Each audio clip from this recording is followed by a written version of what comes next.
HarperCollins presents Year of the Tiger by Jack Higgins. Read by Greg Wagland. London, 1995. Chapter 1. They were closer now. He could hear the savage barking of the dogs, the voices of his pursuers calling to each other, firing at random as he ran headlong through the trees. There was a chance, not much of one, if he could reach the river and cross to the other side. Another country, and home free. He slipped and fell, rolling over and over as the ground sloped. As he got to his feet, there was an enormous clap of thunder. The skies opened, and rain fell in a great curtain, blanketing everything. No scent for the dogs now, and he started to run again, laughing wildly, aware of the sound of the river very close now, knowing that he'd won again this damned game he'd been playing for so long. He burst out of the trees and found himself on a bluff, the river swollen and angry below him, mist shrouding the other side. It was at that moment that another volley of rifle shots rang out. A solid hammer-like blow on his left shoulder punched him forward over the edge of the bluff into the swirling waters. He seemed to go down forever, then started to kick desperately, trying for the surface, a surface that wasn't there. He was choking now, at the final end of things, and still fighting, and suddenly he broke through and took a great lungful of air. Paul Chavasse came awake with a start. The room was in darkness. He was sprawled in one of the two great armchairs which stood on either side of the fireplace, and the fire was low, the only light in the room on a dark November evening. The file, from the bureau which he'd been reading, was on the floor at his feet. He must have dozed, and then the dream. Strange.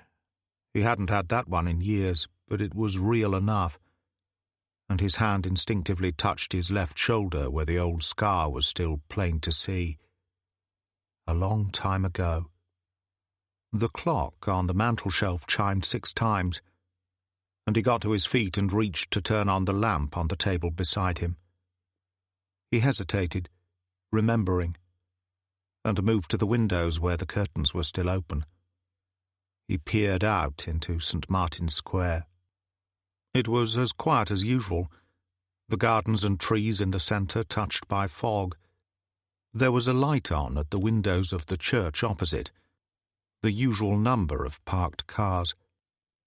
Then there was a movement in the shadows by the garden railings opposite the house, and the woman was there again. Old-fashioned Trilby hat, what looked like a Burberry trench coat and a skirt beneath, reaching to the ankles. She stood there in the light of a lamp, looking across at the house, then slipped back into the shadows, an elusive figure. Chavasse drew the curtains, switched on the other lights, and picked up the phone. He called through to the basement flat where Earl Jackson, his official driver from the Ministry of Defence, lived with his wife, Lucy, who acted as cook and housekeeper. Jackson's voice had a hard Cockney edge to it. "What can I do for you, Sir Paul?" Chavasse winced. He still couldn't get used to the title, which was hardly surprising, for he had only been knighted by the Queen a week previously. "Listen, Earl, there's a strange woman lurking around in the shadows opposite. Wears an old Trilby hat, Burberry, skirt down to the ankles. Could be a bag lady, but it's the 3rd night running that I've seen her. Somehow I get a funny feeling." "That's why you're still here," Jackson said. "I'll check her out." "Take it easy," Chavasse told him. "Send Lucy to the corner shop and she can have a look on the way. Less obvious." "Leave it with me," Jackson said. "Are we going out?" "Well, I need to eat. Let's make it the Garrick. I'll be ready at 7. He shaved first, an old habit, showered afterwards, then towelled himself vigorously. He paused to touch the scar of the bullet wound on the left shoulder. then ran his finger across a similar scar on his chest on the right side, with the 6-inch line below it where a very dangerous young woman had tried to gut him with a knife more years ago than he cared to remember. He slipped the towel round his waist and combed his hair, white at the temples now, but still dark, though not as dark as the eyes in a handsome, rather aristocratic face. The high cheekbones were a legacy of his Breton father, the slightly world-weary look of a man who had seen too much of the dark side of life. "Still, not bad for 65, old stick," he said softly. "Only what comes now? D-Day tomorrow?" It was his private and not very funny joke, for the D stood for disposal, and on the following day he was retiring from the Bureau, that most elusive of all sections of the British Secret Intelligence Service. 40 years, 20 as a field agent, another 20 as chief after his old boss had died. Not that it had turned out to be the usual kind of desk job, not with the Irish troubles. So now it was all over, he told himself, as he dressed quickly in soft white shirt and an easy-fitting suit by Armani in dark blue. No more passion, no more action by night, he thought, as he knotted his tie. And no woman in his life to fall back on, although there had always been plenty available. The trouble was that the only one he had truly loved had died far too early and far too brutally. Even the revenge he had exacted had failed to take away the bitter taste. Yes, there had been women in his life, but never another he had wanted to marry. He went into the drawing-room and picked up the phone. "I'm on my way, Earl." "I'll be ready, Sir Paul." Chavas pulled on a navy blue raincoat, switched off the lights, and went downstairs. Earl Jackson was black, a fact which had given him no trouble at all with the more racist elements in the British Army, where he had served in both 1 Para and the SAS, mainly because he was 6'4" in height, and still a trim 15 stone, in spite of being 44 years of age. He had earned a Distinguished Conduct Medal in the Falklands, and he and his wife Lucy had been with Chavas for 10 years now. It had started to rain, and when Chavas opened the front door he found him waiting with a raised umbrella, very smart in grey uniform and peaked cap. As they went down the steps to the Jaguar, Chavas glanced across at the garden. There was a slight movement in the shadows. "Still there?" "He certainly is," Jackson told him, and opened the passenger door at the front, for Chavas always sat next to him. "You mean it's a man?" Chavas said as he got in. Jackson shut the door, put the umbrella down, went round the car and slid behind the wheel. "But no ordinary man. He started the engine. Lucy says he's sort of Chinese." Jackson drove away, and Chavas said, "What does she mean by sort of?" "She says there's something different about him, not really like any Chinese she knows, and quite different from those Thais and Koreans you see in their restaurants." Chavas nodded. "And the skirt?" "She just got a glimpse while he was under the lamp. She said it seemed like some sort of robe, and as far as she could make out in the bad light, it was a kind of yellow colour." Chavas frowned, curiouser and curiouser. "You want me to do something about it, Sir Paul?" "Not for the moment," Chavas told him, "and stop calling me Sir Paul. We've been together too long. I'll do my best." Earl Jackson smiled. "But you'll be wasting your time with Lucy. She just loves it." And he turned out onto the main road and picked up speed. The porter at the Garrick, that most exclusive of London clubs, greeted him with a smile and took his coat. "Nice to see you, Sir Paul." He came out with the title as if he'd been doing it all his life. Chavas gave up, and mounted the majestic staircase with its stunning collection of oil paintings, and went into the bar. A couple of aging gentlemen sat in the corner talking quietly, but otherwise the place was empty. "Good evening, Sir Paul," the barman said, There it was again. Your usual? Why not? Chavasse went and sat in a corner, took out his old silver case and lit a cigarette, while the barman brought a bottle of Bollinger RD champagne, opened it and poured. Chavasse tried it, nodded his satisfaction, and the barman topped up the glass and retreated. Chavasse toasted himself. "Well, here's to you, old stick," he murmured. "But what comes next, that's the thing." He emptied the glass rather quickly, refilled it, and sat back. At that moment a young man entered, paused, glancing around, then approached him. "Sir Paul Chavasse?" "Terry Williams of the Prime Minister's office." "You must be new," Chavasse said. "I don't think we've met." "Very new, sir. We were trying to get hold of you, and your housekeeper told us you'd be here." "Sounds urgent," Chavasse said. "The Prime Minister wanted a word, that's the thing." Chavasse frowned. "Do you know what it's about?" "I'm afraid not." Williams smiled cheerfully. "But I'm sure he'll tell you himself. He's on the way up." A moment later, and John Major, the British Prime Minister, entered the bar. His personal detective was behind him and waited by the entrance. The Prime Minister was in evening dress and smiled as he came forward and held out his hand. "Good to see you, Paul." Williams withdrew discreetly, and Chavasse said, "Thank God you didn't say Sir Paul. I'm damned if I can get used to it." John Major sat down. "You got used to being called the Chief for the past 20 years? "Yes, well, that was carrying on a bureau tradition set up by my predecessor," Chavasse told him. "Can I offer you a glass of champagne?" "No, thanks. The reason for my rather glamorous appearance is that I'm on my way to a fundraising affair at the Dorchester, and they'll try and thrust enough glasses of champagne onto me there." Chavasse raised his glass and toasted him. "Congratulations on your leadership victory, Prime Minister." "Yes, I'm still here," Major said. "Both of us are." "Not me," Chavasse reminded him. "Last day tomorrow." "Yes, well, that's what I wanted to speak to you about. How long have you been with the Bureau, Paul?" He smiled. "Don't answer. I've been through your record. 20 years as a field agent, shot 3 times, knifed twice. You've had as many injuries as a national hunt jockey." Chavasse smiled, just about. "Then 20 as chief, and, thanks to the Irish situation, leading just as hazardous a life as when you were a field agent." The Prime Minister shook his head. "I don't think we can let all that experience go." "But my knighthood," Chavasse said. "The ritual pat on the head on the way out.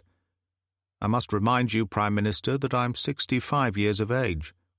"Nonsense," John Major told him. 65 going on 50.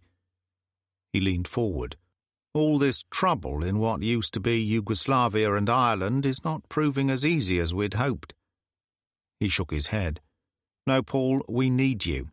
I need you. Frankly, I haven't even considered a successor." At that moment, Williams came forward. "Sorry, Prime Minister, but I must remind you of the time." John Major nodded and stood. Chavasse did the same. "I don't know what to say. Think about it and let me know." He shook Chavasse by the hand.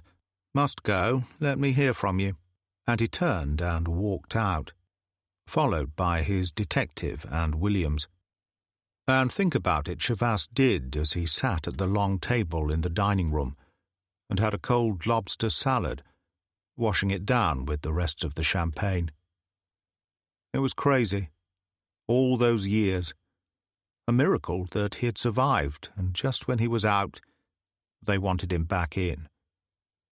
He had 2 cups of coffee, then went downstairs, recovered his raincoat, and went down the steps to the street. The Jaguar was parked nearby, and Jackson was out in a second and had the door open. "Nice meal?" he asked. "I can't remember." Jackson got behind the wheel and started up. "You all right?" Chavasse said, "What would you say if I told you the Prime Minister wants me to stay on?" "Good God!" Jackson said, and swerved slightly. "Exactly. Will you?" "I don't know, Earl. I really don't." and Shavas lit a cigarette and leaned back. As they reached the turning into St. Martin's Square, Shavas said, "Stop here. I'll walk the rest of the way. Time I took a look for myself." "You sure you'll be all right?" Jackson asked. "Of course. Give me the umbrella." Shavas got out, put up the umbrella against the relentless rain, and walked along the wet pavement until he came to the next turning, which brought him into the square on the opposite side from his house. He paused. There was a touch of fog in the rain, and he seemed to sense voices and laughter. He crossed to the entrance to the garden in the centre of the square. The voices were clearer now, the laughter callous and brutal. He hurried forward and saw the mystery man, clear in the light of a street lamp, being manhandled by 3 youths. One of them wore a baseball cap and seemed to be the leader. He swatted the mystery man across the side of the head, and the Trilby hat went flying, revealing a shaven skull. "Christ, what have we got here?" he demanded. "A bloody chink! Hold him while I give him a slapping." Shavas, seeing the man's face clear in the light of the street lamp, knew what he was. Tibetan. The other 2 lads grabbed the man by the arms, and the one in the baseball cap raised a fist. Shavas didn't say a word, simply stamped hard against the back of the lad's left knee, sending him sprawling. The youth lay there for a moment, glowering up. "Let's call it a night," Shavas said, putting down the umbrella. The other 2 released the Tibetan and rushed in. Shavas rammed the end of the umbrella hard into the groin of one and turned sideways, stamping on the kneecap of the second, sending him down with a cry of agony. He heard a click behind, and the Tibetan called, "Watch out!" As Shavas turned, the one in the baseball cap was on his feet, a switchblade in one hand, murder in his eyes. Earl Jackson seemed to materialize from the gloom like some dark shadow. "Can anyone join in?" he inquired. The youth turned and slashed at him. Jackson caught the wrist with effortless ease, twisting hard, the youth dropping the knife and crying out in pain as something snapped. Jackson picked up the knife, stepped on the blade, and dropped it down the gutter drain. The other 2 were on their feet, but in poor condition. Baseball Cap was sobbing in pain. "Nigger bastard," he snarled. "That's right, boy, and don't you forget it. I'm your worst nightmare. Now go." They limped away together, disappearing into the night, and Shavas said, "Good man, Earl. My thanks." "Getting too old for this kind of game," Jackson said, "and so are you. Think about that." The Tibetan stood there, holding his trilby, rain falling on the shaven head, the yellowing saffron robes beneath the raincoat indicating one thing only, that this was a Buddhist monk. He looked about 35, with a calm and placid face. "A violent world on occasion, Sir Paul." "Well, you're up to date at least," Shavas told him. "Why have you been hanging around for the last 3 days?" "I wished to see you." "Then why not knock on the door?" "I feared I might be turned away without the opportunity of seeing you. I am Tibetan." "I can tell that." "I know that I seem strange to many people. My appearance alarmed some." He shrugged. "I thought it simpler to wait in the hope of seeing you in the street, where you end up at the mercy of animals like those." The Tibetan shrugged. "They are young, they are foolish, they are not responsible. The fox kills the chicken, it is his nature. Should I then kill the fox?" "I sure as hell would if it was my chicken," Earl Jackson said. "But that would make me no follower of Lord Buddha." He turned to Shavas. "As you may see, I am a Buddhist monk. My name is Lama Moro. I am a monk in the Tibetan temple at Glen Aristun in Scotland. Christ said that if a man slaps you across the cheek, turn the other one, but he only told us to do it once," Shavas said. Jackson laughed out loud. Shavas carried on. "Have you eaten?" "A little rice this morning." Shavas turned to Jackson. "Earl, take him to the kitchen. Let him discuss his diet with Lucy. Tell her to feed him. Then bring him up to me." "You are a kind man, Sir Paul," Lama Morrow said. "No, just a wet one," Shavas said. "So let's get in, out of the rain." And he led the way across the road.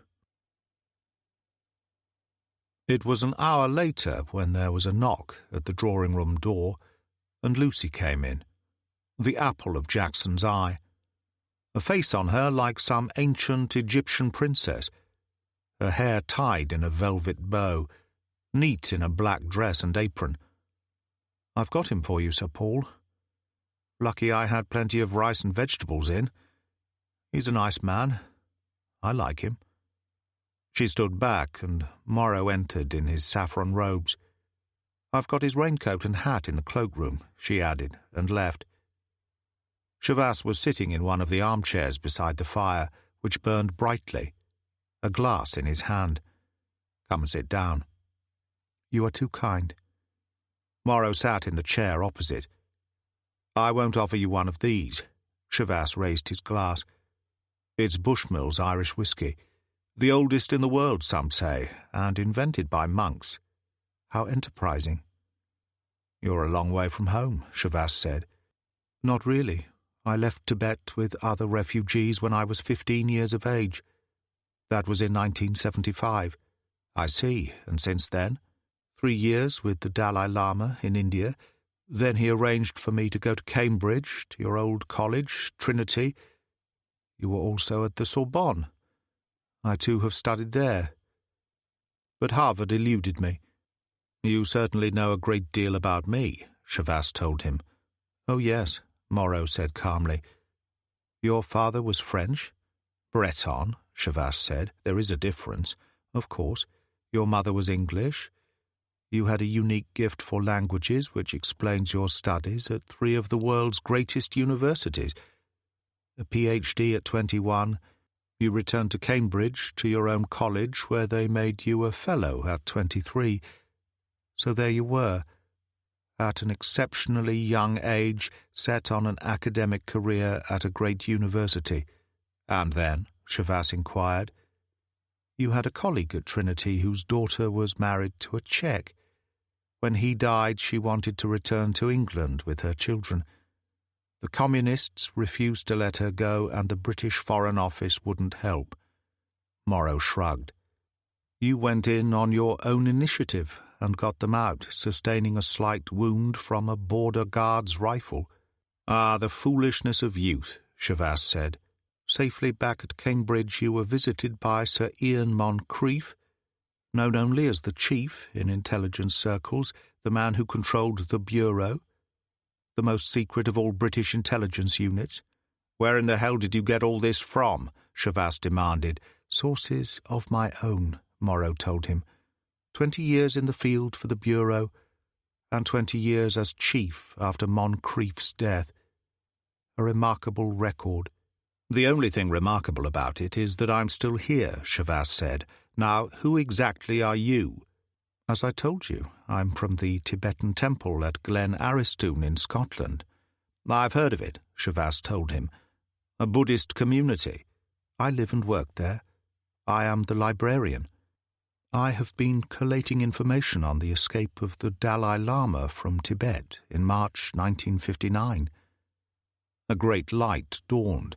"Oh, I see now," Shavas said. "You found out that I was there, that I was one of those who got him out." "Yes, I know all about that, Sir Paul. Heard of those adventures from the Dalai Lama's own lips. No, it is what comes after that interests me." "And what would that be?" Shavas asked warily. "In 1962, exactly 3 years after you helped the Dalai Lama to escape, you returned to Tibet, to the town of Shanggu, to effect the escape of Dr. Karl Hoffner, who worked as a medical missionary in the area for years." "Karl Hoffner," Shavas said. "One of the greatest mathematicians of the century," Morrow said. "As great as Einstein. He was almost impatient now. "Come, Sir Paul, I know from sound sources that you undertook the mission, and yet there is no record of Hoffner other than his time in Tibet. Did he die there? What happened? Why do you wish to know? For the record. The history of my country's troubled times under Chinese rule. Please, Sir Paul, is there any reason for secrecy after 33 years? No, I suppose not." Chavas poured another whisky. "All right. Strictly off the record, of course. Flight of fancy when you put it on the page." "I agree. You can trust me." Chavas sipped a little Bushmills. "So, where to begin?" But where did anything begin? A long time ago, he told himself. A hell of a long time ago. Tibet, 1959. Chapter 2. Chavas wore a sheepskin shuba wrapped closely around him, sheepskin boots, and a hat of some indeterminate fur flaps down over his ears. He cradled a British Lee Enfield rifle in one arm and allowed the hardy mountain pony to find its own way. He thought he heard a plane at one point, but could not be sure as the sound faded rapidly. The land of snows, the Tibetans called this part of the border area, and it was well named. A living nightmare of a place with passes through the mountains as high as 20,000 feet. It was not uncommon for mules in the caravans in the old days to die of asthma, and for their masters to get pulmonary edema, their lungs filling with water. An ironic way to die, Chavas thought, to drown while standing up. Of course, it didn't matter these days. No more caravans to India, by Chinese decree. It started to snow again lightly, and he paused to check the ground ahead. The sky being blanketed by low, swollen clouds, there was no snow glare. He had spent the previous night in a herdsman's cave, sheltering from a sudden blizzard, and had started again at first light. Now the pass between the peaks emptied onto a final slope that ran down towards the Indian border.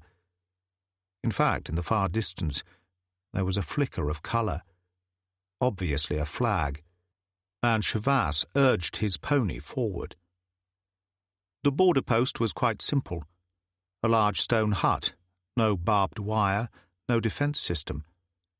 Half a dozen Indian soldiers stood outside, wearing white winter combat uniforms, the hoods pulled up over their turbans. There was a jeep painted in white camouflage, and the young man leaning against it, smoking a cigarette, came forward and looked up at Chavas. "Mr. Chavas, I am Lieutenant Pirou.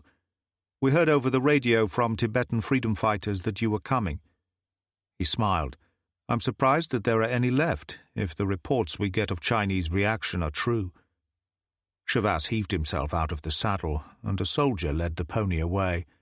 "Oh, they're true all right. They're killing people by the thousands, wiping out whole villages."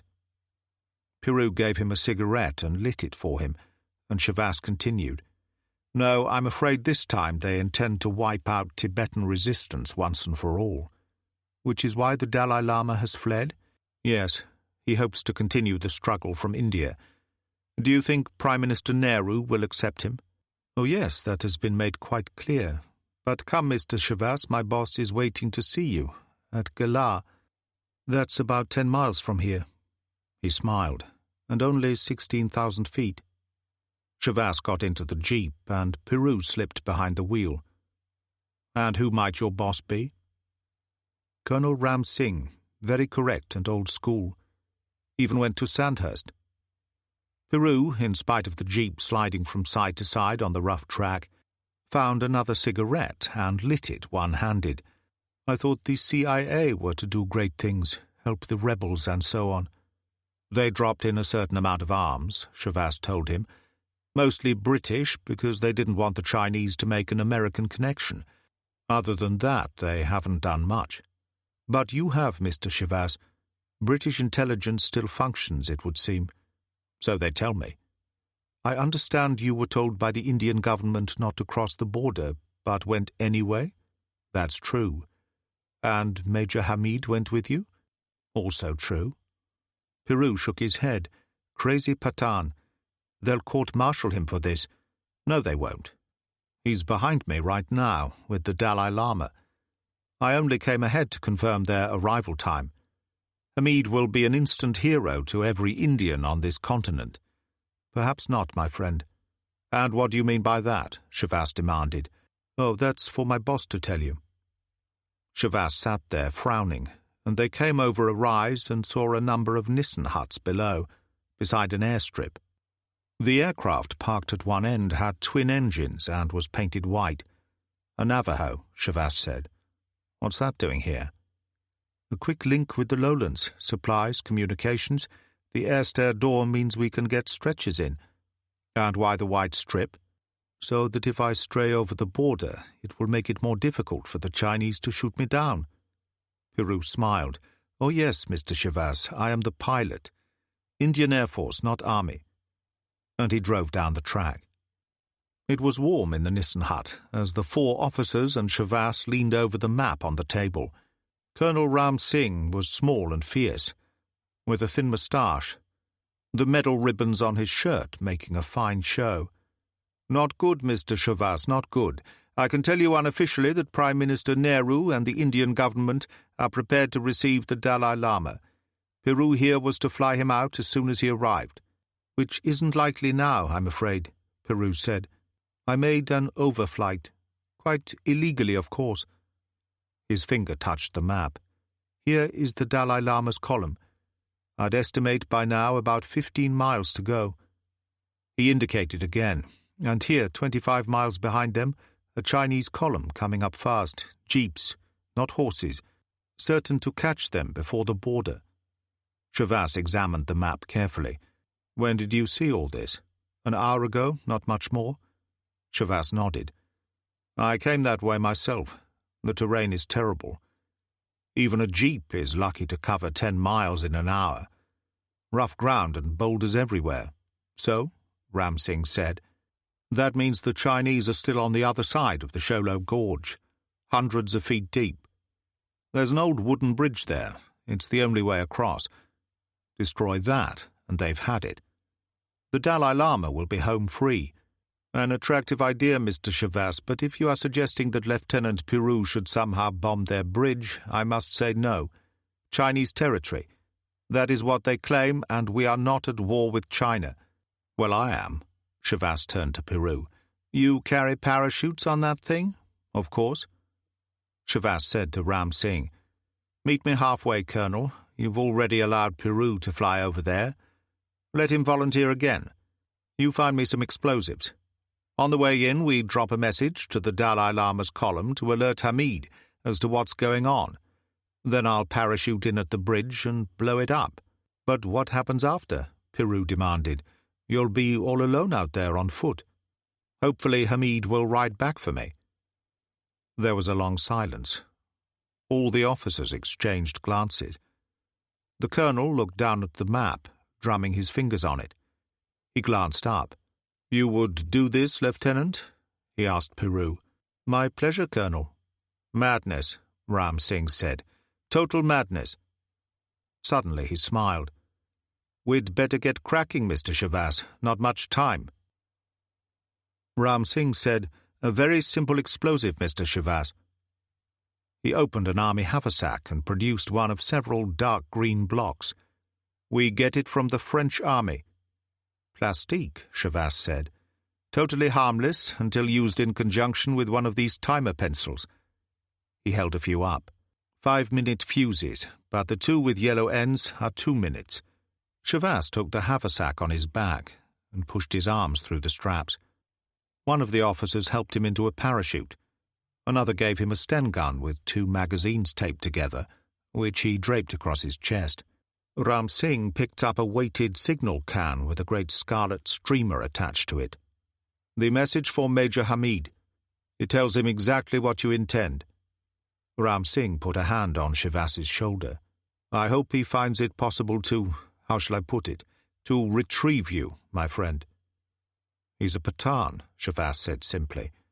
"You know what they're like. He'd walk into the jaws of hell just to have a look." He smiled. "I'd better get moving." Ram Singh pulled on a parka and led the way out. It was snowing a little, loose flakes on the wind and very cold. They crossed to the Navajo, where Peru already had the engines warming up. Shivas paused at the bottom of the air stair door, and Ram Singh shook hands and saluted. "As God wills, my friend." Shivas smiled, went up the steps and pushed the door shut. Peru glanced over his shoulder, boosted power, and they roared along the airstrip and lifted off. In spite of the layers of clothing he wore, Shivas was cold, very cold, and he found breathing difficult. He looked out of the window to a landscape as barren as the moon, snow-covered peaks on either side.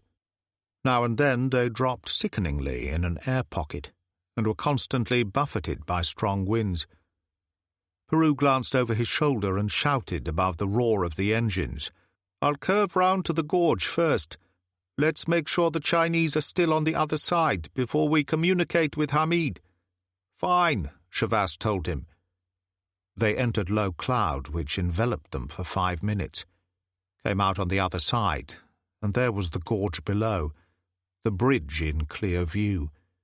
Even clearer was the Chinese column, perhaps a quarter of a mile on the other side, racing towards the bridge very fast over what was at that point a flat plain.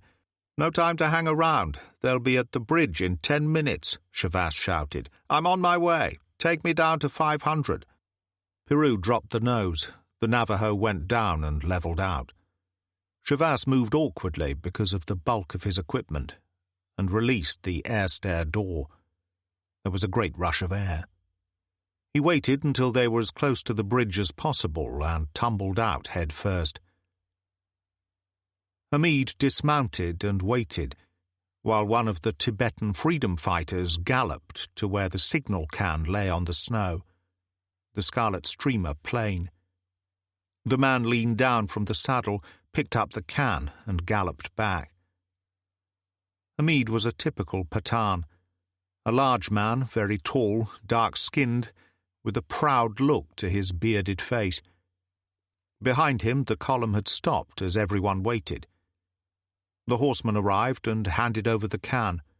Hamid opened it and took out the message and read it. He swore softly. From behind a voice called, "What is it, Major Hamid?"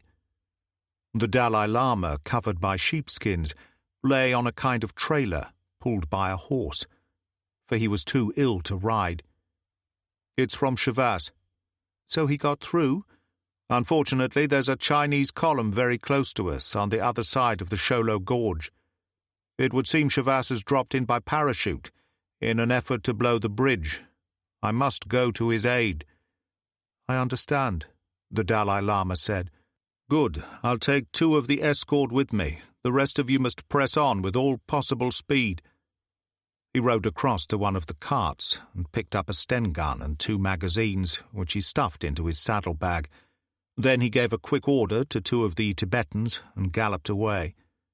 A few moments later they went after him, leading a spare horse. Shivas hit the ground heavily, perhaps 100 yards from the bridge. He lay there for a moment, winded, then stood up and struggled out of his parachute harness. There was still no sign of the Chinese, and he unslung the Sten gun and ran along the uneven track between outcrops of rock. It was stupid, of course, such exertion at that altitude. And by the time he reached the bridge, he was gasping for air, his breath like white smoke. He started across it, and it swayed gently.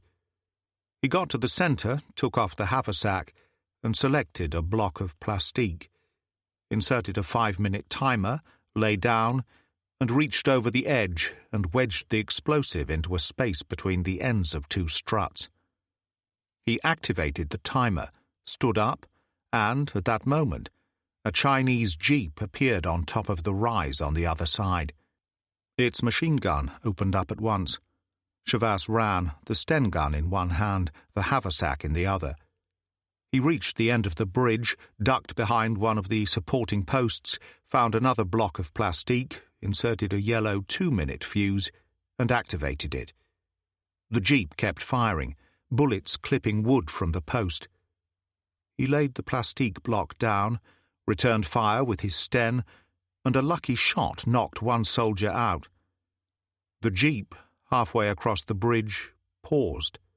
Another just behind it, and, on the ridge above, the rest of the column arrived. "Just stay there," Shavas prayed, and tossed the block of plastique out onto the bridge. To his horror, it actually bounced over the edge, where it exploded in space.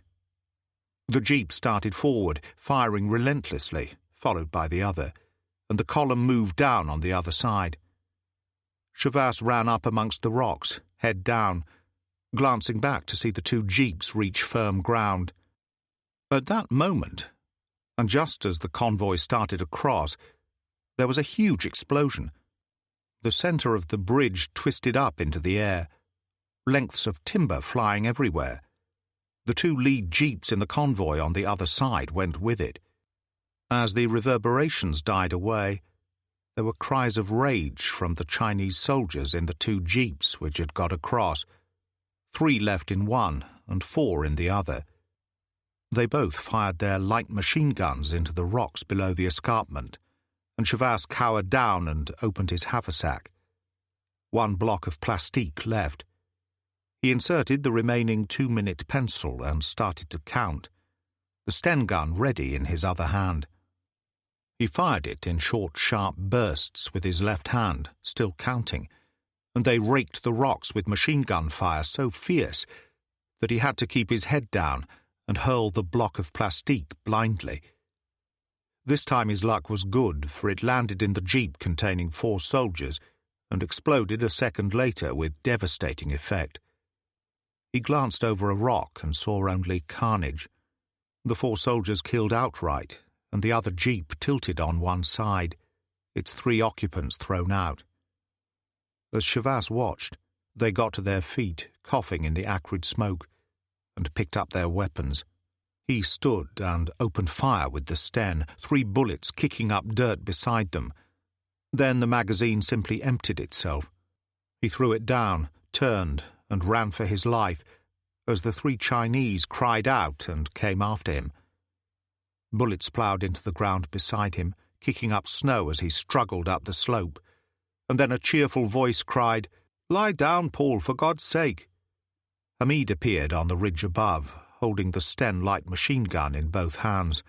He swept it from side to side, cutting down the 3 Chinese in a second. As the echoes died away, he looked at the ruins of the bridge. "Now that's what I call close. You could say that." Shavas scrambled up the slope and saw the 2 Tibetans below holding Hamid's horse and the spare. "How thoughtful. You've brought one for me. Prime Minister Nehru and the Indian government are prepared to receive the Dalai Lama. The Indian Air Force plane that just dropped me in will be waiting on the airstrip at Galar. We'll all be in Delhi before you know it." "Excellent," Hamid said. "So can we kindly get the hell out of here?" The British embassy in Delhi was ablaze with light, crystal chandeliers glittering, the fans in the ceiling stirring the warm air, the French windows open to the gardens. The ballroom was packed with people, anyone who counted in Delhi, the great and the good. Not only the British ambassador, but Prime Minister Nehru, all there to honour the Dalai Lama, who sat in a chair by the main entrance, greeting the well-wishers who passed him in line. Shavas, in a white linen suit, black shirt and pale lemon tie, stood watching. Hamid was at his side, resplendent in turban and khaki uniform. His medal ribbons, particularly the military cross from the British, making a brave show. "Look at them," Shavas said. "All they want to do is to be able to boast that they shook his hand. They'd ask for his autograph if they dared." "The way of the world, Paul," the Pathan told him. There was a Chinese in the line, a small man with horn-rimmed glasses, an eager smile on his face. Shavas stiffened. "Who's that?" The young lieutenant behind them said, "His name is Chung. He's a doctor, runs a clinic for the poor. He's Chinese nationalist from Formosa. Came here 6 months ago." Dr. Chung took the Dalai Lama's hand. "Chung, Formosa, Holiness," they heard him say. "Such an honor." The Dalai Lama murmured a response. Chung moved away and took a glass from a tray held by one of the many turbaned waiters. The Dalai Lama beckoned the young lieutenant to him. "Enough for the moment. I think I'll have a turn in the garden. I could do with some fresh air." He smiled at Shavas and Hamid. "I'll see you again in a little while, gentlemen." He made his way through the crowd, escorted by the lieutenant, nodding and smiling to people as he passed, and went out through one of the French windows. The lieutenant returned. "He seems tired. I'll just go and tell him at the door to warn new guests that he's not available for presentation." He walked away, and Hamid said, "When do you return to London?" Shavas lit a cigarette. "Not sure. I'm waiting for orders from my boss." The chief, the famous Sir Ian Moncrief." "You're not supposed to know that," Shavas said. "No, you're certainly not," a familiar voice said. Shavas swung round in astonishment and found Moncrief standing there, in a crumpled, sand-coloured linen suit. He wore a guard's tie, grey hair swept back. "Where on earth did you spring from?" Shavas demanded. "The flight from London that got in 2 hours ago. Magnificent job, Paul. Thought I'd join in the festivities." He turned to the Pathan. "You'll be Hamid?" They shook hands. "A pleasure, Sir Ian." Moncrief took a glass from the tray of a passing waiter, and Shavas said, "Well, they're all here, as you can see."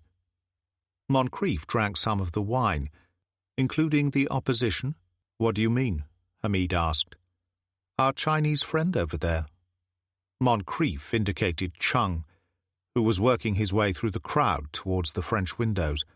"Chinese nationalist from Formosa," Shavas said. "Runs a clinic for the poor downtown." "Well, if that's what Indian intelligence believe, they're singularly ill-informed. I saw his picture in a file at the Chinese section of SIS in London only last month.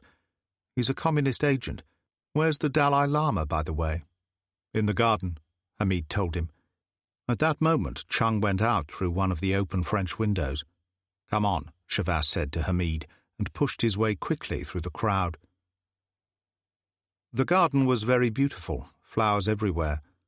The scent of magnolias heavy on the night air, palm trees swaying in a light breeze. The spray from a large fountain in the centre of the garden lifted into the night, and the Dalai Lama followed a path towards it, alone with his thoughts. He paused as Dr. Chung stepped from the bushes. "Holiness, forgive me, but your time has come." He held an automatic pistol in one hand, a silencer on the end. The Dalai Lama took it in and smiled serenely. "I forgive you, my son. Death comes to all men." Hamid, running fast, Shavas at his back, was on Chung in an instant, one arm round his neck, a hand reaching for the right wrist, depressing the weapon towards the ground. It fired once, a dull thud, and Chung, struggling desperately, managed to turn. For a moment they were breast to breast, the tall Pathan and the small Chinese. There was another dull thud. Chung went rigid and then slumped to the ground. For a moment he lay there kicking, then went very still. Shavas went down on one knee and examined him, as Moncrief arrived at the run. Shavas stood up, the gun in his hand. "Is he dead?" the Dalai Lama asked. "Yes," Shavas told him. "May his soul be at peace." "I'd suggest you come with me, sir," Moncrief said. "The fewer people who know about this, the better. In fact, it never happened.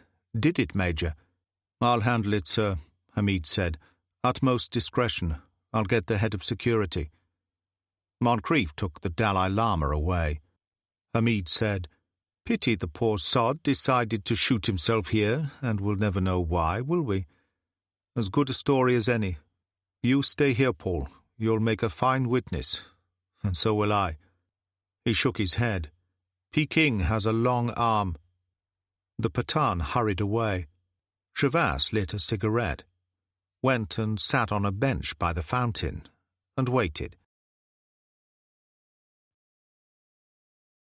London, 1962. Chapter 3. Shavas stood in the entrance of the Caravel Club in Great Portland Street, and looked gloomily out into the driving rain. He had conducted a wary love affair with London for several years, but 4 o'clock on a wet November morning was enough to strain any relationship, he told himself as he stepped out onto the pavement. There was a nasty taste in his mouth from too many cigarettes, and the thought of the £115 which had passed across the green baize tables of the Caravel didn't help matters. He'd been hanging around town for too long. That was the trouble. It was now over 2 months since he had returned from his vacation after the Caspar Schultz affair, and the chief had kept him sitting behind a desk at headquarters, dealing with paperwork that any reasonably competent general-grade clerk could have handled. He was still considering the situation and wondering what to do about it, when he turned the corner into Baker Street, looked up casually, and noticed the light in his apartment. He crossed the street quickly and went through the swing doors. The foyer was deserted, and the night porter wasn't behind his desk. Shavas stood there thinking about it for a moment, a slight frown on his face. He finally decided against using the lift and went up the stairs quickly to the 3rd floor. The corridor was wrapped in silence. He paused outside the door to his apartment for a moment, listening, and then moved round the corner to the service entrance and took out his key. The woman who sat on the edge of the kitchen table reading a magazine, as she waited for the coffee pot to boil, was plump and attractive, in spite of her dark, rather severe spectacles. Shavas closed the door gently, tiptoed across the room, and kissed her on the nape of the neck. "I must say this is a funny time to call, but I'm more than willing," he said with a grin. Jean Fraser, the chief's secretary, turned and looked at him calmly. "Don't flatter yourself. And where the hell have you been? I've had scouts out all over Soho and the West End since 8 o'clock last night." A cold finger of excitement moved inside him. "Something big turned up?" She nodded. "You're telling me. You'd better go in. The chief's been here since midnight, hoping you'd turn up. How about some coffee?" "I'll bring it in when it's ready." She wrinkled her nose. "You've been drinking again, haven't you?" "What a hell of a wife you'd make, sweetheart," he told her with a tired grin, and went through to the living room. 2 men were sitting in wing-backed chairs by the fire, a chessboard on the coffee table between them. One was a stranger to Shavas, an old white-haired man in his 70s, who wore gold-rimmed spectacles and studied the chessboard intently. The other, at first sight, might have been any high civil service official. The well-cut dark grey suit, the old Etonian tie, even the greying hair, all seemed a part of the familiar brand image. It was only when he turned his head sharply and looked up that the difference became apparent. This was the face of no ordinary man. Here was a supremely intelligent being, with the cold grey eyes of a man who would be, above all things, a realist. "I hear you've been looking for me," Shavas said, as he peeled off his wet trench coat. The chief smiled faintly. "That's putting it mildly. You must have found somewhere new." Shavas nodded.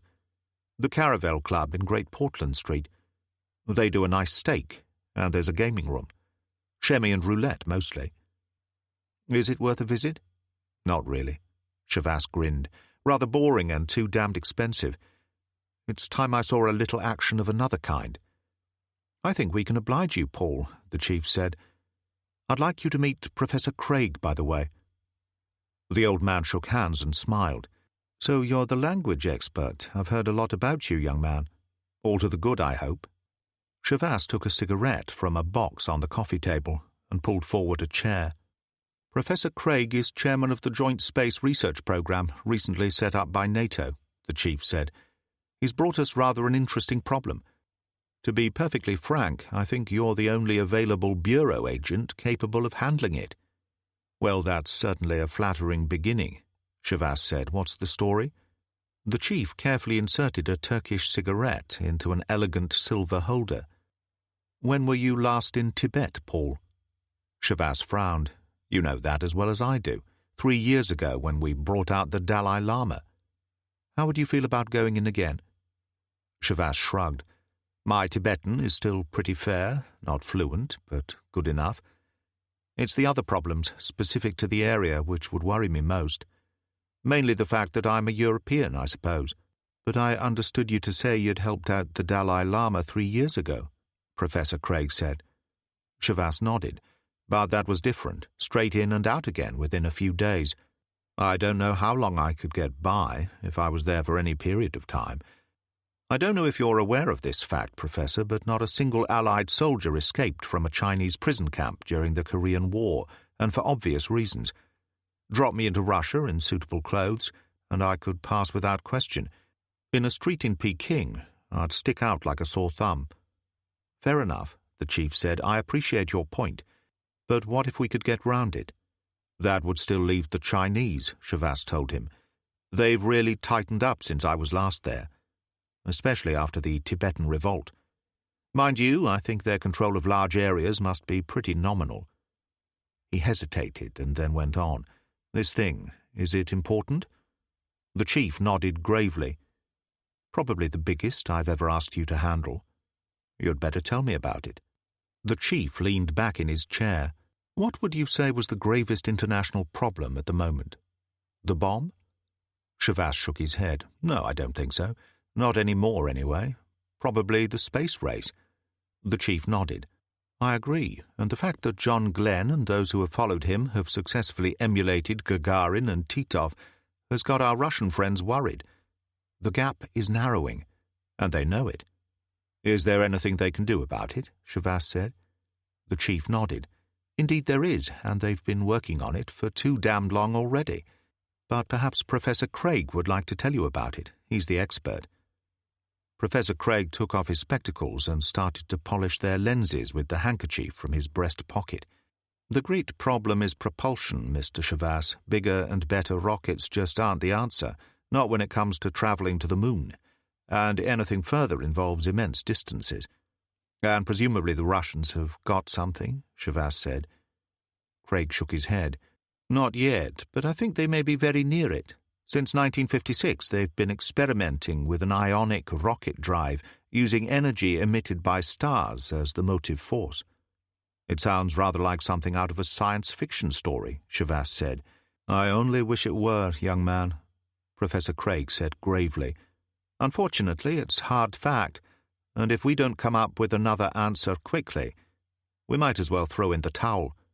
And presumably there is another answer, Shavas said softly.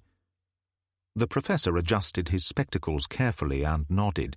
In normal circumstances, I would have said no, but in view of certain information which has recently come into my hands, it would appear that there is still a chance for us.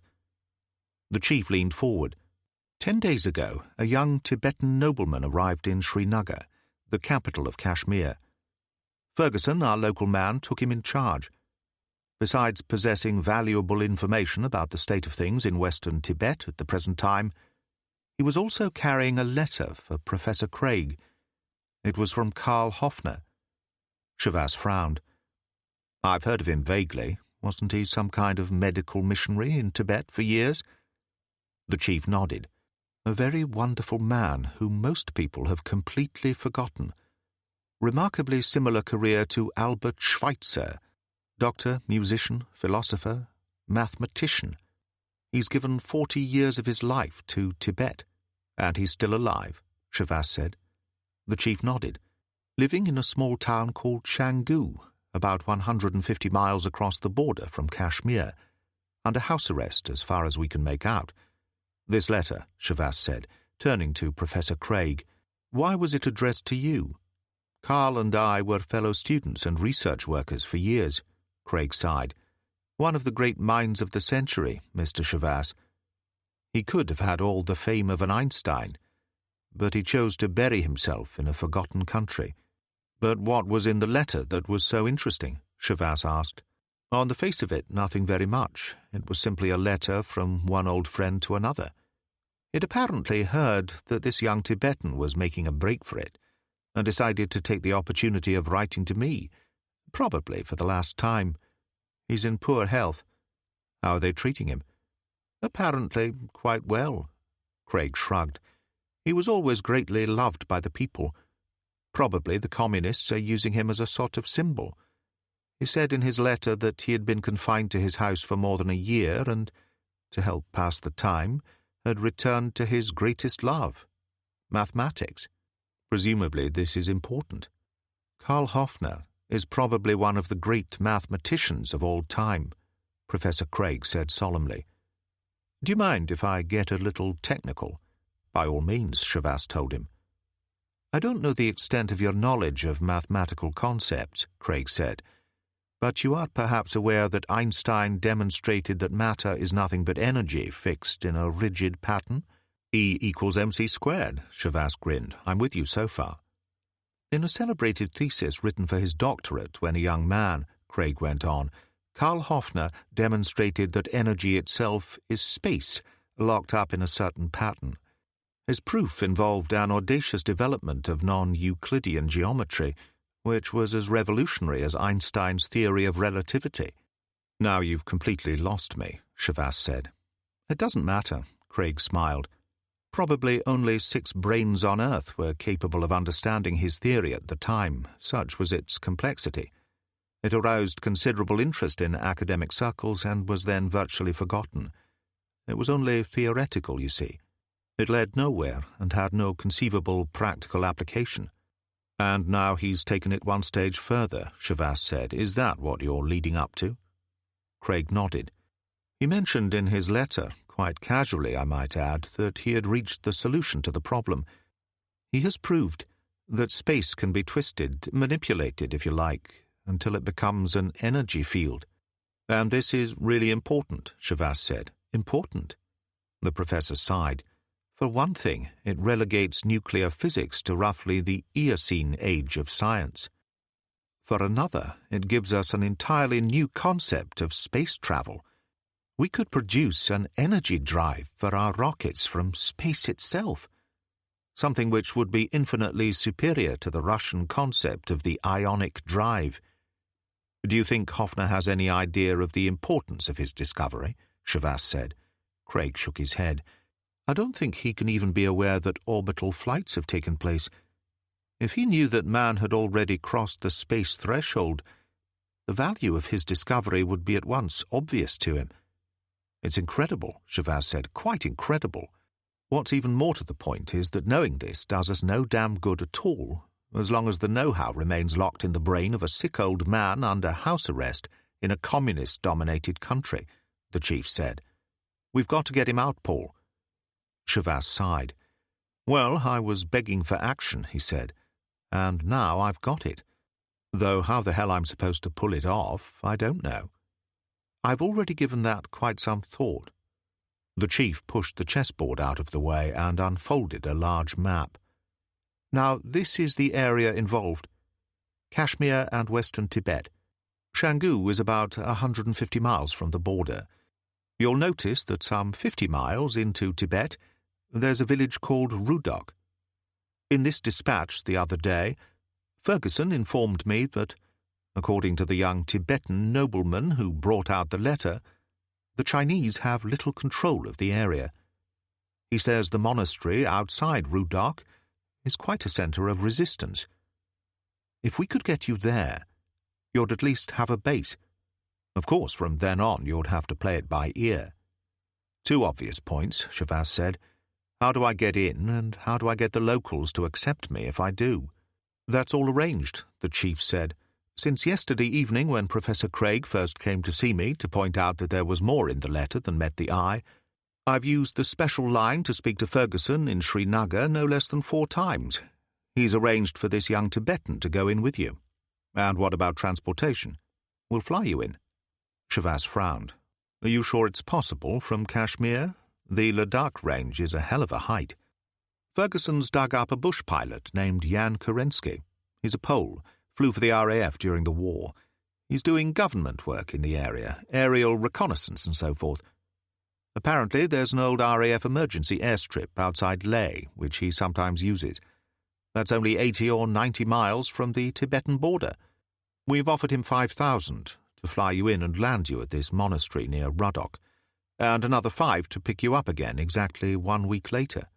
Does he think he can do it?" The chief nodded. "He says it's possible, no more than that. You're obviously going to need a hell of a lot of luck." "You can say that again," Shavas told him. "When do I go?" "There's a Vulcan bomber leaving RAF Edgeworth at 9 for Singapore. It'll drop you off at Aden. You can fly on to Kashmir from there." He got to his feet and said briskly, "I don't think there's anything more we can do here, Professor. I'll take you home. You look as if you could do with some sleep." As Craig started to get up, Shavas said quickly, "Just a moment, Professor, if you don't mind." Craig sat down again, and Shavas went on, "There's always the question of how I'm to identify myself to Dr. Hoffner. I've got to make him believe beyond a shadow of a doubt that I'm absolutely genuine. Can you suggest anything?" Craig stared into space for a moment, a slight frown on his face, and then, quite suddenly, he smiled. "There is something in Karl Hoffner's past which only he and I know," he said. "We were both in love with the same girl. There was a certain May evening at his rooms in Cambridge when we decided to settle the matter once and for all. She was sitting in the garden, and on the toss of a coin, Karl went out to her first. I'll never forget the look on his face when he returned.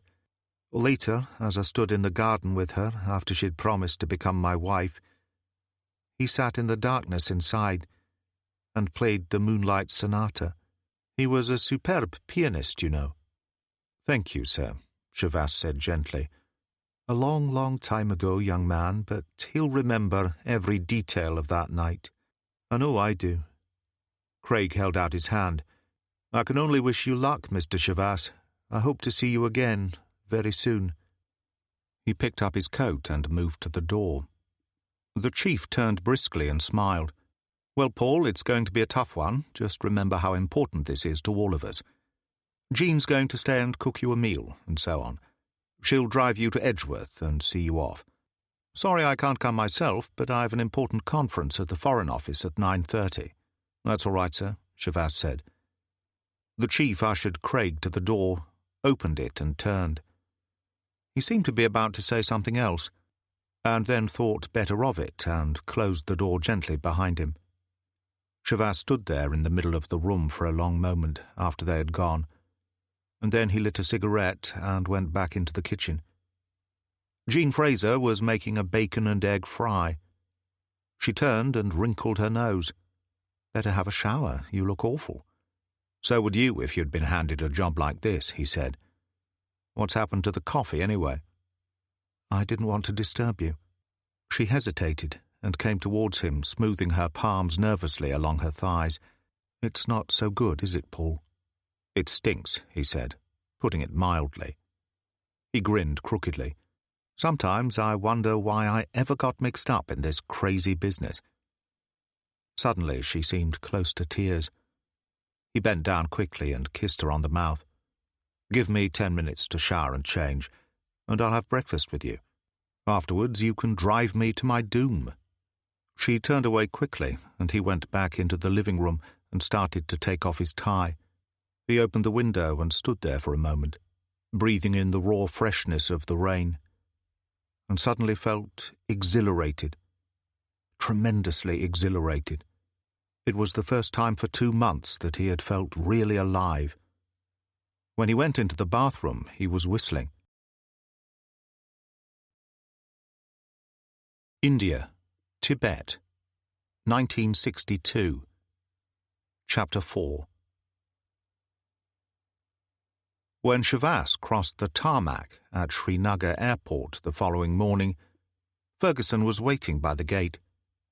A tall greying man in his middle 40s, who looked cool and immaculate in a white linen suit. He grinned and shook hands. "It's been a long time, Paul. How are you?" Shavas was tired, and his suit looked as if it had been slept in, but he managed to smile. "Bloody awful. I caught my flight out of Aden on time, but we ran into an electric storm and I missed my connection in Delhi. Had to hang around for hours waiting for a plane out." "What you need is a shower and a stiff drink," Ferguson told him. "Any luggage?" "I'm travelling light this trip." Shavas held up his canvas grip. "I'm relying on you to supply me with the sort of outfit I'm going to need." "I've already got it in hand," Ferguson said. "Let's get you out of here.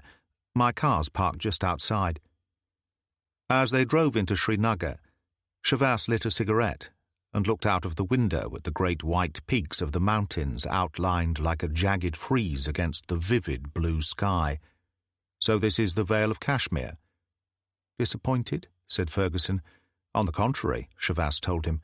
"All the books I've read don't do it justice. How long have you been here?" "About 18 months. Ferguson grinned.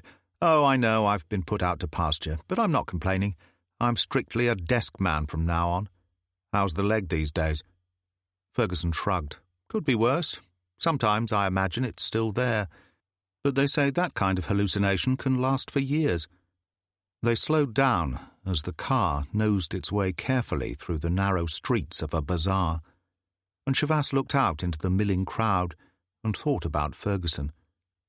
A good, efficient agent, one of the best the Bureau had, until someone had tossed that grenade through his bedroom window one dark night in Algiers. It was the sort of thing that could happen to anybody, no matter how good you were or careful. Sooner or later, your number came out of the box. He pushed the thought away from him and lit another cigarette. "This flyer you've dug up, Kerensky, is he reliable?" "One of the best pilots I've ever come across," Ferguson said. "Squadron leader in the RAF during the war, decorated by everybody in sight. He's been out here for about 5 years. How's he doing?" "Can't go wrong, really. This mountain flying is pretty tricky. He doesn't exactly have to worry about competition, and he thinks he can fly me in." Ferguson grinned. "For the kind of money we're paying him, he'd have a pretty good try at a round trip to hell. He's that kind of man. Does he live here in Srinagar?" Ferguson nodded. "Has a houseboat on the river, only 5 minutes from my place, as a matter of fact." They were driving out through the other side of the city, and now Ferguson slowed and turned the car into the driveway of a pleasant white-painted bungalow. A houseboy in scarlet turban and white drill ran down the steps from the veranda and relieved Shavas of his canvas grip. Inside it was cool and dark, with Venetian blinds covering the windows, and Ferguson led the way into a bathroom that was white-tiled and gleaming, startling in its modernity. "I think you'll find everything you need," he said. "I've told the boy to lay out some fresh clothes for you. I'll be on the terrace." When he had gone, Shavas examined himself in the mirror. His eyes were slightly bloodshot, his face lined with fatigue, and he badly needed a shave. He sighed heavily and started to undress. When he went out on the terrace 20 minutes later, dressed in cotton slacks and clean white shirt, his hair still damp from the shower, he felt like a different man. Ferguson sat at a small table, shaded by a gaudy umbrella. Beneath the terrace, the garden ran all the way down to the river Gillam. "Quite a view you've got," Shavas said. Ferguson nodded. "It's even nicer in the evening. When the sun goes down over the mountains, it's quite a sight, believe me." The houseboy appeared, a tray in his hands, on which stood 2 tall glasses, beaded with frosted moisture. Shavas took a quick swallow and sighed with conscious pleasure. "That's all I needed. Now I feel human again." "We aim to please," Ferguson said. "Would you like something to eat?" "I had a meal on the plane," Shavas said. "I'd like to see Kerensky as soon as possible, if that's all right with you." "Suits me," Ferguson said, and he rose to his feet and led the way down a flight of shallow stone steps to the sun-baked lawn. As they passed through a wicker gate and turned onto the towpath, Shavas said, "What about the Tibetan? What's he like?" "Joro," Ferguson said. "I think you'll be impressed. He's about 30, remarkably intelligent, and speaks good English. Apparently, Hoffner arranged for him to spend 3 years at a mission school in Delhi when he was a kid. He thinks the world of the old man. Where is he now? Living in an encampment outside the city with some fellow countrymen. Plenty of refugees trailing into Kashmir from across the border these days. He pointed suddenly. There's Kerensky now.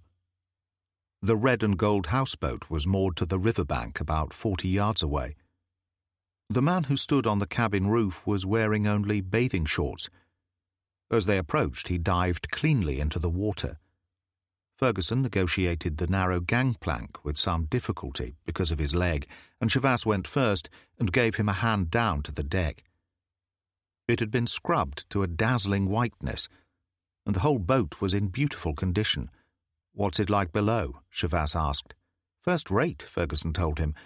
"A lot of people spend their vacation in one of these things every year." Several cane chairs and a table were grouped under an awning by the stern, and they sat down and waited for Kerensky, who had already seen them and was returning to the boat in a fast, effortless crawl. He pulled himself over the rail, water streaming from his squat, powerful body, and grinned. "Ah, Mr. Ferguson, the man with all the money. I was beginning to give you up. My friend missed his plane in Delhi," Ferguson told him. Jan Kerensky had an engagingly ugly face, topped by a stubble of iron-grey hair, and when he smiled his skin creased in 1,000 wrinkles. "I hope he's got strong nerves." He turned to Chavas. "You're going to need them where we're going." Chavas took an instant liking to the man. According to Ferguson, I couldn't be in better hands. Kerensky's teeth flashed in a wide grin. "I'm inclined to agree with him, but you'd better reserve your judgment. Excuse me a moment." He padded across the deck and vanished below. "Quite a character," Chavas said. "And then some," Ferguson said. "If anyone can get you there, he can." When Kerensky came back on deck, he carried a tray of drinks and a large folded map. He placed the tray on the table and sat down. "Iced vodka, my friends, the best drink in the world." Chavas took a long swallow. "Polish, isn't it?" "But of course," Kerensky told him, "only the best for Kerensky. A man needs it in this climate to help keep him in shape."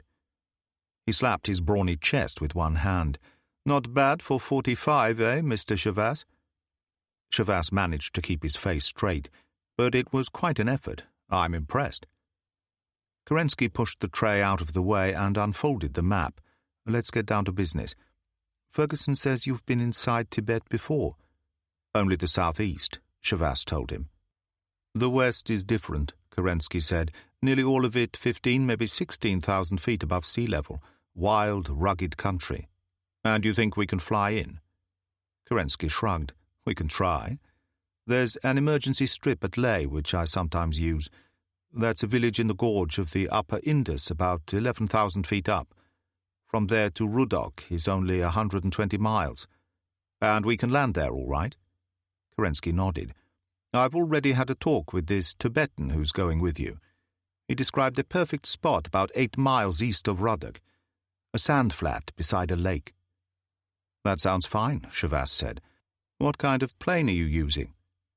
"A de Havilland Beaver. Only a small, light plane with good maneuverability stands a chance in these mountains," Kerensky said. "We'll cross into Tibet through the Pangong Tso Pass. That's maybe 15,000 feet up, so I'll be scraping her belly. No picnic, I'm warning you, and there's plenty of snow and ice up there. If you feel like backing out, say the word now. And spoil your fun," Chavas said. "When do we leave?" Kerensky grinned. "You know, I like you, my friend. Almost I am persuaded to do this job for love, but my mercenary nature triumphs as usual. We'll fly up to Leh this afternoon. There's a full moon tonight. If the sky is clear, we can try for Rudok straight away, but we can't chance the passes through the mountains if there is cloud." "How does that suit you, Paul?" Ferguson said. Chavas shrugged. "The sooner we go, the sooner we're back, as far as I'm concerned. What time?" "Let's make it 3 o'clock at the airport," Kerensky said. "What about the Tibetan?" "We're going to see him now," Ferguson told him. "I'll arrange to have him there on time." They all stood up, and Kerensky raised his glass in a toast. "As we say in my country, may we go to a good death." For a moment his face was serious. And then he emptied his glass and grinned. "And now, if you gentlemen will excuse me, I'd like to finish my swim." He turned and dived over the rail into the yellow water, and Shavas and Ferguson crossed the gangplank to the shore and walked back to the bungalow. Driving out of Srinagar towards the refugee encampment to see Joro a little while later, Ferguson was silent, a slight frown on his face. "What's eating you?" Shavas asked him. Ferguson shrugged. "No, it's probably nothing. It's just that I get the impression that Kerensky isn't anything like so happy about this affair as he'd like to pretend. For the kind of money he's being paid, he doesn't need to be happy," Shavas said. "On the other hand, he had a hell of a war. Probably worried about taking the pitcher to the well too often. And you, Paul?" Ferguson glanced sideways at him. "What about you?" "You should know better than to ask a question like that," Shavas said. "I go where the Bureau sends me. This is just another job as far as I'm concerned. Perhaps a little tougher than most, but that's all." "But doesn't the thought of going in there worry you?" Ferguson persisted. "Sure it does," Shavas grinned. "If it didn't, I wouldn't go." Ferguson turned the car off the highway, and they followed a dirt road for several miles. They were moving up through the lowlands, climbing high into grassy meadows, and suddenly they topped a small rise and saw 20 or 30 tents below, beside a small stream. It was a peaceful scene, with the smoke of the cooking fires rising straight in the calm air. Several women stood knee-deep in the stream, washing clothing, their long woolen shubas tucked into their belts, and barefooted children playing a noisy game of hide-and-seek. The tents were typically Tibetan, and consisted of yak skins sewn together and stretched over a round wickerwork frame which was surrounded by a low wall of stones or turfs. The whole camp had a primitive, quiet charm of its own, and Shavas smiled as a young boy noticed their approach and called to his friends. A moment later, and the whole pack of them surged forward, calling excitedly to their mothers down at the stream. The women looked up, shading their eyes against the sun, and at that moment a horseman galloped over the crest of a hill 50 or 60 yards away, scattering a group of grazing yaks, and rode down into the camp. He wore a long, wide-sleeved robe and sheepskin shuba, which left his chest bare to the waist, and knee-length boots of untanned hide dyed green. His hair was coiled into plaits on either side and covered by a conical sheepskin hat. There was a large silver ring in his left ear. He reined in his small Tibetan horse, dismounted and came towards them, a strangely medieval figure. He was tall and muscular, and his deeply tanned face was not in the least oriental. His high cheekbones and aquiline nose gave him a definitely aristocratic air, and the children, who quickly parted to let him through, ducked their heads in respect as he passed. "Joro," Ferguson said, "this is Mr. Shavas." The Tibetan held out his hand. "I am glad you are here," he said simply. Shavas was impressed. Joro's English was excellent, but there was more to it than that. He was a man who would have stood out in any company. He looked intelligent and tough, every inch a leader, not at all the sort of man who would run away from a fight, and Shavas was intrigued. They walked a little way out of the camp and sat down on a grassy bank. Shavas offered Joro a cigarette, which he accepted, and took one himself. As he gave the Tibetan a light, he said, "Ferguson tells me you're willing to return to Tibet and to help me as much as you can." "Why?" "For 2 reasons," Joro said. "Because Mr. Ferguson has told me that you were one of those who helped the Dalai Lama to escape, and because you wish to help Dr. Hoffner." "But why did you leave Tibet in the first place? Were you in trouble?" Joro shook his head. "I was not a suspected person, if that's what you mean. No, Mr. Shavas, my people are brave, but we can't fight the Chinese with broadswords and muskets. We need modern rifles and machine guns. I came through the Pangong Tso Pass with gold in the lining of my shuba. I came to buy arms, and Mr. Ferguson has arranged this for me. "You'll be taking them in with you," Ferguson said. "It's all fixed up. Some rifles and ammunition, a couple of submachine guns, and a box of grenades. It's all I could manage. We've just come from Kerensky. He wants to fly to Leh this afternoon. Is that all right with you?" Joro nodded. "I see no reason for delay if Mr. Chavas is ready." "If the weather is good, Kerensky wants to try for Rudok tonight," Chavas said, "so we haven't got much time. You'd better fill me in on a few things. What's the general state of affairs in western Tibet?" "Very different from the rest of the country.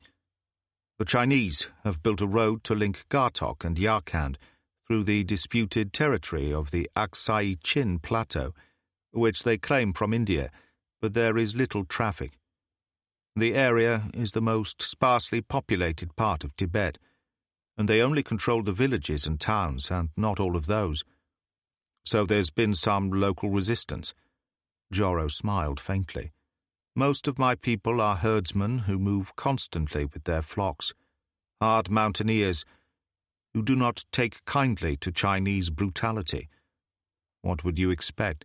I thought that, as Buddhists, the Tibetans were generally against any kind of violence," Ferguson remarked.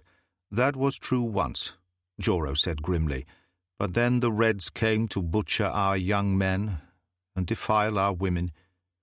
Before the Lord Buddha brought the way of peace to us, we Tibetans were warriors. The Chinese have made us warriors again." "He's right," Chavas told Ferguson. "When I was in the south, even the monks were fighting." "That is so," Joro said. "Near Rudok, at the monastery of Yalungompa, we shall find many friends. The monks will help us in any way they can." "Now tell me about Hoffner," Chavas said. "What shape was he in when you last saw him?" "He had been very ill. That was why I went to see him. I told him I intended to visit Kashmir, and he asked me to take the letter for him. He's not closely guarded, then?" Joro shook his head. "He is allowed to continue living in his old house at Shangu, which is an ancient walled town of perhaps 5,000 people. The Chinese commandant for the entire area lives there, Colonel Li, and Hoffner is confined to his house. He occasionally walks in the streets, but he is forbidden to leave the town." Joro shrugged. "They don't bother to guard him closely, if that's what you want to know. Where would he go, a frail old man?" "That means we can probably work something out without too much difficulty," Chavas said. "After all, we only have to get him from Shangu to this landing ground you found near Rudok, and Kerensky can take over." "There may be difficulties you have not foreseen," Joro said. "For instance, there is Hoffner's housekeeper. She may prove awkward. She was not there on the last occasion I saw him, and I don't trust her." "Why not?" Chavas asked. "For the best of all possible reasons," Joro told him. "She is Chinese. Or rather, her mother was. Her father was Russian, which is as bad. Her name is Katya Stranov. She had been travelling with her father from Xinjiang to Lhasa. He had died on the way." "And Hoffner took her in?" Joro nodded. "It is his great fault that he must always help others, no matter what the cost to himself." Chavas thought about it for a moment, a frown on his face. Finally he said, "What it comes down to is this. You don't trust her, but you've nothing concrete to go on. For all we know, she may be perfectly harmless." "That is so," Joro said reluctantly. "Then we'll have to take a chance on her. When we get to the monastery, you'll have to go to Shangu anyway to spy out the land for me. But we can sort all that out later." Ferguson got to his feet. "If that's all for the moment, we'd better be getting back to Srinagar. I've got plenty to arrange before that plane takes off, and you could use the time to catch up on a little sleep, Paul." Chavas nodded. "That's the best idea you've had yet." He smiled and shook hands with Joro. "Until this afternoon, then." They left him sitting there on the grassy bank, and walked back through the camp to the car. As they drove away, Ferguson said, "What did you think of him?" "He was everything you said he was, and then some. I couldn't have wished for a better companion." "I must say that after listening to what he had to say, the whole thing looks as if it might be rather easier than I thought," Ferguson said. Of course, there's this woman he mentioned, but she's probably harmless. Probably, Shavas agreed, and sighed. There always seemed to be a woman around somewhere, and this one was the unknown quantity with a vengeance. However, time would tell. He eased himself into a comfortable position in the seat, tilted his hat forward, and closed his eyes. Chapter 5. It had stopped raining, and a white band of moonlight sprawled across the bed. Shavas lay in that half-world between sleeping and waking, and stared up through the gloom at the ceiling. After a while he glanced at his watch. It was almost 11 o'clock. He lay back against the pillow for a moment longer, his body wet with perspiration, and then lifted the blankets aside and slipped out of bed. He quickly dried his body on a towel and dressed, pulling a thick woolen sweater over his head, before opening the window and stepping out onto the terrace. The flat-roofed houses of Leh straggled down to the Indus below. The immense walls of the gorge were dark shadows against the sky. It was peaceful and quiet. The only sound a dog barking somewhere across the river, its voice a muted bell in the night. Shavas lit a cigarette, his hands cupped against the wind. As he flicked away the match, a bank of cloud rolled away from the moon, and the countryside was bathed in a hard white light. The night sky was incredibly beautiful, with stars strung away to the horizon, where the mountain lifted uneasily to meet them. He inhaled the freshness of the earth, wet after heavy rain, and wondered why everything couldn't be as simple and uncomplicated as this. You only had to stand and look at it, and it cost you nothing except a little time, and it gave so much. And then a small wind touched him coldly on the cheek, sending a wave of greyness through him, reminding him that half an hour's flying time away through the darkness was the border. The wind called to him as it moaned across the rooftops, and he turned and went inside.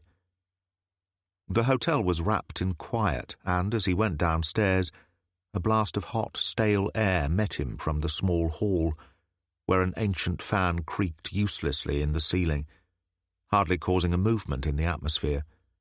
The Hindu night clerk was asleep at his desk, head propped between his hands, and Shavas moved softly past him and went into the bar. Kerensky sat at a table by the window, a napkin tucked under his chin. He was the only customer, and a waiter hovered nearby and watched with awe as the Pole steadily demolished the large roasted chicken on his plate. Shavas went behind the bar, poured himself a large scotch, and added ice water. As he crossed to where Kerensky sat, the Pole looked up and grinned. "Ah, there you are. I was just going to have you wakened. What about something to eat?" Shavas shook his head. "Nothing for me, thanks." "How do you feel?" Kerensky demanded. "Fine." Shavas stood at the window and looked out across the terrace into the moonlight. "It's certainly the right night for it." "Couldn't have been better," Kerensky chuckled. "In this moonlight I can fly through the passes with no trouble, and that was always the most dangerous part of the operation. It's going to be a piece of cake." "I hope you're right," Shavas said. "But I always am. During the war, I flew over 100 operations. Every time something bad happened, I felt lousy beforehand. Through my grandmother on my mother's side, I have gypsy blood. I always know, I assure you. And tonight, I feel good." He leaned over and poured vodka into Shavas's now empty glass. "Drink up and we'll go to the airstrip. I sent Joro up there an hour ago with my local man." Shavas looked down into his glass, a slight frown on his face. Somewhere in his being, a primitive instinct, perhaps that slight mystical element common to all ancient races and inherited from his Breton ancestors, told him that it was no good. In spite of what Kerensky said, it was no good.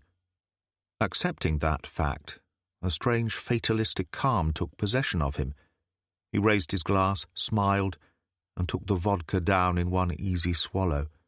"I'm ready when you are," he said. The airstrip was half a mile outside Leh, on a flat plain beside the river. It was not an official stopping place for any of the big airlines, and had been constructed by the RAF as an emergency strip during the war. There was one prefabricated concrete hangar still painted in the grey-green camouflage of wartime, and rainwater dripped steadily through the sagging roof as they went inside. The plane squatted in the middle of the hangar, the scarlet and silver of its fuselage gleaming in the light thrown out by two hurricane lamps suspended from the rafters. Jagbar, Kerensky's mechanic, was sitting at the controls, a look of intense concentration on his face as he listened to the sound of the engine. Joro was sitting beside him. Jagbar jumped to the ground and Joro followed him. "How does it sound?" Kerensky said. Jagbar grinned, exposing stained and decaying teeth. "Perfect, Sahib." "And fuel?" "I filter to capacity, including the emergency tank." Kerensky nodded and patted the side of the plane. "Fly well for me, Angel," he crooned in Polish, and turned to Shavas. "I'm ready when you are." Shavas looked at the Tibetan and smiled. "I'll have my disguise now, such as it is." Joro nodded and pulled a bundle out of the plane. It contained a brown woolen robe, sheepskin shuba and cap, and a pair of Tibetan boots in untanned hide. Shavas changed quickly and turned to Kerensky. "Will I do?" The Pole nodded. "At a distance no one would look at you twice, but remember to keep that face covered. It's as Gallic as a packet of Gauloise or the Pigalle on a Saturday night. Distinctly out of keeping with the Tibetan steppes." Shavas grinned. "I'll try to remember that." He and Joro climbed into the plane first, and then Kerensky slipped into the pilot's seat. He opened the map and turned to Joro. "You're sure about that border patrol?" The Tibetan nodded confidently. "They are supposed to patrol daily to the Pangong Tso Pass, but lately it has been unsafe for them to do so. There are only 10 men and a sergeant. They stay pretty close to Radog." Kerensky leaned down to Jagbar. "Look for me in about 2 hours." The mechanic nodded and pulled the chocks away. Kerensky taxied slowly out of the hangar and turned into the wind. A moment later, the end of the airstrip was rushing to meet them. He pulled the stick back, and the plane lifted into the gorge, rock walls flashing by on either side. The mountains rose to meet them, gigantic and awe-inspiring, and they climbed higher and swung into a gentle curve that carried them between twin peaks and into another pass. The rock walls were uncomfortably close, and Shavas turned away hurriedly and looked for something to do. Joro was sitting with one of the submachine guns on his knee, carefully loading spare clips from a box of ammunition. Shavas took out his own weapon, a Walther, and checked its action. Not that a handgun would be of much use to him if he ran into real trouble. He slipped it back into the soft leather holster at his hip and reached for the other submachine gun. Within half an hour, they seemed lost in a landscape so barren it might have been the moon. Great snow-covered peaks towered on every side, and Kerensky, handling the plane with the skill of genius, moved through a maze that seemed to have no ending. Beyond the peaks, the stars were like diamond chips set in a black velvet cushion, brighter than Shavas had ever known. On several occasions they dropped in air pockets.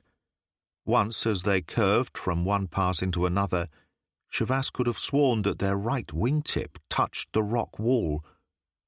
But they flew on, Kerensky's great hands steady on the controls. Suddenly they skimmed over the shoulder of a mountain and, 300 feet below, a lake glittered in the moonlight. "Pangong Tso!" Joro shouted above the roar of the engine. The great pass lifted to meet them. Kerensky eased back the stick slightly, but as the plane rose, so did the frozen earth beneath. Shavas held his breath and waited for the crash, but it didn't come. With 50 feet to spare, they were over the hump and flashing between rock walls on one side and a glacier on the other. Beneath them, a dark plateau rolled away into the distance as far as the eye could see. Kerensky turned and smiled in the dim light thrown out by the instrument panel. "Thought you might like to know we're now over Tibet," he shouted. "I'm altering course slightly to bypass Rudok. No sense in advertising." The plane banked sharply to the east and then resumed level flight. The view was spectacular, and the rolling steppes stretched away to the horizon.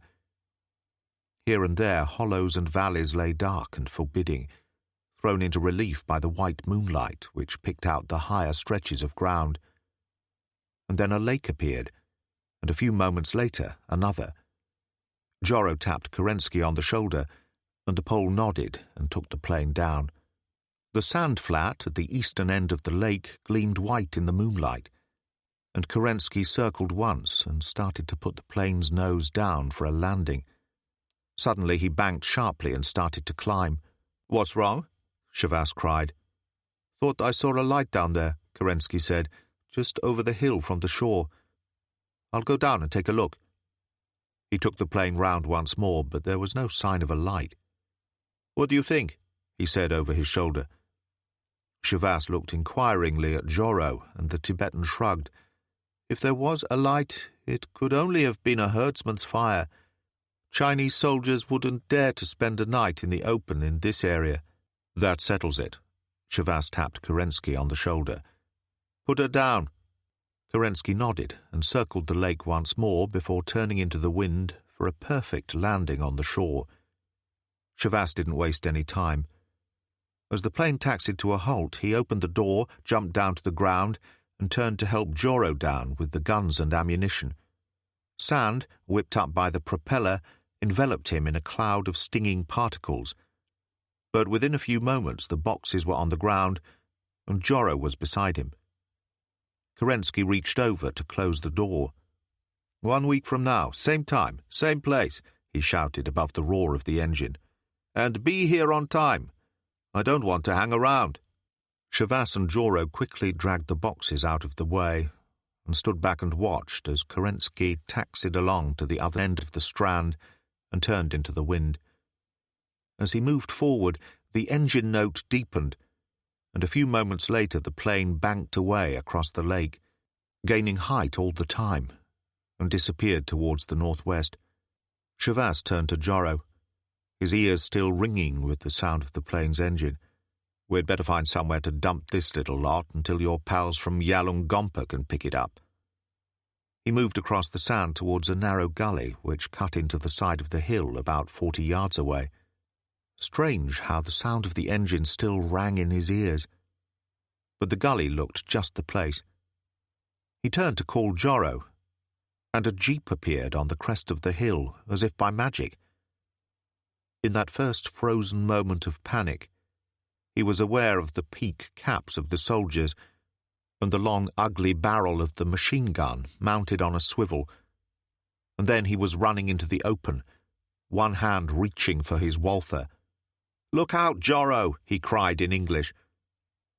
The heavy barrel of the machine gun was already swinging towards the Tibetan, and ribbons of fire stabbed through the night, kicking up the sand in great fountains.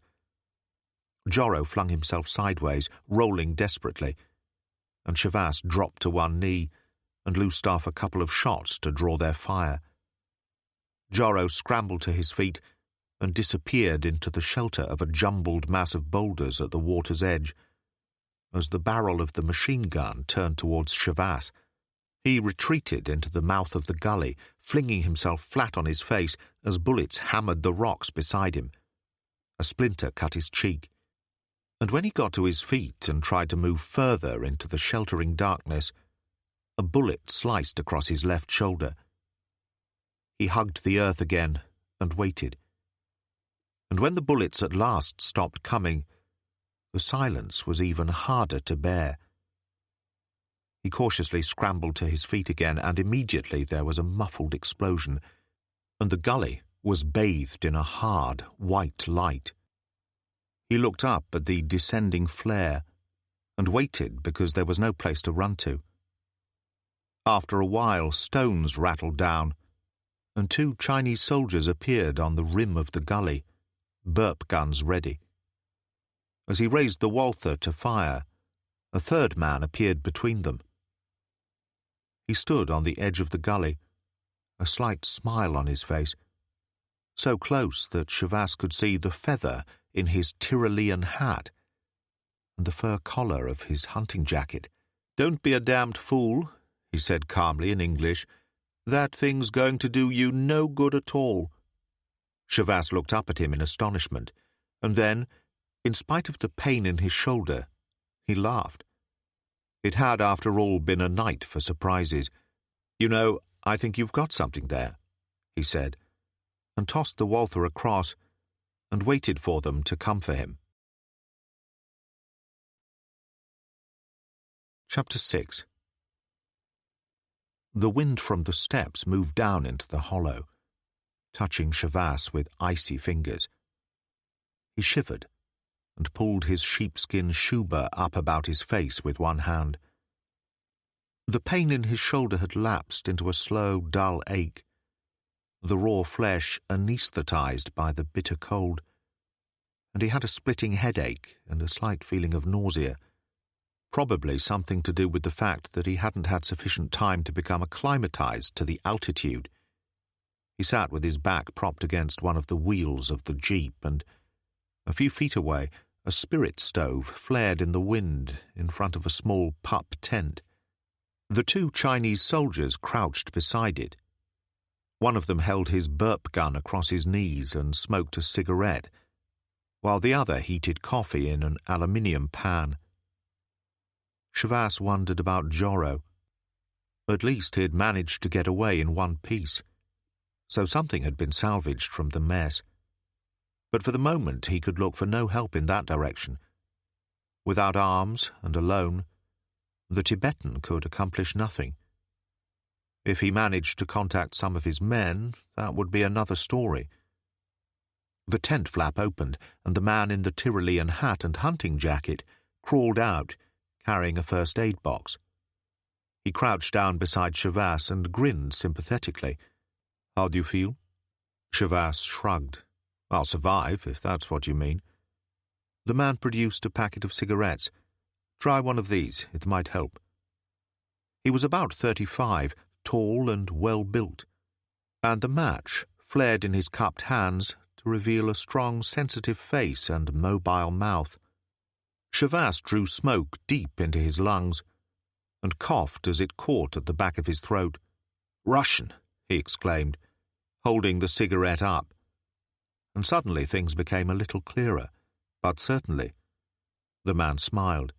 "Andrei Sergeyevich Kurbsky at your service. I hope you won't be offended if I don't return the compliment." "Perfectly understandable." Kurbsky laughed good-naturedly. "Rather bad luck for you, our happening along when we did." "Come to think of it, what are you doing out here at night anyway?" Shavas demanded. "I understood this was a bad security area." "I was on my way to Shanggu.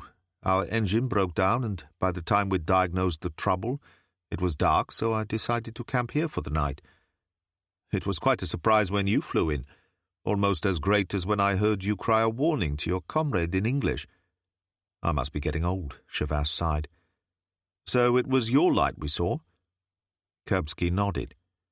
"You interrupted my supper. Of course I turned off the spirit stove as soon as you appeared. You obviously intended to land, and I didn't want to discourage you. And we thought it was a herdsman's fire," Shavas told him bitterly. "The fortunes of war, my friend." Kurbsky opened the first aid box. "And now, if you're ready, I'll see what state you're in." "It's only a scratch," Shavas said. "The bullet ploughed a furrow across my shoulder, that's all." The Russian examined the wound and then expertly bandaged it with a field dressing. "You seem to know your stuff," Shavas told him. Kurbsky grinned. "I was a war correspondent in Korea, a hard school." "And what are you doing in Tibet?" Shavas said. "Seeing at first hand how well the grateful peasants are responding to the new regime?" "Something like that." Kurbsky shrugged. "I have what you might describe as a roving commission. I'm a staff writer for Pravda, but my work appears in newspapers and magazines all over the Soviet Union. I'll bet it does." "This little adventure will make most interesting reading," Kurbsky continued.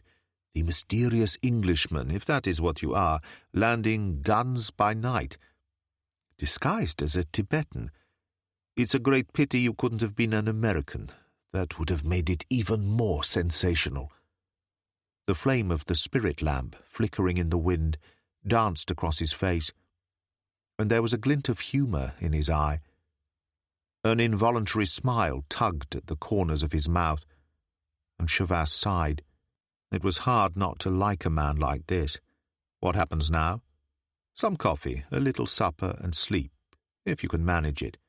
And tomorrow? Kurbsky sighed. Tomorrow we go on to Shangu, and Colonel Lee, the military commander in this area. He leaned forward, and his good-humoured face was solemn. If you take my advice, I would tell him what he wants to know without any foolish heroics. They tell me he is a hard man. For a moment there was a silence between them, and then Kurbsky slapped his thigh. And now, some supper. He made a sign, and one of the soldiers brought coffee and a tin of assorted biscuits. Don't tell me the Army of the People's Republic is going soft on me, Chavas commented. Kurbsky shook his head. My own private stock, I assure you. I always find that a few little luxuries make all the difference to a trip like this in rough country. Chavas swallowed some of the coffee. It was good, and he grunted his approval. Taking a leaf out of the old Empire Builder's book, eh? Dinner jackets on safari in darkest Africa, and all that sort of thing. Thank God for the English, Kurbsky said solemnly. At least they gave the world respectability. At any time a most dubious virtue, Chavas said. And they both laughed. How is London these days? Kurbsky asked. For a moment Chavas hesitated, and then he shrugged. After all, why not? When I left, there was a steady drizzle blowing in from the river, bringing with it all the signs of a typical English winter. There wasn't a leaf in sight in Regent's Park, and 5 nuclear disarmers had chained themselves to the railings outside 10 Downing Street. Kurbsky sighed. Only in London. I was there last year, you know. I managed to catch Gielgud in the cherry orchard one evening. A memorable performance. For an Englishman playing Chekhov, of course. Afterwards we had supper at Helen Corday's saddle room. For a Russian abroad, you certainly visit the right places, Chavas told him. Kurbsky shrugged. It's a necessary function of my work to mix with all classes, and to try to see something of every facet of your society. How else are we to understand you?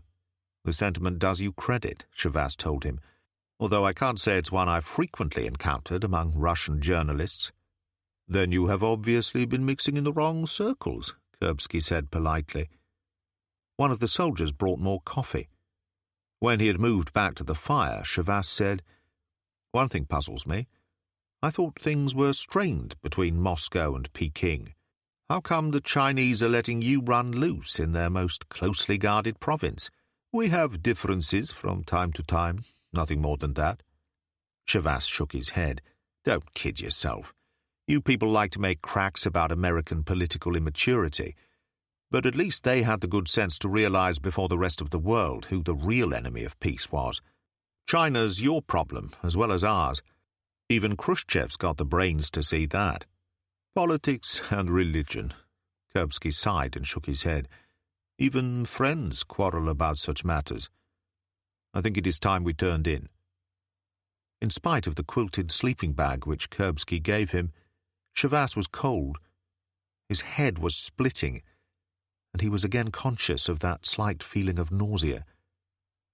He looked out through the tent flap and tried to concentrate on the flame of the spirit stove, trying to will himself to sleep. One soldier had wrapped himself in a sheepskin rug beside the stove, and the other paced up and down on guard, his rubber boots drubbing over the frozen ground. Chavas thought about Kurbsky, remembering some of the things the Russian had said, and the way laughter had glinted constantly in the grey eyes. A man hard to dislike. In other circumstances they might even have been friends. He dozed off and awakened again only an hour later, his teeth chattering, and his face beaded with sweat. Kurbsky was kneeling beside him, a cup in one hand. Shavas tried to sit up, and the Russian pushed him back. "There is nothing to worry about. You have a touch of the mountain sickness, that's all. Swallow this pill. It will help." Shavas took the pill with shaking fingers and washed it down with cold coffee from the cup which Kurbsky held to his lips. He folded his arms inside the sleeping bag to keep them from shaking, and managed to smile. "I feel as if I've got malaria." Kurbsky shook his head. "In the morning you'll feel much better." He went outside, leaving Shavas staring up through the darkness, and reflecting that you learned something new every day of your life. The last Russian with whom he'd had any direct physical contact had been an agent of Smersh, just before Khrushchev had disbanded that pleasant organization. It hardly seemed possible that he and Kurbsky had belonged to the same nation. But there was no real answer. No answer at all. And he closed his eyes. Whatever was in the pill, it had certainly done the trick. His headache had gone, and a delicious warmth was seeping slowly throughout his entire body. He pulled the hood of the sleeping bag around his head and, almost immediately, drifted into sleep. The morning sky was incredibly blue, but the wind was cold, and, standing by the jeep watching the two soldiers strike camp, Shavas felt 10 years older and drained of all his strength. Even Kurbsky looked different, his eyes solemn, the face lined with fatigue, as if he had slept badly. When they were ready, he turned to Shavas almost apologetically and made a slight gesture towards the jeep. Shavas climbed into the rear and sat on one of the spare seats under the swivel gun. The rolling steps stretched before them, the short golden grass beaded with frost, and the wheels drummed over the frozen ground. Within half an hour they came to the great highway which the Chinese had built in 1957 to facilitate troop movements from Xinjiang to Yarkand, where they had been faced with a rising among the Kambas. "Something of an achievement, wouldn't you say?" Kurbsky asked. "Depends on your point of view," Shavas said. "I wonder how many thousands of Tibetans died building it." A shadow crossed Kurbsky's face. He barked a quick order in Chinese, and the jeep moved forward across the steppe, leaving the road, desolate and somehow alien, behind them. He seemed disinclined to any further conversation, and Shavas leaned back in his seat and examined the countryside. To one side of them, the Aksai Chin plateau lifted into the blue sky. Before them, the steppes seemed to roll on forever. Within half an hour they had come down onto a broad, flat plain of sand and gravel, hard-packed, and the driver put his foot down flat against the boards. The jeep raced across the plain, and, as the cold wind lashed his face, Shavas began to feel some spark of life, of real vitality, returning to him. The driver changed down as they came to the end of the plain and slowed to negotiate a gently swelling hill. As they went over the top, Shavas saw a monastery in the valley beneath them. The shock was almost physical, and, as they went down the hill, excitement and hope stirred inside him. He turned to Kurbsky and said casually, "Are we stopping here?" Kurbsky nodded briefly. "I don't see why not. I'm doing a series on Buddhism, and this is one of the few monasteries still functioning in this part of Tibet. A couple of hours won't make much difference." For one insane moment, Shavas almost blurted out his thoughts. For this could only be one place. The monastery of Yalungompa, according to Joro, the center of resistance for the entire area. It was the last place on earth for a Russian and 2 Chinese soldiers to visit. And yet fate had laid out the path for Kurbsky, and there could be no turning back. With something strangely like regret in his heart, Shavas sat back and waited. The lamasery consisted of several flat-roofed buildings painted in ochre, and built into the side of the valley. The whole place was surrounded by a high wall, and great double gates stood open to the courtyard inside. Flocks of yaks and small Tibetan horses grazed beneath the walls, and the black skin tents of the herdsmen clustered beside a stream. It was a peaceful scene, and smoke from the cooking fires carried to them on the wind was pungent in the nostrils, taking Shavas back by some trick of memory to the campfires of boyhood. A crowd of 50 or 60 people stood by the gate, peering into the courtyard, and suddenly the air was filled with an unearthly, deep booming sound that reverberated between the walls of the valley. Kurbsky pointed excitedly. "See, there on the highest roof. A monk is blowing a radong. They can signal with them for miles, I understand." The crowd by the gate turned towards them. They were mainly herdsmen, hardy mountaineers in sheepskin shubas, some with broad knives in their belts. They looked distinctly unfriendly, and the Chinese soldier at the machine gun cocked it quickly and checked the magazine. The jeep slowed as the driver changed gear, and the crowd parted to let them through. For a moment, every other consideration was driven from Shavas's mind at the sight of the magnificent spectacle which was taking place in the courtyard. A group of lamas in brilliant traditional costumes were in the middle of enacting some religious ceremony. In their silken robes of blue, red, and green, and wearing huge masks with hideous demons' faces painted on them, they whirled together in an intricate and deadly pattern, wielding great swords above their heads. "What luck!" Kurbsky exclaimed excitedly. "I've heard of this ceremony. It's something few travelers ever see. The downfall of the King of Hell." He opened his knapsack, took out a camera, and started to take photos as fast as he was able. For Shavas, there was a terrible fascination in sitting there, waiting for something to happen, and suddenly he felt curiously light-headed, and there was that faint feeling of nausea again. The demons spun in ever faster circles, leaping into the air, their aprons of human bones swinging out until they were parallel to the ground. The music from the conches and the drums became even more frenzied, and the soldier at the machine gun leaned negligently forward, his mouth agape with wonder. And then Shavas realized that the demons had gradually encircled the jeep, that they were moving closer and closer, tightening the circle every moment, and the crowd who had stood outside had now moved in through the gate. Kurbsky and his men had noticed nothing.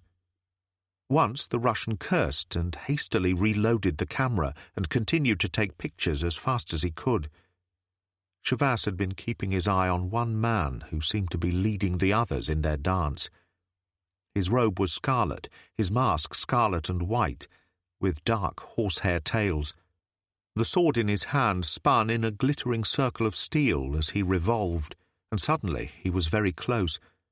His right arm swung from behind his left shoulder in one terrible back-handed blow. The soldier at the machine gun staggered against Shavas, his head half severed from his body, and toppled over the side. There was a moment of utter stillness, when the whole world seemed to stop breathing, and then the crowd roared and moved in.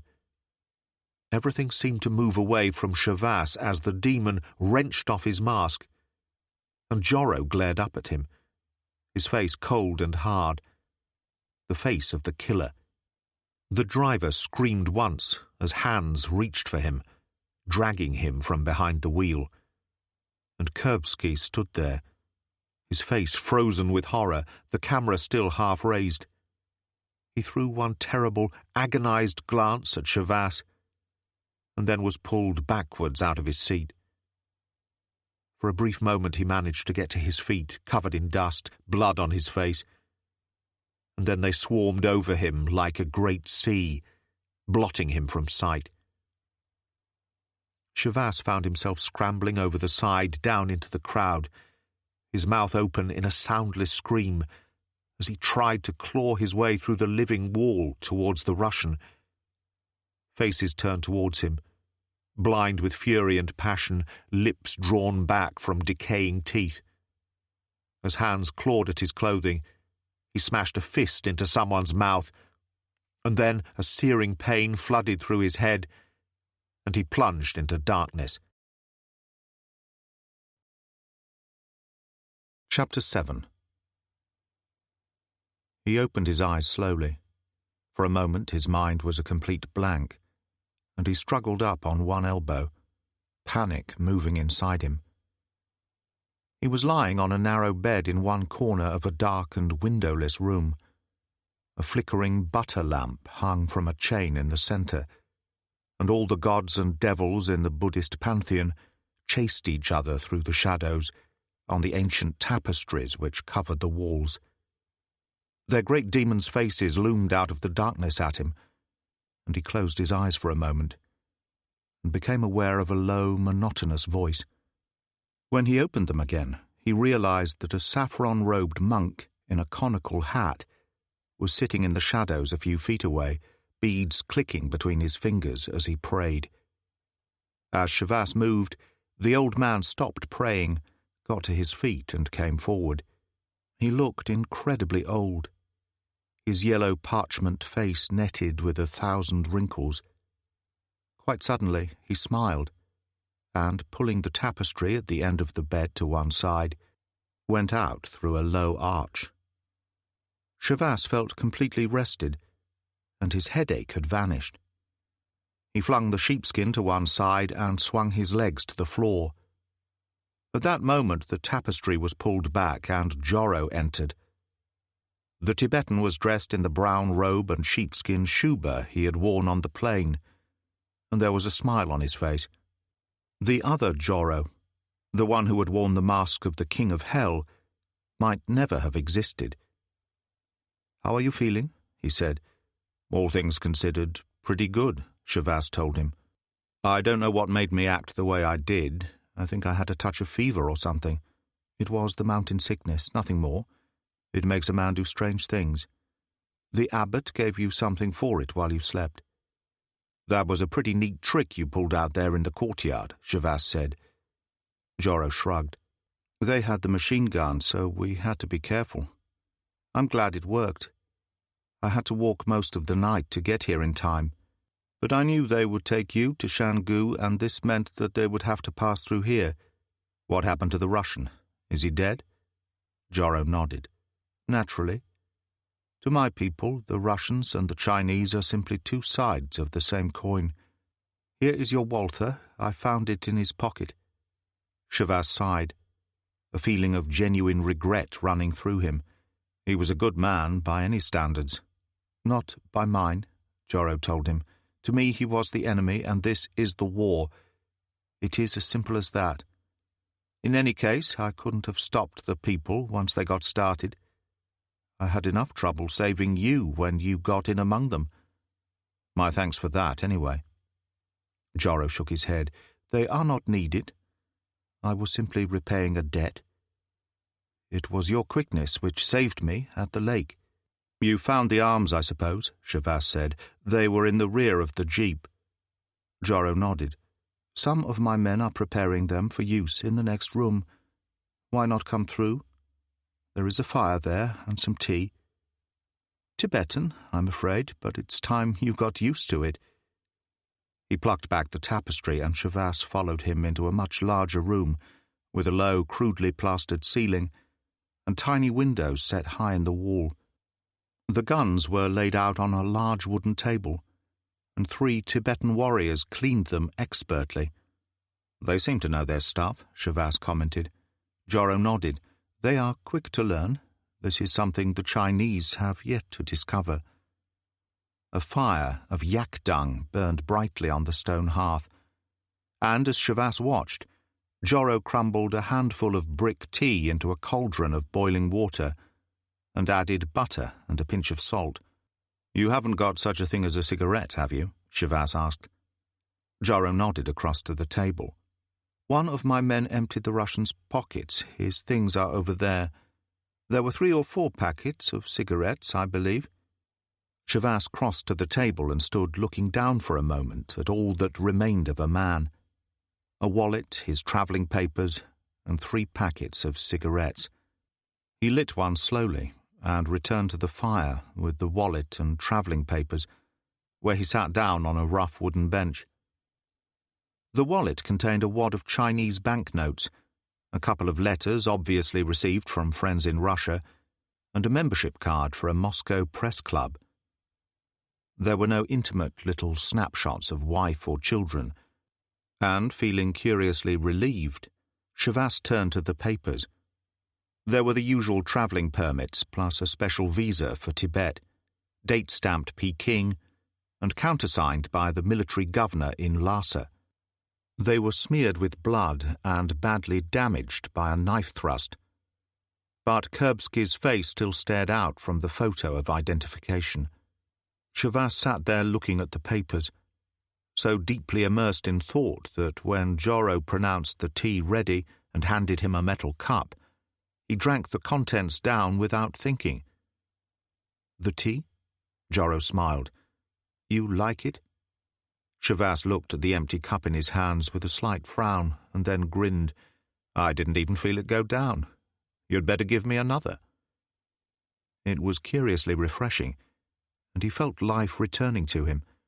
He lit another cigarette and said, "How far is Canggu from here?" "Perhaps 90 miles, Joro said. 2 days hard travelling by horse. What if we went in the jeep?" "But that would be impossible," Joro said. "There are at least 200 troops stationed there, and they patrol the vicinity regularly. If we even tried to approach the town in the jeep, we would be arrested." "But what if we drove right in?" Joro frowned in bewilderment. "How would this be possible?" "If I told the authorities that my name was Andrei Sergeyevich Kurbsky, a Russian journalist touring Tibet on a visa from the Central Committee in Peking. I speak excellent Russian, by the way." "And what about your escort?" "Murdered by the bandits who ambushed our camp during the night. You can be the guide I hired in Lhasa, who pretended to fall in with them and saved my life by persuading them to hold me for ransom." Joro nodded slowly. "I see. And presumably we escaped in the jeep while the others slept?" Shavas grinned. "You're catching on fine." The Tibetan shook his head. "There is one thing you are forgetting. The Russians' papers. They carry his picture." Shavas tossed them into the fire. The blood-stained document started to go brown and curled at the edges. For a brief moment, Kurbsky stared out at him for the last time, and then dissolved in a puff of flame. "Let's say the bandits emptied my pockets," Shavas said. "Anything else?" Joro shook his head. "Only that it will be very dangerous. There is possibly one thing in our favour. One of my men arrived from Canggu last night. Apparently, Colonel Li is away for a few days visiting the outlying villages. Only a captain called Sen is in charge, and he is young and inexperienced." "Couldn't be better," Shavas said. "Even if he radios Lhasa, what can they do, except regret such unpleasantness befalling a Russian national in their territory, and confirm my existence? Assuming that Sen accepts us, what then?" "Kurbsky was looking for stories," Shavas said.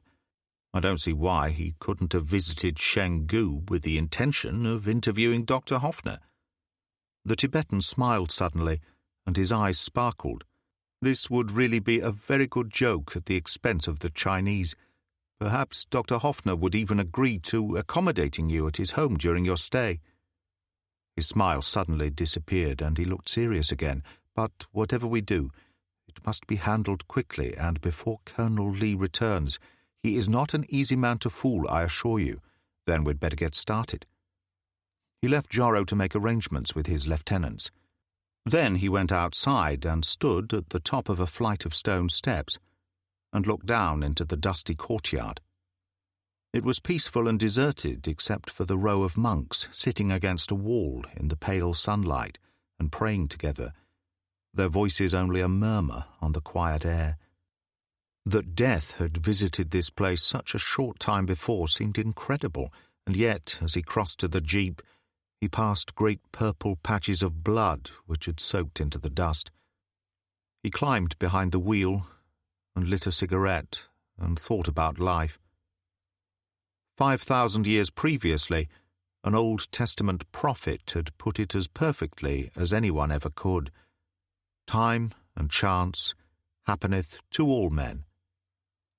For Kurbsky, who had seen so much of danger in his life, death had erupted out of nowhere in this dusty courtyard, 1,000 miles from nowhere, when he had least expected it.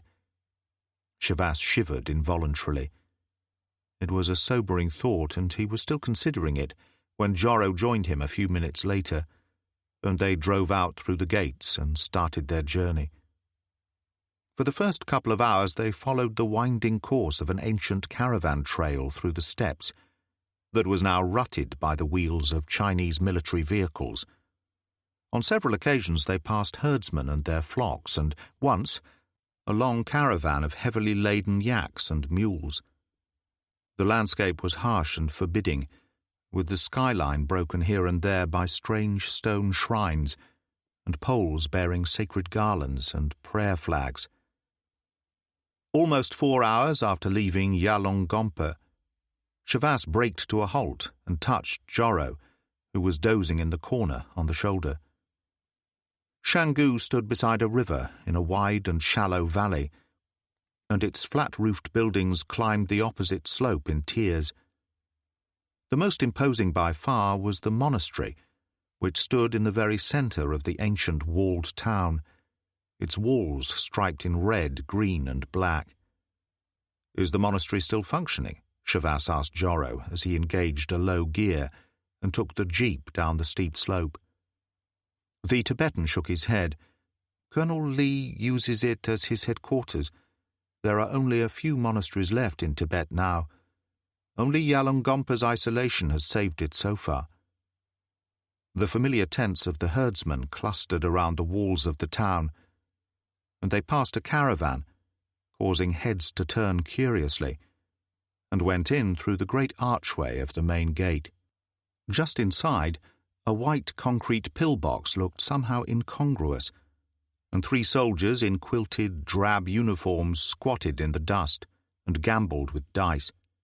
"It's easy to see that Colonel Lee is away," Joro said. Shavas didn't even bother to stop. As the soldiers glanced up in alarm, he roared forward, scattering men and animals, drove into the courtyard of the monastery and braked to a halt, in what he hoped was a suitably arrogant manner. The soldier, who lolled against the wall beside the main gate, straightened at once and unslung his automatic rifle. "Shall I come with you?" Joro asked. Shavas shook his head. "No, you stay here. It should give you some sort of chance if things go sour on me." He mounted the broad flight of shallow steps leading to the entrance and lit one of Kurbsky's cigarettes as he did so. The guard stepped forward, fingering his rifle, and Shavas snapped in Chinese, "Take me to Colonel Lee at once and be quick about it." There was just about the right amount of iron in his voice, and the soldier was properly impressed. He explained hastily that the colonel was away, but that Captain Sen was in his office and volunteered to take Shavas to him. They went along a stone-flagged corridor, mounted some stairs at the end, and passed into another corridor with a wooden floor. At the far end, the sentry opened a door and stood back respectfully for Shavas to enter first. An earnest and rather scholarly-looking young corporal looked up in surprise from his desk. When he saw Shavas, his eyes widened behind the thick lenses of his steel spectacles, and he got to his feet hastily. "Where's Captain Sen?" Shavas demanded angrily. The corporal opened his mouth to speak, shut it again, and turned instinctively to the door behind him. Shavas brushed past him, opened it, and went inside. The young officer who sat behind the desk was perhaps 25, and when he rose to his feet, a frown of bewilderment on his face, Shavas saw that he was no more than 5 feet tall. "Are you Sen?" he demanded angrily. "My God, what sort of a bloody post are you running here? Guards dicing at the main gate and sentries propping up the wall, while rebels gallop around at will, murdering your own men." Sen tried to assert his authority. He came from behind his desk, fastening his collar, and said angrily to the corporal who stood in the doorway, "What is going on here? Who is this man?" "Who am I?" Shavas interrupted. "I'm Kurbsky. Surely they radioed you from Lhasa to say I was coming." "Kurbsky?" Sen said blankly. "Lhasa?" "I'm a journalist, you dolt," Shavas roared, "on a roving mission in Tibet to find stories for my paper in Moscow. And a fine story I've got for them, I can tell you. Held prisoner by a gang of murderous cutthroats, my escort murdered. That's going to look good in Pravda. I don't know who's supposed to be in charge here. But when the Central Committee in Peking hear about it, heads will roll, I promise you." Captain Sen's face was ashen, and he pulled a chair forward quickly. "Please sit down. I'd no idea." "I bet you hadn't," Shavas said. "I trust you've at least got a drink handy." Sen turned to the corporal, who went to a cupboard and returned with a dark bottle and a glass, which he hastily filled.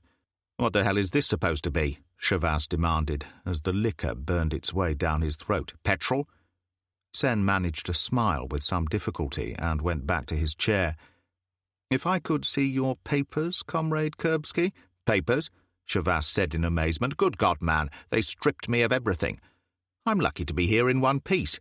Get on the radio to Lhasa, they'll tell you all about me." Captain Sen smiled placatingly. "Of course, comrade, but I can attend to that later. Perhaps if you could give me an account of what happened?" Shavas ran quickly through his story, and when he had finished, Sen said, "This Tibetan who saved you, he is with you now?" Shavas nodded. "He's outside in the jeep. But don't go trying to make him into a hero. He's only helped me because he knew which side his bread was buttered on. They're all damned rogues, these Tibetans. There's only one way you'll solve your problem here, Captain, and that's to stamp on their necks, and stamp hard." "How I agree with you, comrade," Captain Sen said feelingly. "But the Central Committee in Peking have ordained other methods for the time being." "Then more fools they." Shavas got to his feet. "If you've no more questions for the moment, I'd like to make a move. I could do with a hot bath and some decent food." Captain Sen looked bewildered. "But where do you intend to go? I shall naturally have quarters provided for you here." Shavas allowed himself to thaw a little. "That's very kind of you, Captain, but I'd been hoping that Hoffner would put me up. After all, he's the man I've come to see." A great light dawned for Sen, and he jumped to his feet, his face wreathed in smiles. "Ah, but I see now. You have come to Shangu to do an article on the good doctor for your newspaper." "I can't think of anything else that would have brought me here," Shavas told him. "I heard about Dr. Hoffner in Lhasa, and he seemed to be a most extraordinary man." "But he is indeed, comrade," Sen said. "The peasants worship him, and this helps our cause enormously." He reached for his cap. "I will conduct you to his house personally." Shavas found himself frowning. "The good doctor approves of your work here, then?" Sen nodded. "But of course. He is a great humanitarian. He and the colonel are close friends. They play chess together." They paused in the office, and he spoke rapidly to the corporal, who grabbed his cap and ran at once from the room. "I have sent him on ahead to warn Comrade Stranov that we are coming." "Stranov?" Shavas said with a frown as they went downstairs. "Dr. Hoffner's housekeeper," Captain Sen explained.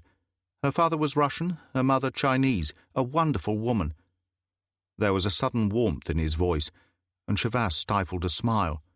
"I shall look forward to meeting her." He managed the briefest of nods to Joro as the Tibetan climbed into one of the rear seats to make room for Sen, and they drove out of the courtyard and down through the narrow streets.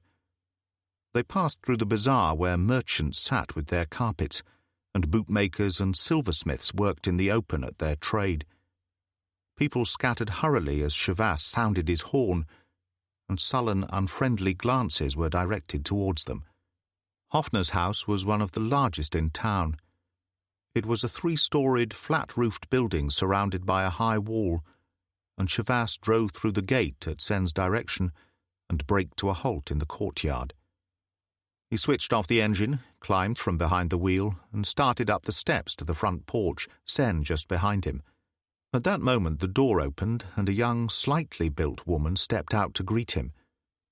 She wore narrow quilted pants and a Russian-style shirt in black silk edged with silver, buttoned high about her neck. Her hair was quite fair, but her skin had that creamy look peculiar to Eurasian women, her lips an extra fullness that gave her a faintly sensual air. She had the breathtaking beauty that one always associates with simplicity. And Shavas shivered suddenly, and for no accountable reason, as if somewhere someone had walked over his grave.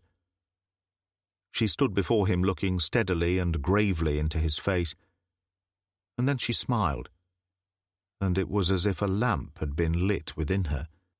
"It is good to see you here," she said in Russian. Shavas moistened dry lips. "I'm glad to be here," he replied, and, as she led him into the house, was surprised to find that he genuinely meant it. Chapter 8. The room was obviously one of the best in the house. The walls were covered in painted plaster and sheepskin rugs were scattered across the wooden floor. Most important of all, the bed looked extremely comfortable. Immersed in hot water up to his neck, Shavas leaned back in the large wooden tub by the open fireplace, smoked one of his Russian cigarettes, and thought about Katya Stranov. She was certainly one hell of a woman, but he was going to have to tread carefully. It seemed quite evident that she was pleased to see him, mainly because the Russian element in her nature was uppermost, and she considered herself to be a Westerner, an alien in a strange land. He wondered how she managed for suitable male companionship. Heaven knows Hoffner was too old for her, but Captain Sen had made no secret of his regard, and there was always Colonel Lee, an unknown quantity in more ways than one. The door opened and Joro entered, carrying a neat bundle, which he placed on a chair. He squatted beside the tub and grinned. "The woman told me to bring you fresh clothing." "I was wondering when you'd show up," Shavas said. "Are they treating you all right?" Joro nodded. "I'm sleeping in the kitchen, which is warmer than the stables, at least." He frowned and shook his head. "There have been changes since I was last here." Shavas reached for a towel, stood up, and started to dry himself roughly. "In what way?" "There's no longer anyone here I know, which in some ways is a good thing. And I'd never met the Stranov woman before today. There are only 2 servants now, a man and his wife. And why should that worry you?" "Because they're both Chinese, and they don't care for Tibetans. They've made that plain enough already." "And you think they're working for Colonel Lee?" Joro nodded. "One can't be certain, but I think you'll have to be very careful." "Don't worry," Shavas said with feeling. "I intend to be." He dressed quickly in the clothes which Katya Stranov had sent up. There was a black silk Russian shirt like the one she had been wearing when they had first met, a pair of quilted pants and a heavy woolen sweater. He examined himself carefully in the mirror, combed back his hair, and turned to Joro. "How do I look?" Joro grinned. "Very pretty. I'm sure she'll be impressed." "Let's hope so," Shavas told him. "It might prove to be important. You'd better go back to the kitchen now. I'll see you later." As he went down, a door clicked open and Katya Stranov crossed the hall. She paused as she heard his foot on the stairs and glanced up, and her eyes sparkled in the lamplight. She was wearing a Chinese sheath dress of heavy black silk, embroidered with scarlet poppies, which fitted her lithe body like a second skin.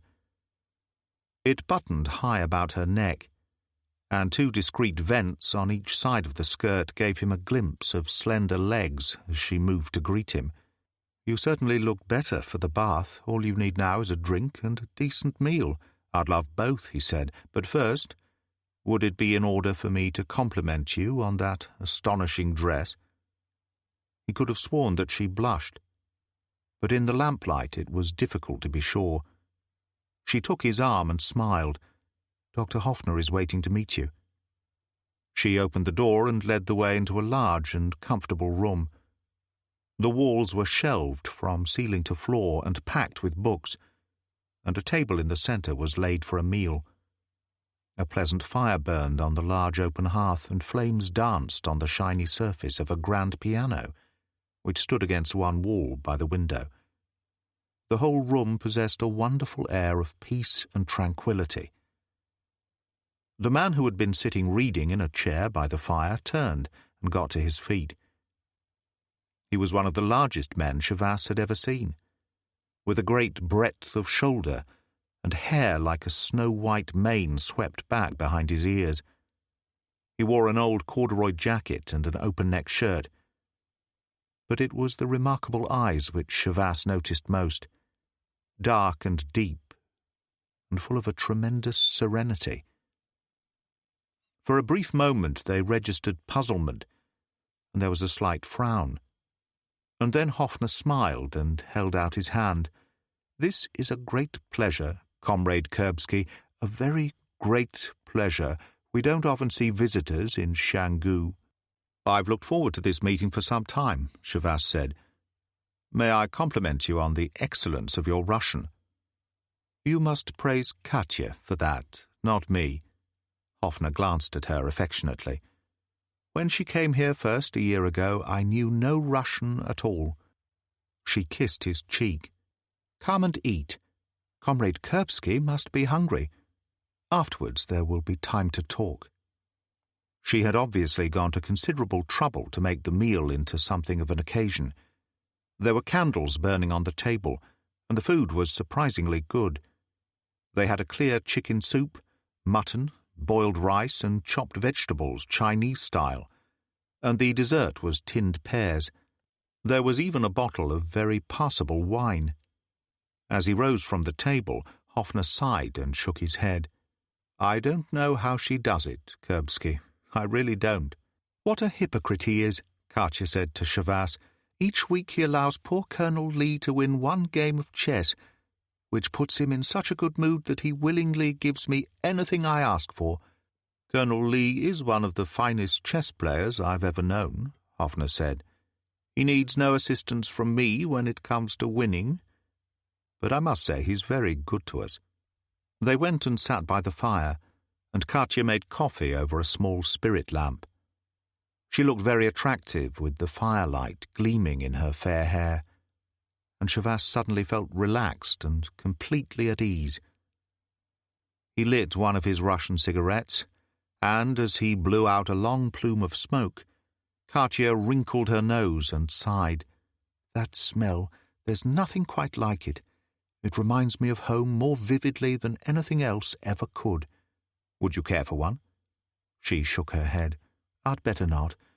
What would I do when you've gone?" She poured coffee into delicate porcelain cups and handed him one. "How is Moscow these days?" He shrugged. "There's a lot of new building going on in the suburbs, but otherwise just the same. To tell you the truth, I see very little of the old town. I spend most of my time abroad." "A foreign correspondent's life must be very interesting," she said. "Always new places, new faces. It has its moments. Unfortunately, I never seem to stay anywhere long enough to really get to know the place. What brought you to Tibet exactly?" He shrugged. "There's a lot of interest in Russia about what's going on here. Besides, a good newspaper man goes where there's news and the prospect of a worthwhile story." "And have you found one?" "My experience of yesterday will do for a start," he said. "But I'm really hoping to get something out of the doctor here." Hoffner, who had been listening to their conversation as he lit his pipe, raised his eyebrows. "I'm surprised anyone is still interested in me." "You're too modest," Katya said, and turned to Chavasse. 74, and he still supervises his clinic every day. Did they tell you that in Lhasa? He's given his whole life to this country, and he could have had a professor's chair in any university in Europe at any time he wanted." "Come now, my dear," Hoffner said. "You mustn't try to make me into some sort of plaster saint. I'm anything but that." "But that's the way some people see you," Chavasse said, "as a great missionary." Hoffner sighed. "I'm afraid I gave up that side of my activities years ago." "May I ask why?" Chavasse said. "It's quite simple, really." Hoffner leaned forward and gazed into the heart of the fire. "I came here As a medical missionary, I wanted to save souls as well as lives. But I found myself amongst a people already deeply religious, who believed in the way of gentleness to an extent almost incomprehensible to the Western mind. What could I offer these people spiritually? I see your point, Shavas said. What was the solution? To give them medical aid when they needed it, Hoffner said. Apart from that, to try to understand them and to be their friend. Forgive me for asking a question which might possibly embarrass you, but I'd like to get as complete a picture as possible. Have the Chinese interfered with your work in any way? As a matter of fact, they've encouraged me wonderfully, Hoffner said. My clinic is more crowded than ever. Mind you, I'm not allowed outside the city walls, but that's only for my own protection. The country's still in rather an unsettled state, as you found out for yourself. You would say then that any change of government has been for the better, most decidedly. Take medical supplies, for example. In the old days, everything I needed had to come in from India by caravan. And now? Colonel Lee gets me what I want with no difficulty. You know, before the Chinese came, this country was still medieval. Its people backward and ignorant. All that is changing now. Shavas kept a smile on his face. But inside he was worried because the old man sounded as if he really meant it. Before he could continue the conversation, Katia stood up and smiled. If you'll excuse me, I'll leave you to get on with your talk. I must visit the kitchen. The door closed behind her, and Shavas said, A remarkable young woman. Hoffner nodded. Her father was a Russian archaeologist. He was working for the Chinese government in Peking, in charge of the excavations at the old imperial palace. He was given permission to visit Lhasa before returning home, but died on the way there. Katya came through here with the caravan a week after burying him. And she decided to stay. Colonel Lee could have made arrangements to send her through to Yarkand, Hoffner told him. But then I was taken ill with serious heart trouble. For 6 months she nursed me back to health. Since then, the question of her leaving has simply never arisen. This all makes most interesting material, Shavas said. On the whole, then, you would say that you lead a contented life? Certainly. Hoffner waved his hand round the room. I have my books and my piano, and there's always the clinic. The piano interests me particularly, Shavas said. Rather an unusual item to find in so isolated a region. I've been told that your playing is quite remarkable. I wouldn't say that, Hoffner said, but it would be a great blow to me if I ever had to do without music. I had this piano carried in by caravan from India before the war. The lamplight flatters its appearance, mind you, but the tone is still quite good. He moved across to the piano, lifted the lid and sat down. He played a few chords, a snatch of a Chopin polonaise, and looked up. Is there anything you would particularly like to hear? Shavas was still standing at the fire, taking his time over lighting another cigarette. He blew out a long tracer of smoke and said casually, in English, Oh, I don't know. What about some music suitable for a May evening in Cambridge? Every wrinkle seemed to disappear from the old man's face, and for a moment it was so quiet that Shavas could hear the wind whispering against the wooden shutters outside the window. I knew there was something wrong about you, Hoffner said calmly, also in English. From the first moment you stepped into this room, I knew. You sent a letter to an old friend some time ago, Shavas said. You might say I'm his answer. So Joro got out? Hoffner said. Shavas nodded. He's downstairs in the kitchen now. He's the Tibetan who's supposed to have saved my life from the bandits. You can see him later if you like. You said something about music for a May evening in Cambridge, Hoffner said. Shavas nodded. A long time ago you lost a bet to Edwin Craig. And he and the girl who'd chosen him instead of you sat in a quiet garden on a May evening while you played for them in the house. Hoffner sighed. Sometimes I think it was 1,000 years ago, and yet I can still smell the fragrance of the lilac wet after the rain. I can even remember what I played. He started to play the opening chords of Clair de Lune, and Chavasse shook his head. I don't think so, Doctor. It was the Moonlight Sonata. For a long moment Hoffner sat there looking at him searchingly, and then a slow smile spread across his face. He rose to his feet and took Chavasse by the hand. My dear boy, I wonder if you could possibly imagine just how delighted I am to see you. They crossed to the fire and sat down. Hoffner pulled his chair forward, and they put their heads together. Tell me, how is my old friend, Edwin Craig? In excellent health, Chavasse said, and very anxious to see you. That's why I'm here. To see me? Hoffner said. A look of incredulity appeared on his face. But that is impossible. For one thing, the Chinese would never let me go. Never mind about that for the moment, Chavasse said. If it could be managed, would you be willing to try? I rather got the impression from our earlier conversation that you approved of what's been happening around here. Hoffner chuckled. What on earth would you have expected me to say? To a foreign correspondent of Pravda. Oh, Colonel Lee has shown me a great deal of personal kindness, I can't deny that, and he really has done everything possible to ensure that I receive all the drugs and medical supplies I need for the clinic. I must say he seems remarkably philanthropic for a case-hardened communist, Chavasse said. It's quite simple. Hoffner smiled gently. I have succeeded in building up a certain standing in this country over the years, and the people have come to trust me. The fact that my clinic has not been closed down implies that I not only approve of the communists, but am willing to cooperate with them. And the only way to deny this would be to refuse to work at the clinic, which would mean no medical center for the Tibetans, Chavasse said. Colonel Lee certainly knows how to put people into a cleft stick. A facility he seems to share with most good communists, Hoffner said. Which brings me back to my first question, Chavasse told him. If I could get you out, would you be willing to leave? Hoffner tapped ash from his pipe into the hearth, and then started to refill it from an old leather pouch, a slight frown on his face.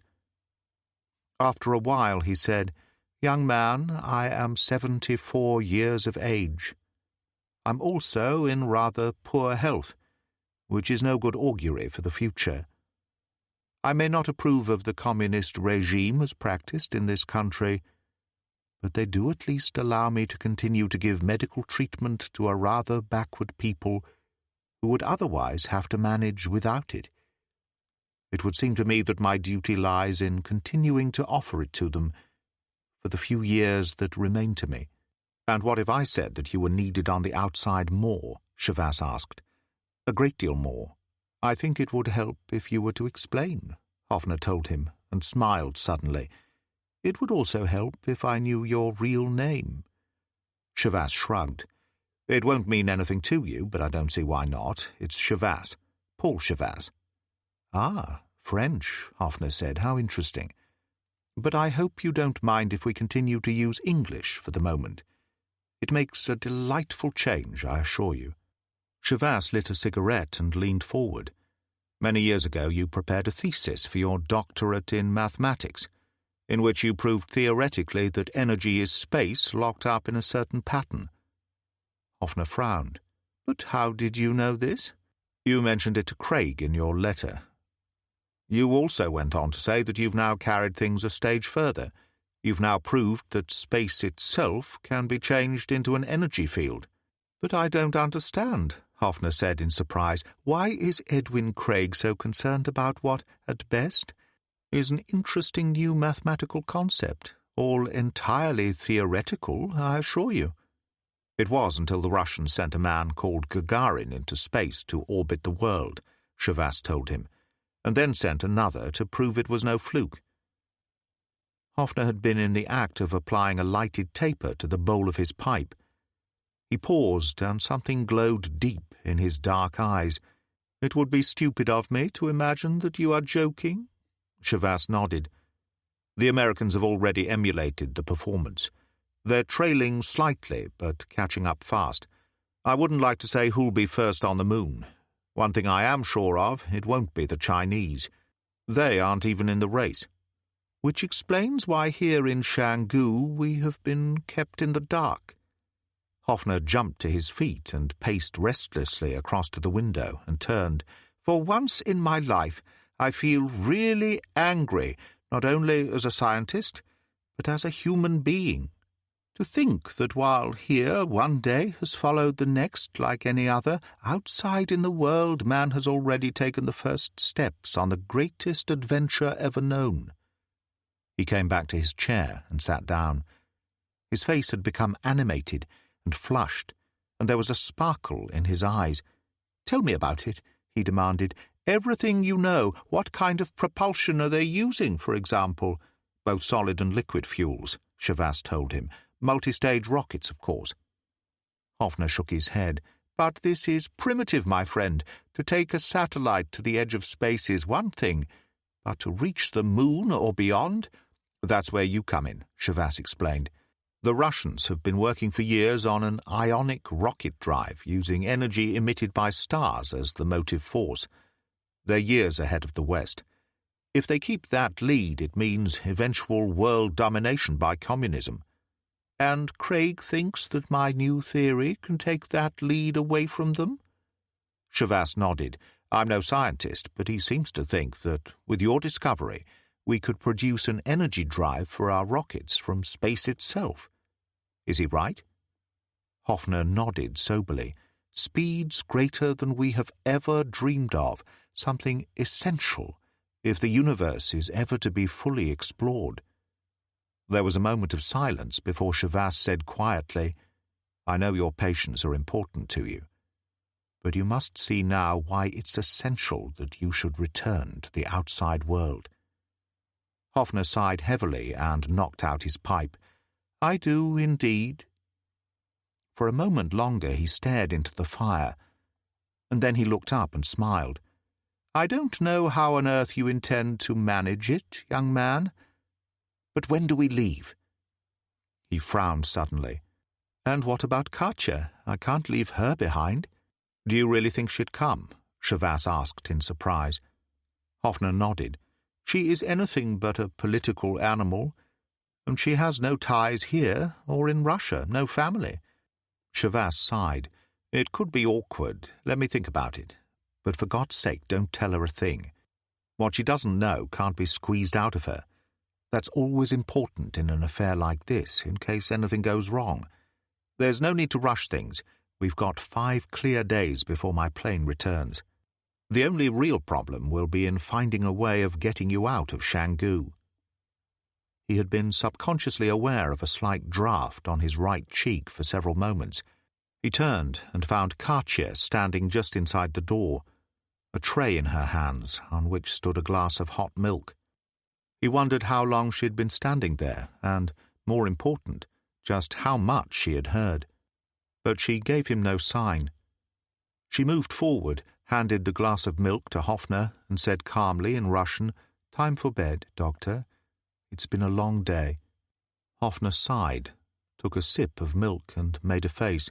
"You see, my friend," he told Chavas, "the wheel has come full circle. Like a schoolboy, I do as I am told." "I'm sure Comrade Stranov knows what's best for you," Chavas said. She smiled down at him enigmatically. "But of course, Comrade Kurbsky. In everything." For a moment there was something strange in her eyes, only briefly, but it told him what he wanted to know before she turned, crossed to the door, and went out again. Chapter 9. It was pleasantly warm in the bedroom, and someone had obviously made up the fire quite recently. Chavas placed the oil lamp on the table beside the bed.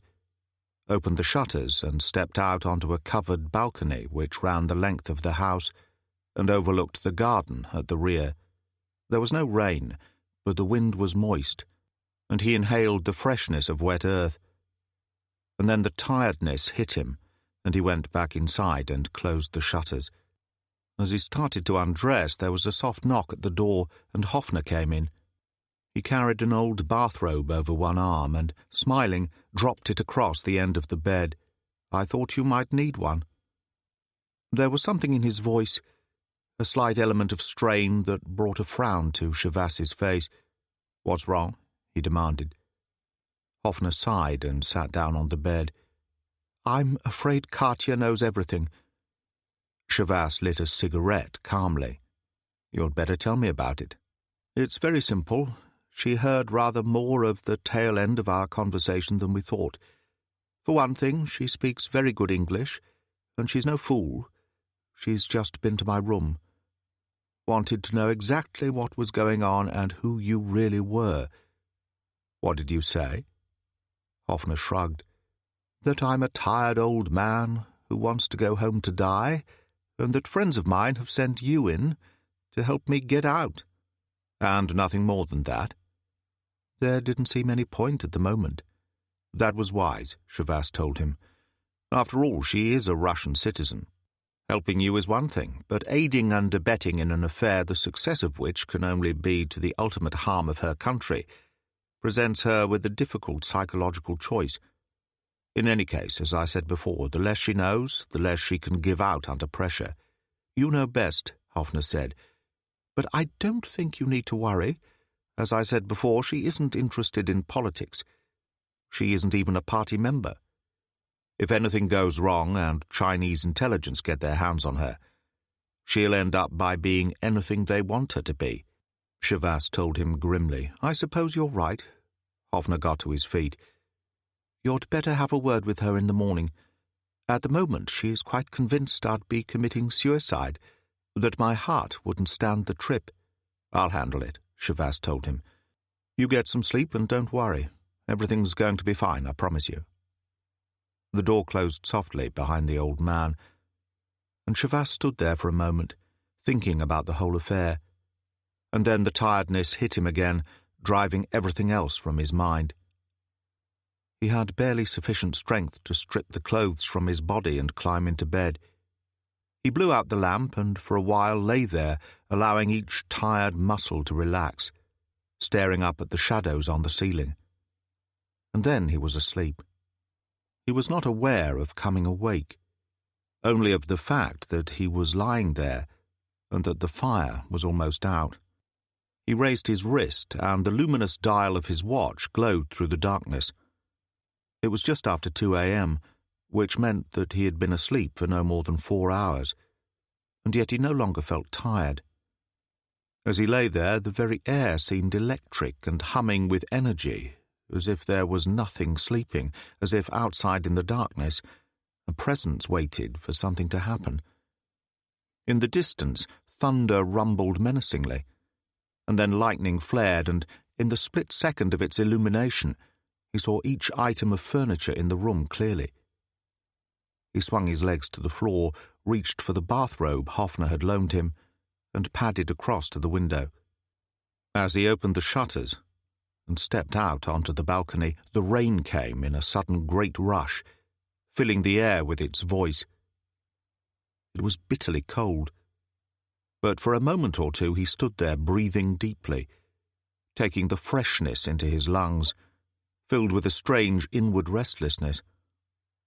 A quiet voice said in English, "The night air is not good for one at this altitude, Mr. Chavasse." He turned slowly, every sense alert. Katya Stranov stood a few feet away by the rail, and as lightning exploded again, her face seemed to jump out of the night, the high cheekbones somehow accentuating the depths of her dark eyes, her hair like flax down to her shoulders, and she was beautiful. That was the thing which came to him suddenly and with a sense of wonder. That she was pretty and attractive had been perfectly clear previously, and in that one split second, as the lightning flared, he had seen something more. There was about her an air of innocence, trying desperately to come to grips with the harsh realities of the world, which reminded him with a pang of another girl in another time and another place. "Can't you sleep?" he asked. She shook her head. "One could say I've got too much on my mind." "Then let's go inside and discuss it," he said.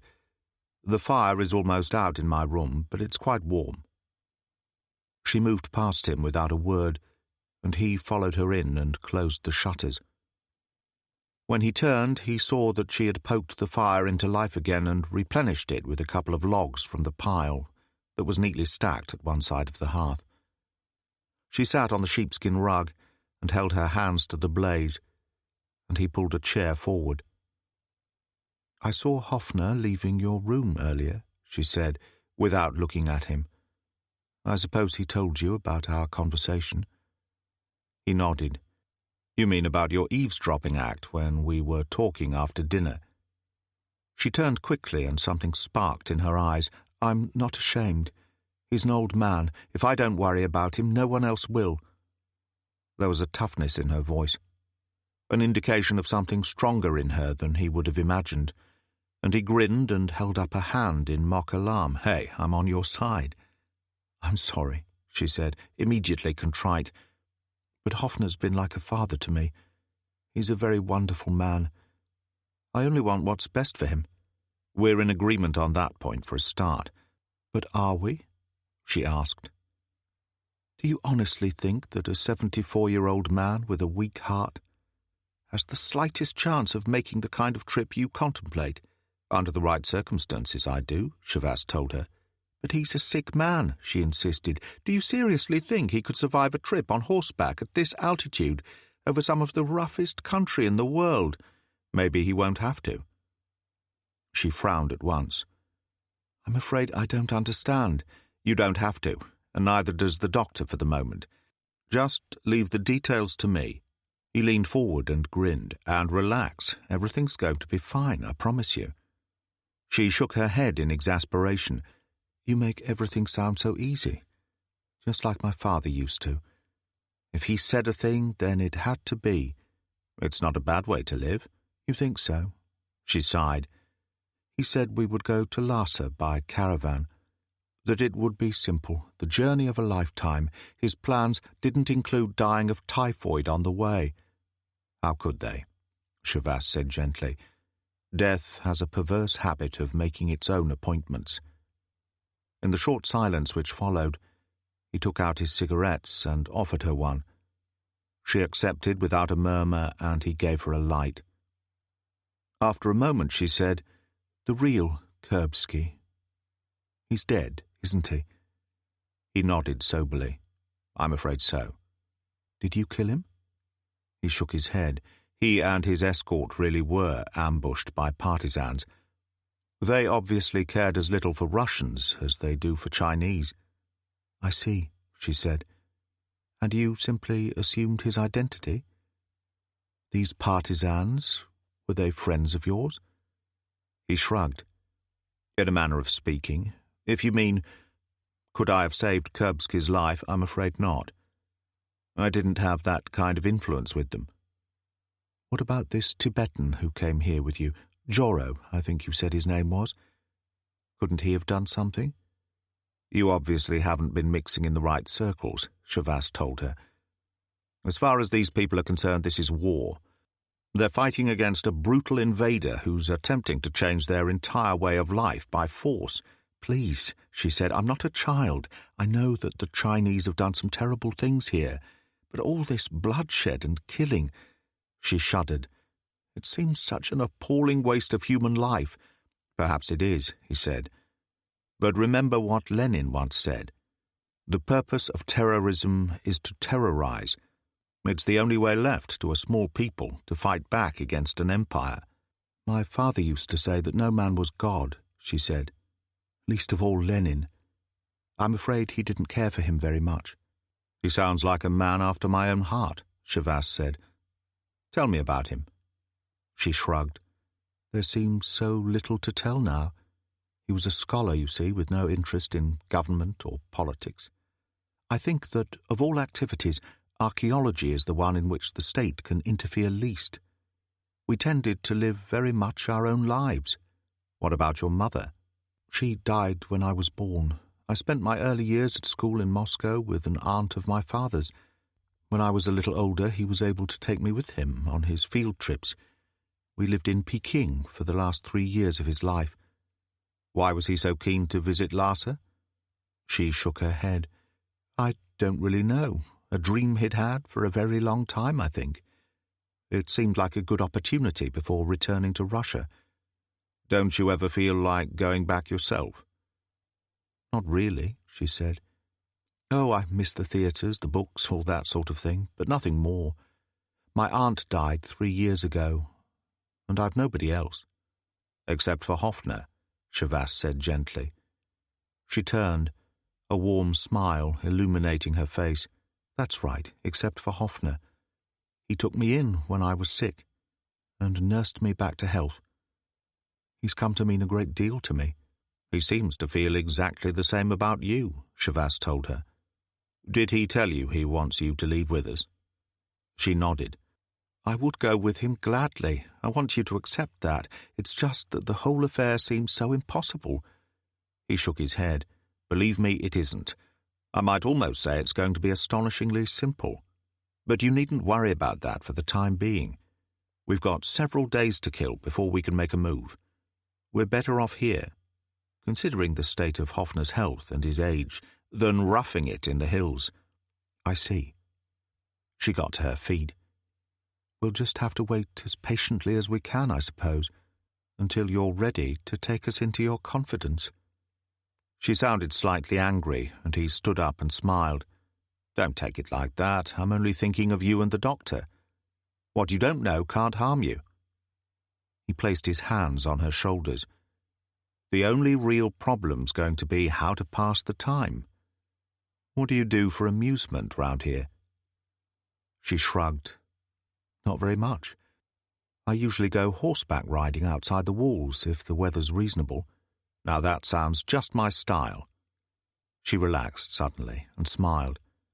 Perhaps you'd like to come with me. I usually go after lunch. How good a horseman are you? He grinned. Pretty fair. Another of my accomplishments. She nodded. And you have many, don't you, Mr. Shavas? It occurs to me that no ordinary man would be able to speak Chinese so excellently, and Russian like a native. What about you? He countered. Your English is pretty good. She shrugged. I started to learn when I was 6 years of age at my first school in Moscow. It's the standard second language in Russia today. She shook her head. No, there's still something about you, something special. Of one thing I'm certain, you're not just an adventurer. But I assure you I am, he told her. She shook her head. No, there's more to it than that. And then the thought came to her, and her eyes widened.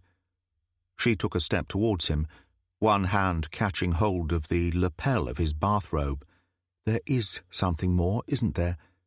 Something to do with the doctor? He did the only possible thing.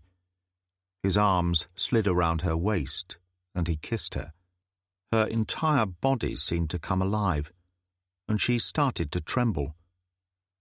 For a little while he held her, and then she gently pushed him away. When she looked up, her eyes were dark and troubled, and her face was flushed. I think I'd better go. He couldn't think of anything to say as he opened the shutters, and she brushed past him. Outside it was still raining. She turned and looked at him for a moment, and suddenly reached up and touched his face with one hand, and then she was gone. For a little while longer he remained there, his skin crawling with excitement, a small restless wind touching his naked flesh. And then he closed the shutters and went to bed. Chapter 10. The day was exhilarating, like new wine, and the blue sky dipped away to the horizon as they rode out through the main gates of Canggu shortly after noon the following day. They were mounted on small and wiry Tibetan horses, and Katya urged her mount into a gallop and took the lead. She wore riding breeches and soft Russian boots, and her hat and collar were of black astrakhan. Gervais was wearing the Tibetan boots and shuba he had arrived in, and he went after her, scattering a grazing flock of yaks as they skirted the herdsman's encampment and rode up out of the valley. The steppes were saffron yellow, golden in the sunlight, and he reined in beside a dark pool of water at the foot of tall rocks where wind whispered through the dry grass. A bird cried as it lifted across the slope, and a strange inexplicable sadness fell upon him. He shivered for no accountable reason, and then Katya called to him, her voice carried by the wind from the top of a hill in the distance, and he urged his mount forward and went after her. There was a fine haze over the land that masked the distances, and the wind was warm like a caress. He reined in on top of the hill and saw a river running through a deep gorge below, and Katya standing on the edge of the cliffs. He cantered down the slope, dismounted, and sent his horse to join hers with a smack on the rump. He paused to light a cigarette, and, as he looked up, she turned and came back. She moved through the dry grass towards him, and the sun was behind her, and the image blurred at the edges. She looked unreal and ethereal and utterly transitory, as if at any moment she might fly away. When she spoke, the spell was broken at once. "Let's sit down, Paul." They flung themselves on the short grass, and after a while he closed his eyes and relaxed. It was so pleasant, so wonderfully pleasant to lie in the sun with the right person and do nothing. He decided there was a lot to be said for beachcombing. Something tickled his nose, and he opened his eyes and caught her gently stroking his face with a blade of grass. "You know, I haven't done this for years," he said. "But you should, after all. Life is for living." "You've got a point there," he told her. "The trouble is, I never seem to have the time. Some sort of personality flaw, I suppose." She chuckled. "I don't believe you. Were you the same when you were a little boy?" He wrinkled his brow and narrowed his eyes as he tried to place the limitless depths of the sky. "I can't really remember. My father was French, my mother English. He was killed fighting with his regiment at Arras in 1940, when the panzers went through Belgium and France like a knife through butter. My mother and I got out through Dunkirk." "What happened after you got to England?" He found himself opening up in a way he hadn't done to anyone in years, thinking back into the past, half-remembered events suddenly coming to life again. By the time he had worked his way through to his 2 years as a lecturer at Cambridge University, almost an hour had gone by. He stopped talking and she frowned down at him. "But I don't understand.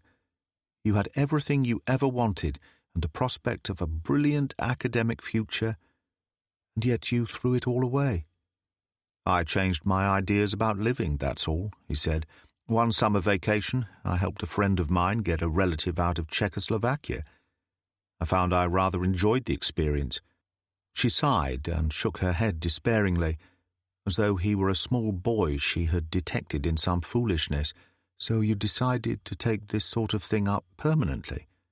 "Oh, now I'm an expert at it," he said. "They even called me in to help get the Dalai Lama to India last year." He was giving too much of himself away. He knew that, and yet this girl had a strange effect, like no woman he'd known before. "And what does your mother think about it all?" Gervais grinned. "She believes I'm some sort of civil servant, which I am in a way." Katya still looked puzzled. "And you honestly like this sort of life? Constantly putting your head on the block, never knowing when the axe might fall?" "Oh, it isn't quite as bad as that all the time," he said. "Working for the Bureau can mean anything from a job like this to making sure nobody shoots Comrade Khrushchev when he visits London. Don't you approve?" It isn't a question of approving or disapproving. It's got nothing to do with politics or government or anything like that. It's just that to me it seems so wrong to see a fine brain wasted." He closed his eyes, remembering that someone else had once said the same thing. Her voice moved on, and then it began to rise and fall, and then it was the rushing of the river in the gorge, and then the quiet trickle of water over stones.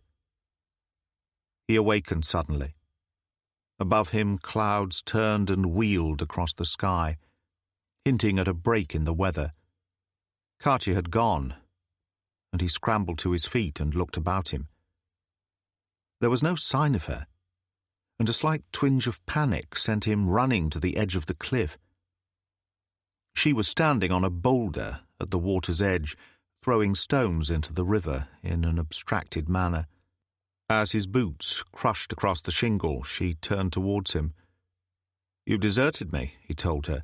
"I wakened to find you gone, like the enchanted Tartar princess in the fairy tale." She jumped down from the boulder and stumbled, and he moved forward quickly and caught her in his arms. "Are you all right?" "Oh, Paul, I wish it were like a fairy tale," she said. "I wish this were an enchanted day standing still in time, and that you and I were together for ever and ever." There was a depth and poignancy in her voice that brought a sudden lump to his throat. For a moment he gazed down into her eyes, and then he kissed her gently. For a little while she melted into him, and the earth moved. And then she broke away and stumbled across the shingle to the path. When he reached the top of the cliffs, she was already mounted and galloping away, and it took him a moment or so to catch his horse. As he went over the top of the hill, clouds moved across the sun, and a great belt of shadow spilled darkness across the ground. He saw Katya moving towards it, and he urged his horse into a gallop because, for some incomprehensible reason, he felt a desperate urgency to reach her before the shadow did. When he was still 30 or 40 yards away, it enveloped her, and he reined in his horse. The shadow passed over him in turn, and he felt suddenly chilled, and fear touched his heart with ice-cold fingers. For a little while he sat there listening to the sound of her horse's hooves fade into the distance, and when she disappeared, hidden by a fold in the ground, he urged his horse into a walk and followed her. When he reached the gate of the house, Joro was waiting for him, his face serious. As Shavas dismounted and handed him the reins, the Tibetan said, "Captain Sen's been here asking questions." "What about?" Shavas said. "He's making out a report for Lhasa," Joro told him. "He questioned me for half an hour. I told him we were camped near Rudok when they attacked us. I said they dropped the bodies of the 2 guards down a hole in the ground." "Sounds reasonable enough," Shavas said. "Where is he now?" "Inside. He was about to leave when the Stranov woman came back. What happened out there? Did you 2 quarrel?" Shavas shook his head. "We decided to have a race on the way home, but my horse was winded." He took his time over lighting a cigarette and said rapidly, "Everything's going smoothly so far. The doctor is willing to come with us, and so is the woman." Joro frowned. "Are you sure she can be trusted?" At that moment the house door opened, and Katya and Captain Sen moved out onto the steps. "This would seem to be about as good a time as any to find out," Shavas said, and walked across the courtyard to meet them. Katya looked quite calm and completely relaxed, and Captain Sen smiled politely. "I hope you enjoyed your ride, comrade." "In such charming company, how could I fail to?" Shavas bowed slightly to Katya. "I'm sorry I was eliminated so early in the race. I'm afraid my mount wasn't up to it." "We must see if we can find you a better one next time," she said. "I believe Captain Sen wanted a word with you." Sen raised a hand. "But there is really no hurry. I simply wish to hear your own account of your unhappy experience, comrade." For my report to Lhasa, you understand. As it happens, the good doctor has invited me to dinner this evening. Perhaps we could talk then." "A pleasure," Shavas told him. The Chinese smiled. "Until this evening, then." He saluted Katya, clicked his heels together like a Prussian, and walked away across the courtyard. "You must excuse me," Katya said. "I have to see the cook about the evening meal." Her tone was formal, almost cold. And before Shavas could reply, she had turned and vanished into the interior of the house. For a moment he stood there, a slight frown on his face, and then he followed her in. He found Hoffner in the library, sitting in front of a roaring fire with a book on his knee, drinking tea from a delicate porcelain cup. The old man looked up. "Did you enjoy your ride?" Shavas warmed his hands at the fire. "It was pleasant enough, but the countryside around here is dreadfully monotonous. I don't think I could stand it for long." "Oh, it has its points," Hoffner said. "I suppose you know Sen's been here?" Shavas nodded. "I met him on his way out. He's already had a word with Joro. It's nothing to worry about, only some report he has to send to Lhasa. He said he'd have a word with me tonight after dinner." Katya seemed very subdued when she came in. The old man said tentatively, "I take it you've had a word with her?" Shavas sat down in the opposite chair and helped himself to tea. "She's far from happy about the whole thing, but she's willing to go along." "Presumably you haven't told her the real reason I'm leaving?" Shavas shook his head. "There's no need. The reason you've given is a perfectly logical one." He hesitated and then continued, "As a matter of fact, Doctor, if anything ever goes wrong with this business and the Chinese question you, tell them exactly what you've told Katya, that you're an old man in poor health who prefers to end his days in his own country. The beauty of it is that it makes perfect sense. They'd probably accept it without probing any deeper." The old man smiled faintly and shook his head. "But I have the greatest possible faith in the fact that nothing will go wrong." At that moment there was the sound of a vehicle braking to a halt outside. Hoffner frowned and put down his cup. "Now I wonder who that can be." As Shavas started to his feet, the door opened and Katya rushed in. "Colonel Lee," she said quickly in Russian. Shavas was aware of the extreme pallor of her face, of the dark eyes suddenly smudged with shadow. He managed one quick smile of confidence as the coldness seeped through him, and he picked up his cup of tea. "What an unexpected pleasure," he said calmly. There was a quick footstep in the hall, and a man paused in the doorway. He was almost as tall as Shavas, his uniform perfectly tailored to his slim figure, and a khaki greatcoat with a fur collar swung from his shoulders. He carried a riding crop in his gloved hand, and, smiling, he touched it to the brim of his fur cap. "My dear doctor, how very nice to see you." He spoke in Chinese in a deep, pleasant voice, and like Katya, it was obvious that he had European blood in him. His eyes lifted slightly at the corners, but they were shrewd and kindly, in a bronzed, healthy face, and the lips below the straight nose were well-formed and full of humour. "We didn't expect to see you back before the end of the week, Colonel," Hoffner said calmly. As the English would say, something came up. Lee turned to Katya and lifted one of her hands to his lips. "My dear, you look as charming as usual." She managed a tight smile. "We've had an unexpected guest since you were here last, Colonel. Allow me to introduce you to Comrade Kurbsky, a foreign correspondent of Pravda, who is here to interview the doctor." The colonel turned to face Shavas, who held out his hand. "An honor, Colonel." Colonel Lee smiled good-naturedly and shook hands. "But I've already had the pleasure of making Comrade Kurbsky's acquaintance," he announced. There was a moment's complete silence in which the whole world seemed to stop breathing. "I'm afraid I don't understand," Shavas said carefully. "But surely you remember, comrade?" Lee's mouth curved good-humouredly. "4 nights ago at Rangong, we stayed at the village inn together. Filthy hole, wasn't it?" Shavas took a quick step forward, kicked Colonel Lee's feet from under him, and sent him backwards over Hoffner's chair with a stiff right arm. As he ran out into the hall, he was already reaching for the Walther. There was no time to think of Hoffner or Katja now. This was a matter of survival, and in life, as in war, it was the quick and the unexpected that won the day. A jeep was parked at the bottom of the steps outside the front door, and 4 soldiers lounged beside it, chatting idly. They glanced up in alarm, and he turned to go back inside. Colonel Lee appeared in the hall, an automatic in one hand. Chavasse raised the Walther and pulled the trigger, and nothing happened. He tried again without success, threw the useless weapon at Lee's head, and vaulted over the parapet into the courtyard. He landed badly, losing his balance, and, as he got to his feet, there was a sudden pain in his ankle. He gritted his teeth and ran for the gate. Behind him, boots pounded, and he heard Lee call loudly, "No shooting!"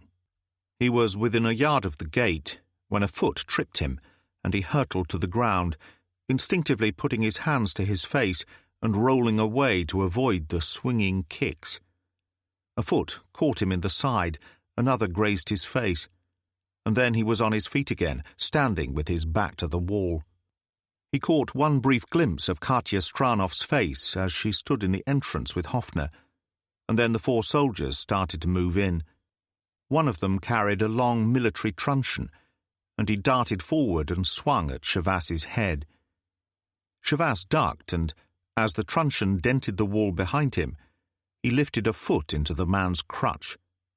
The truncheon rattled against the ground as the man collapsed. The other 3 soldiers hesitated for a moment, and then one of them pulled out his bayonet and started forward cautiously. Colonel Lee was running across the courtyard, and he cried out, "No, I want him alive!" Chavasse dropped to one knee, snatched up the truncheon, and smashed it across the soldier's arm.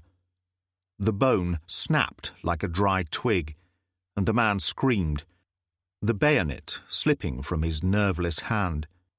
As Chavasse started to rise, the other 2 came in with a rush. The first one kicked him in the side, lifting him against the wall. Chavasse grabbed for the man's foot, and they fell to the ground, rolling over and over. As he pulled himself on top, Colonel Lee, who had arrived at that precise moment, picked up the truncheon and hit him one neat and expert blow across the back of the neck. Chapter 11. When they threw him into the cell, Chavasse stumbled over a body and fell against the opposite wall. He crouched on his hands and knees, and breathed deeply a couple of times to clear his head. After a while he felt a little better and turned to examine his surroundings. The cell was perhaps 20 feet square, its only illumination a small butter lamp which stood in a niche in the wall above his head.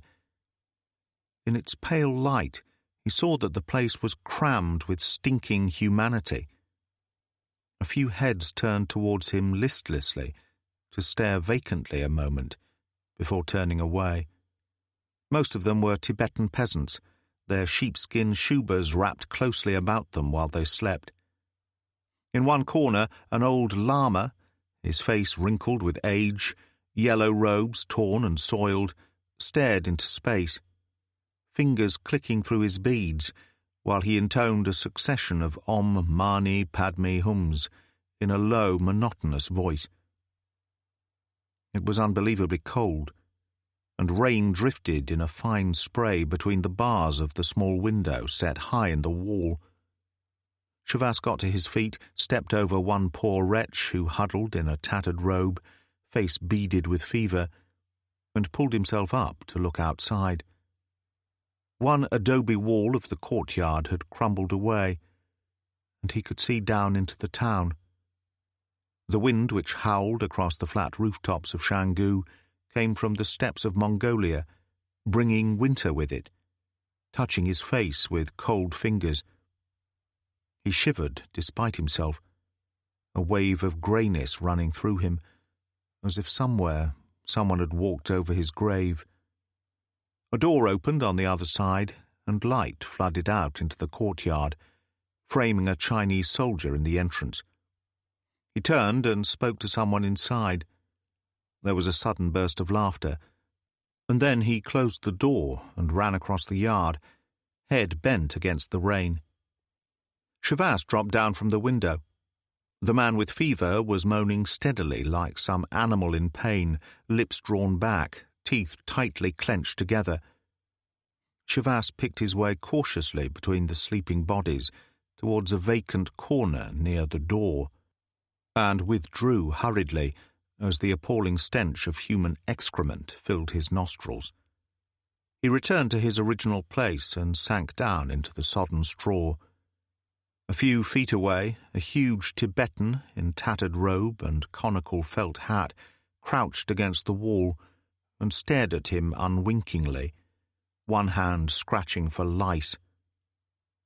After a moment he produced a lump of sampa mixed with butter from somewhere about his person, broke it in two, and offered Shavas half. Shavas managed to smile and shook his head. The man shrugged and started to chew the sampa. Shavas started to turn away, his limbs shaking uncontrollably as the cold ate into them. He folded his arms tightly and closed his eyes, wondering how the hell was he going to get out of this one. But there was no answer. After a while he drifted into an uneasy sleep. He was conscious of the sound of the key in the lock and of the door opening, but it was the blow in the face that really brought him awake. A hand gripped him roughly by the front of his jacket, jerking him to his feet, and he was pushed across the cell and out through the door. Two privates and a sergeant waited for him in the stone-flagged corridor, all dressed alike in quilted, drab uniforms, the red star of the Army of the People's Republic on their peaked caps, the only splash of colour. The sergeant turned away without a word and started along the corridor. Shavas followed, the two privates bringing up the rear, their automatic rifles at the ready. They mounted a flight of stone stairs to an upper corridor and halted outside a door. The sergeant knocked, listened for a moment, and then led the way in. The room had obviously once been the living quarters of a person of some importance. The wooden walls were beautifully painted, sheepskin rugs covered the floor, and logs burned in the large stone fireplace. The green filing cabinet in one corner and the desk in the centre of the room looked somehow incongruous and out of place. Colonel Lee sat behind the desk, a typewritten report in one hand which he continued to read. Shavas stood beside a chair a foot away from the desk, his body sagging with fatigue, and examined himself in the narrow mirror framed in gold, which hung on the wall behind Lee. The handsome, aristocratic face was haggard and drawn, the eyes dark pools set too far back in their sockets, and blood trickled sluggishly from a cut in his forehead. As Shavas raised a hand to wipe it away, Colonel Lee grunted, dropped the report on his desk, and looked up. An expression of immediate concern appeared in his eyes, and he frowned. "But, my dear chap, what have they been doing to you?" he demanded in impeccable English. "Your concern is so touching," Shavas told him.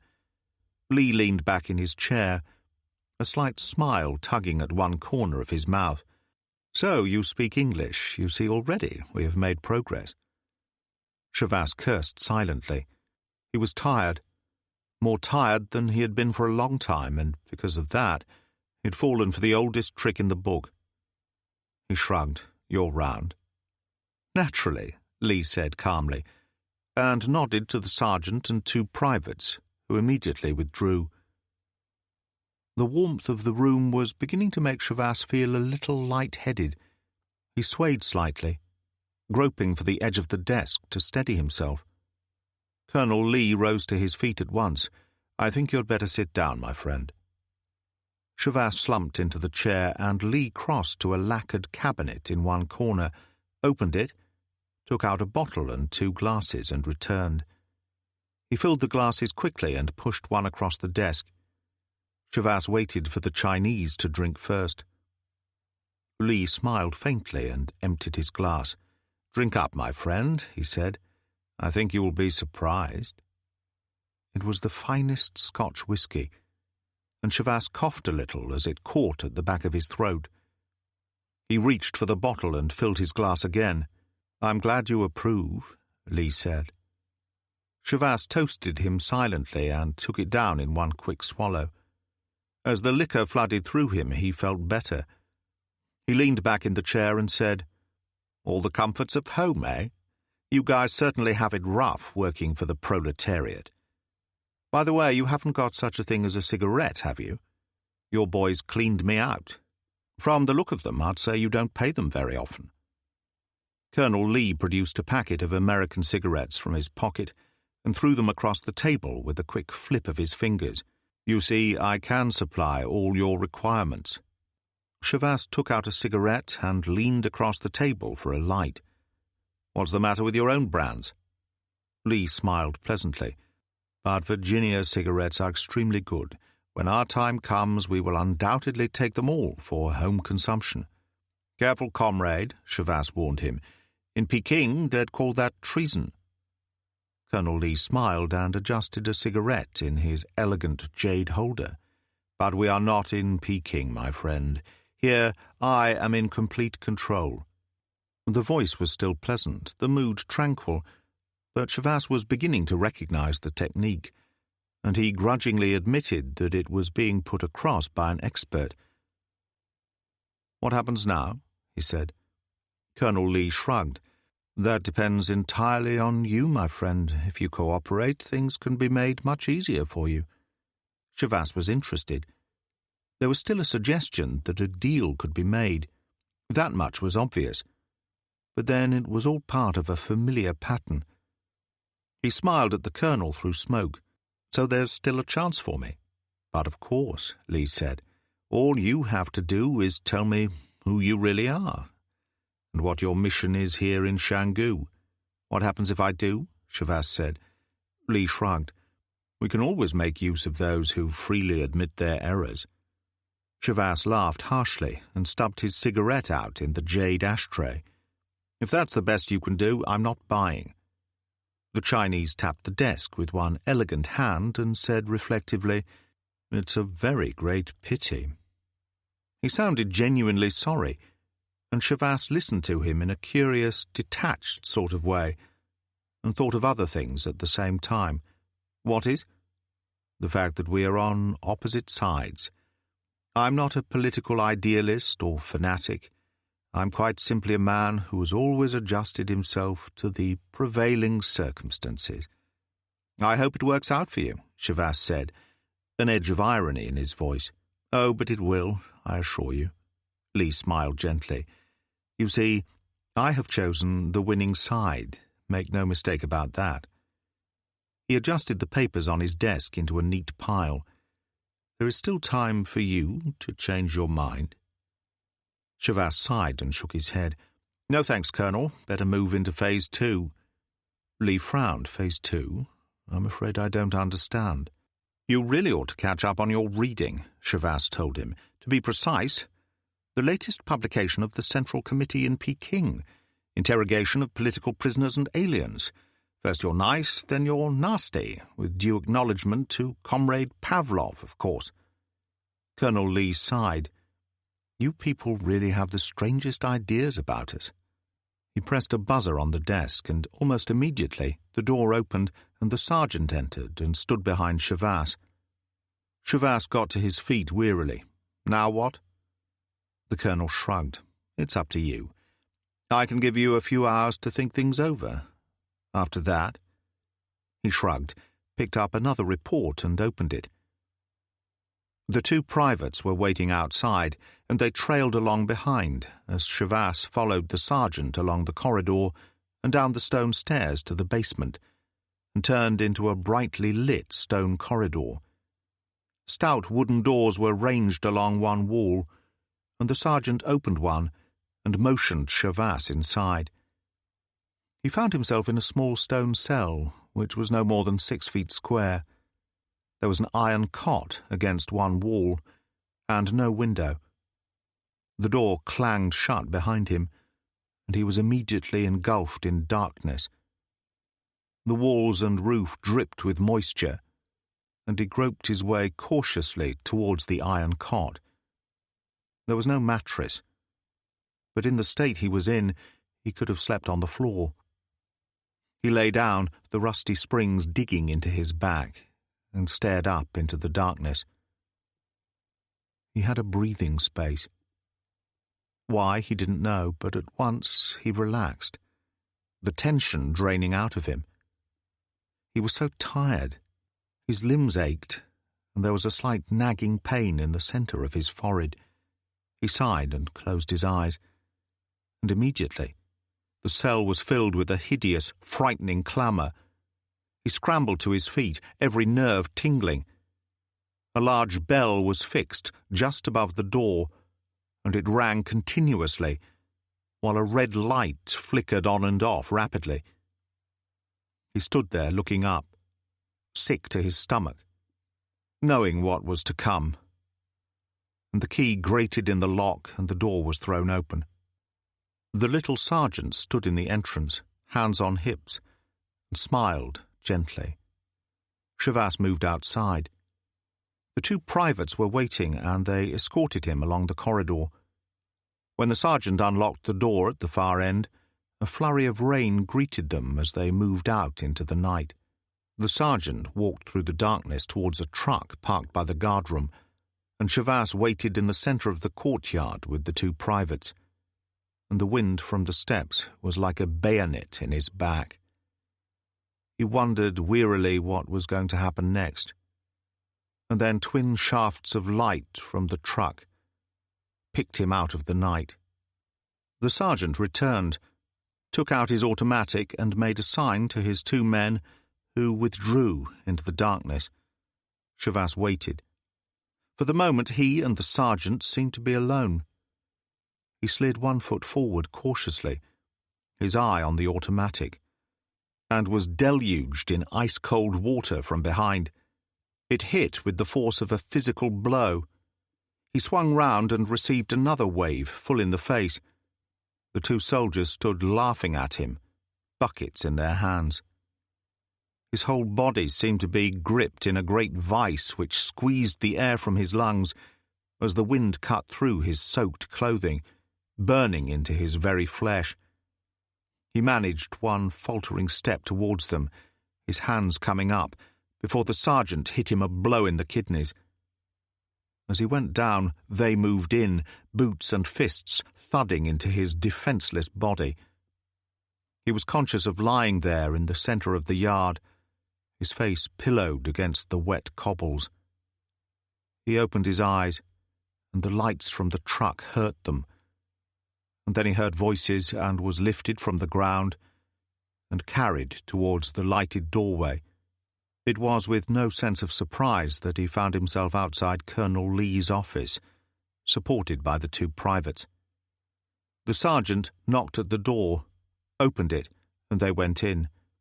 They stood in front of the desk, and for the second time that night Chavasse examined himself in the long gold-framed mirror. He presented an extraordinary sight. Black hair was plastered across the high forehead. One eye was half closed, and the right side of his face was swollen and disfigured by a huge purple bruise. His mouth was smashed and bleeding, and the front of his shirt was covered in blood. Colonel Lee looked up at him and sighed. "You're a very stubborn man, my friend, and to what purpose?" The whiskey bottle and glasses were still on the table. He filled one and pushed it across. The soldiers lowered Chavasse into the chair, and the sergeant held the glass to his lips. Chavasse moaned in pain as the liquor burned into his raw flesh. But after a moment a warm glow began to spread throughout his entire body, and he felt a little better. "You put on quite a show," he croaked. Lee's face creased in anger. "Do you imagine I enjoy this sort of thing?" he demanded. "Do you think I am a barbarian?" He pressed a buzzer on his desk. Enough of this childish game of cat and mouse. I know who you are. I know all about you." The door opened, and a young Chinese woman orderly entered with a file, which she placed on his desk. Shavas noticed, in a detached sort of way as she went out, that her uniform fitted her like a glove. Leather Russian boots, setting off trim legs. "It's all here," Colonel Lee said, holding up the file. "I've been in touch with Lhasa, and they contacted our intelligence headquarters in Peking at once. Don't you believe me?" Shavas shrugged. "That remains to be seen." Colonel Lee flicked open the file and started to read. Paul Shavas, born in Paris, 1930, father French, mother English, so has dual nationality, educated at Sorbonne and Cambridge and Harvard universities, Ph.D. in modern languages, lecturer at Cambridge University until 1955, since then employed as an agent by the Bureau, a secret organization used by the British government in its constant underground war against the free communist states. Shavas was aware of no particular sense of shock that they knew so much. He was not even afraid. His entire body seemed to ache with pain, and it was all he could do to keep his eyes open. "You've certainly got one hell of a vivid imagination," he said. Colonel Lee jumped to his feet angrily. "Why do you make me treat you like this? Is it the way for intelligent people to behave?" He moved round the desk and sat on the edge, a couple of feet away from Shavas. When he spoke, his voice was gentle, as if he were trying to reason with a stubborn and willful child. "Tell me what you are doing here. That's all I want to know. Afterwards you can have a doctor, a meal, a warm bed, anything you desire." Everything was slipping away from Shavas. To keep his eyes open was an effort, and Lee's face seemed to swell to enormous proportions. He tried to open his mouth, but no sounds would come out. The colonel moved closer. "Tell me what I want to know, Shavas. That's all you have to do. I will take care of the rest, I promise you." Shavas managed to spit in his face once, before coloured lights exploded in his head, and a great pool of darkness moved in on him. Chapter 12. Trudging along in the rain at the end of the column, Shavas presented an extraordinary picture. His eyes had withdrawn into dark sockets. His hair was filthy and matted, and his gaunt body was covered by an ancient and verminous sheepskin shuba. His wrists were tied tightly together in front of him, and the other end of the long rope was looped over the pommel of his guard's high wooden saddle. He was beginning to feel tired. The rain, blown against his face by the high wind, was icy cold, and his stomach ached for food. He slowed a little, and immediately his guard tugged sharply on the rope, sending him stumbling forward onto his face. The man screamed angrily in Chinese, and Shavas got to his feet painfully and started to hobble forward again. "All right, you bastard," he shouted in English. "Keep your bloody hair on." He could see Colonel Lee riding at the front of the column of 30 men, all mounted alike on wiry Tibetan horses, submachine guns across their backs. And he wondered again at the strange mixture of the old and the new that seemed so typical of the Chinese. Despite the size of the area under his supervision, Colonel Lee had only 3 jeeps and 1 truck, and when he made his rounds of the villages on the high plateau, where security was bad and he needed a strong escort, he was compelled to use cavalry.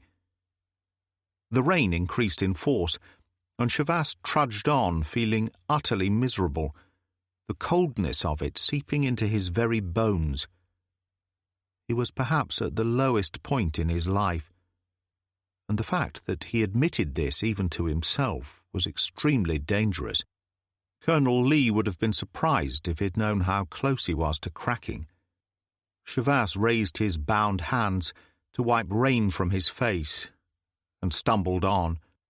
For almost 3 weeks he had been beaten and humiliated in every conceivable way.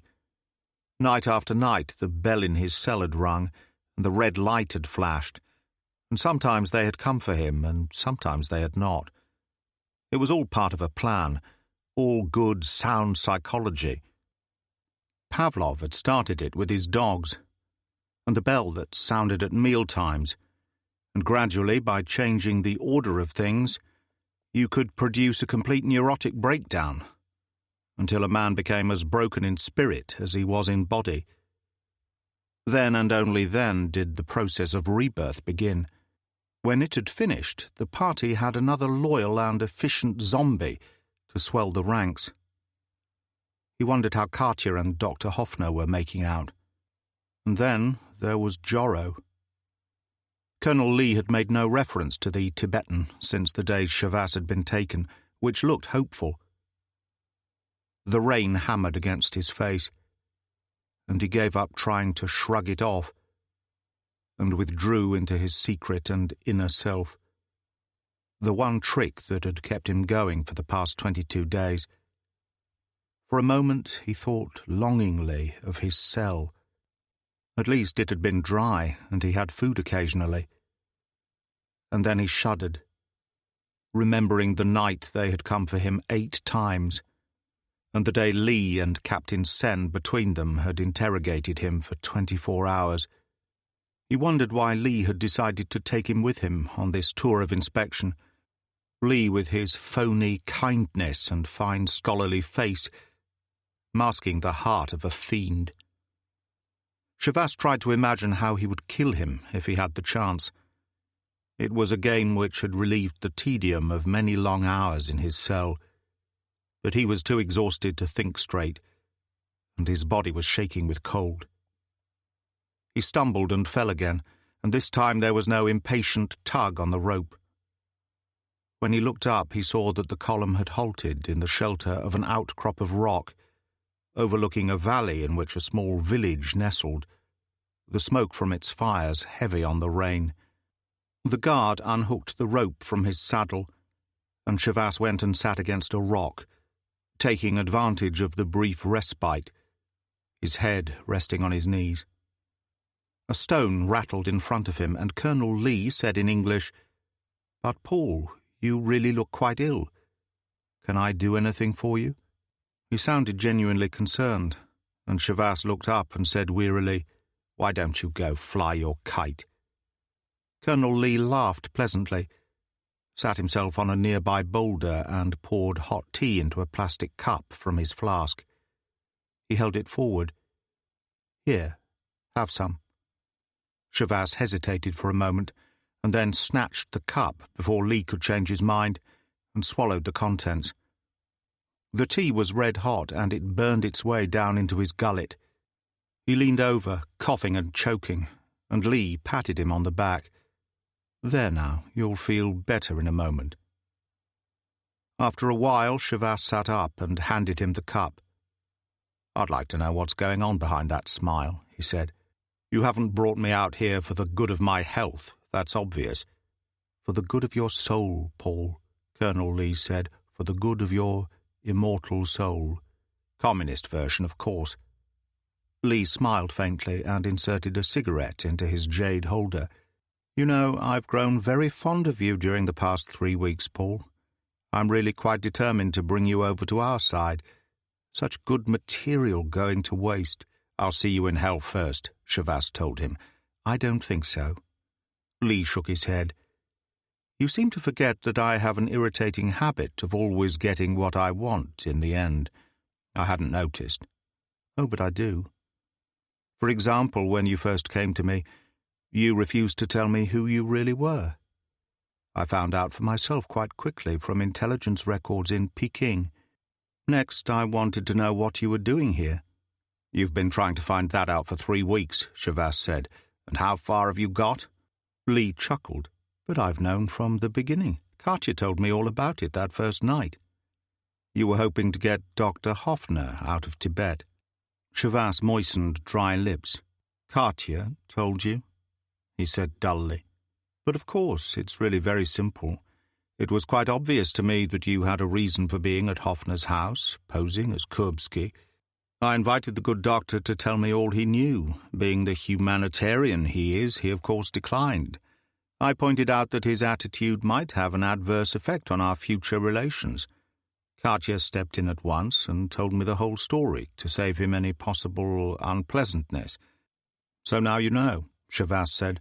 "I'm glad she had the sense to tell you. What have you done with them?" "They're both still at Hoffner's house. I'm afraid I'll have to send them to Lhasa eventually, and from there to Peking. But only when this affair is cleared up." "But what else is there to know?" Shavas asked. "Many things." Colonel Lee shrugged.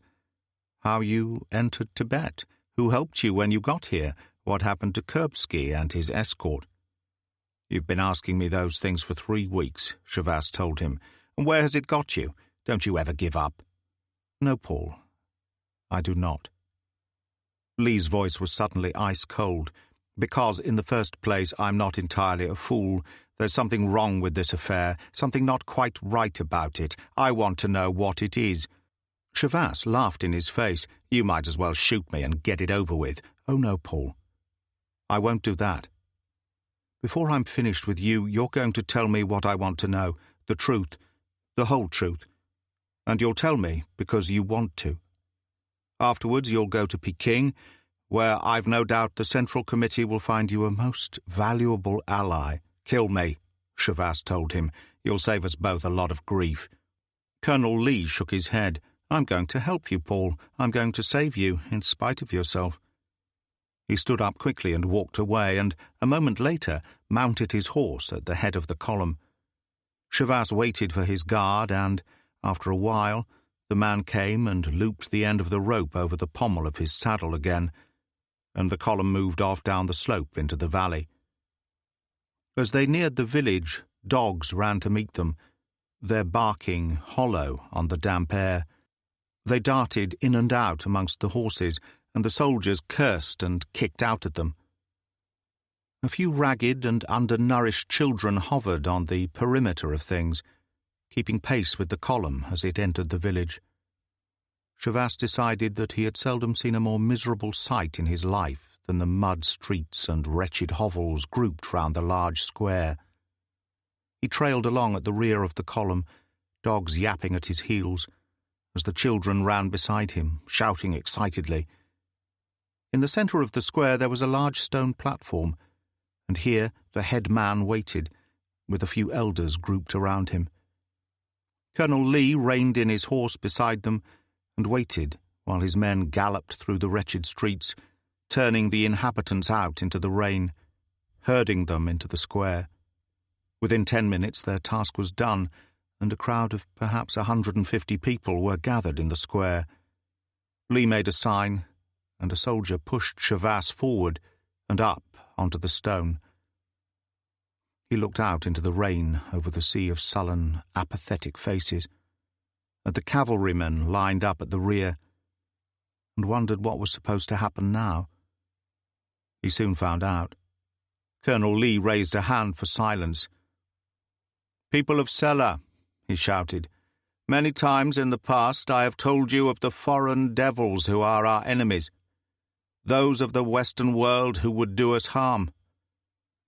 Today I bring you such a one that you might look upon him for yourselves." There was a slight stirring in the crowd, but otherwise not a flicker of interest, and he continued. "I could tell you many bad things about this man. I could say that he has murdered your own countrymen, that he intends you all great harm, but he has been guilty of one single crime more diabolical than all the rest put together."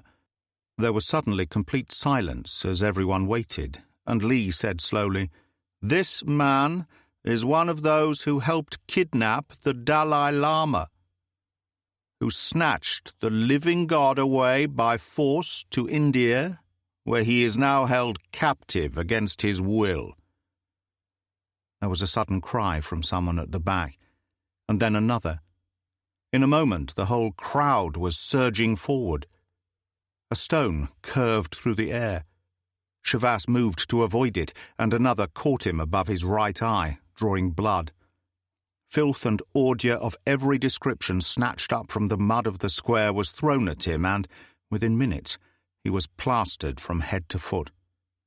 Colonel Lee had wheeled his horse away as they began, but now he called from the edge of the crowd, "What punishment is fit for such a monster?" For a moment the crowd paused, and then someone screamed, "Kill him! Kill him!"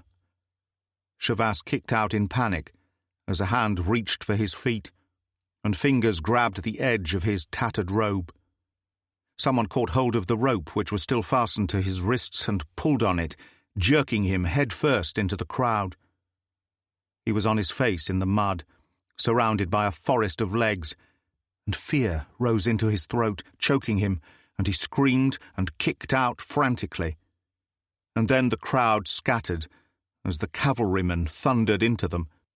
They cleared a circle, and he scrambled to his feet and faced them.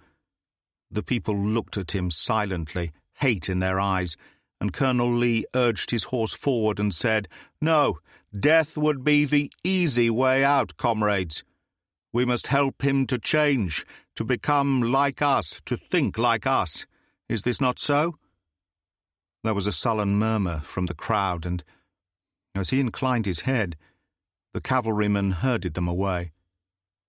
Lee smiled down at Chavas. "You see, Paul, without me they would have killed you. I really am your friend, after all." Chavas glared up at him with hate in his heart, could think of nothing to say. Chapter 13. Lying in the darkness, suspended in a sort of limbo, Chavas was dragged back into the present when the bell started to jangle somewhere inside his head, and the cell was illuminated by intermittent flashes of scarlet. The skin on his face seemed to tighten, and it seemed as if the raw ends of his nerves were being given a series of electric shocks. He lay there staring up at the ceiling, the bare springs of the iron cot digging painfully into his back, and waited for them to come for him. He could hear boots on the flagstones of the corridor, and then the key grated in the lock. The bolt was drawn back, and a shaft of hard white light sliced through the darkness. Slowly, very slowly, he swung his legs to the floor and got to his feet. There was no one but the little sergeant, and he stood back and motioned him outside with a quick jerk of his head. Chavas moved along the corridor through a curtain of grey shimmering cobwebs, dragging his feet slightly.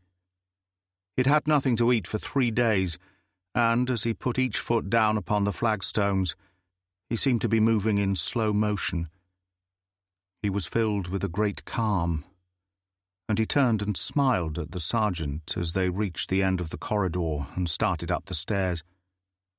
The sergeant looked at him strangely, and there was something that was almost fear in his eyes. But why should he be afraid of me? Chavas asked himself. As he paused outside the familiar door and waited for the sergeant to open it for him, he smiled again. In the outer office, the smart young woman orderly sat at a desk writing busily. She looked up and nodded, and the sergeant opened the inner door and stood back for Chavas to go in first. Captain Sen was sitting behind Colonel Lee's desk, and he kept his head down as he studied a typewritten report and completely ignored them. Chavas didn't mind in the least. Through the cobwebs, a gaunt and bearded stranger looked out at him from the mirror on the wall. He smiled, and the stranger smiled back, and behind him was the sergeant standing by the door. And there was that look of fear in his eyes again. But why should he be afraid? The stranger in the mirror frowned as if he too puzzled over the problem. And then a great light flamed through the cobwebs, clearing them instantly. There was nothing more they could do to him. That was the only answer. He had won. Captain Sen looked up, his face completely devoid of expression. He opened his mouth, and his voice sounded far away, as if it came from the other end of a tunnel. Shavas smiled politely, and Sen picked up a typewritten document and started to read aloud. And this time Shavas heard every word. "Paul Shavas, you have been tried by a special court of the Central Committee of Intelligence in Peking and found guilty of grave crimes against the People's Republic." There didn't seem much he could say. There was, of course, the small and obvious point that he had not been present at his trial. But such minor items had little significance in the general scheme of things. He waited, and Sen carried on. "It is the sentence of this court that the prisoner be shot to death as soon as may be convenient." It was as if a great floodgate had been released, and joy surged through him in a wave of emotion that brought tears to his eyes. "Thank you," he said. "Thank you very much." Sen frowned up at him. "You are to be executed, you understand?" "Perfectly," Shavas assured him. Sen shrugged. "Very well, take off your clothes." Slowly, with fumbling fingers, he started to strip, and the stranger in the mirror nodded encouragingly and followed suit. As he dropped his filthy shirt upon the floor, Sen said to the sergeant, "Examine his clothing. There must be no question of his evading the sentence by committing suicide." When Shavas had finished, he stood in front of the desk, naked as the day he was born, and stared down in wonder at the sergeant, who knelt on the floor and examined every article of clothing thoroughly. Sen pressed a buzzer on the desk and returned to his report. After a moment, the woman orderly came in. She stood beside the desk, completely ignoring Shavas while Sen spoke to her. She took the papers he gave her, crossed to a large green cabinet, and started to file them. Shavas stood patiently for the sergeant to finish. And then, behind him, the door opened, and he saw Colonel Lee framed in the mirror. A look of astonishment appeared on Lee's face, that was quickly replaced by one of real anger. He crossed the room in 2 quick strides and hauled Sen from his seat. "You stupid swine," he snarled. "Hasn't he suffered enough? Must he be completely humiliated?" "But I was simply seeing that he had the customary search before execution, Colonel," Sen explained. "Central Committee orders are quite explicit, and the procedure to be followed is most clearly laid down." "Get out of my sight!" Colonel Lee shouted, "and take that damned woman with you." Captain Sen and the orderly hurriedly withdrew, and the sergeant started to help Shavas into his clothes. "I'm sorry about that, Paul," Lee said. "Truly sorry, believe me." "It doesn't matter," Shavas told him. "Nothing matters any longer." "So Captain Sen's told you?" Shavas nodded. "I've won, after all, haven't I?" There was genuine sorrow on Lee's face. "I'd have given anything to see this affair turn out differently, Paul, you know that. But it's no longer my responsibility. You've been sentenced to death by the Central Committee, and there's an end to it." "It's strange," Shavas said, "but I feel quite pleased about it. I'm even glad my automatic jammed when it did, and I didn't put a bullet in your head. It gives you time to find out for yourself that you're wrong, that all of you are wrong." Lee groaned, got to his feet, and crossed to the fire. For a little while he stared down into the flames, and then he turned. "If only they'd given me a little more time, just a few more days. You were close, Paul. Closer than you think." Shavas shook his head and said tranquilly, "Oil and water don't mix, Colonel. That's basic chemistry. We're 1,000,000 miles apart now and always." Colonel Lee slammed one balled fist into his palm. "But we are right, Paul. Our progress is as inexorable as a law of nature. We will win and you will lose." "You people never take human beings into account," Shavas told him, "and they're the most variable factor in the universe. Nothing's certain in this life, not for me or you or anybody." Colonel Lee shrugged. "I can see I'm wasting my time talking to you." He pulled back his shoulders, brought his heels together, and held out his hand. "Goodbye, Paul." Shavas took the hand mechanically, because it didn't seem to matter any more, and then he turned, and the sergeant opened the door for him, and they went out. When they reached his cell, he halted, but the sergeant pushed him forward and stopped him outside another one at the very end of the corridor. He unlocked the door and pushed Shavas inside. It was completely dark as he stood there, arms outstretched in front of him. He edged forward, and then his boot rang against the end of an iron cot, and at that moment a hard white light was switched on.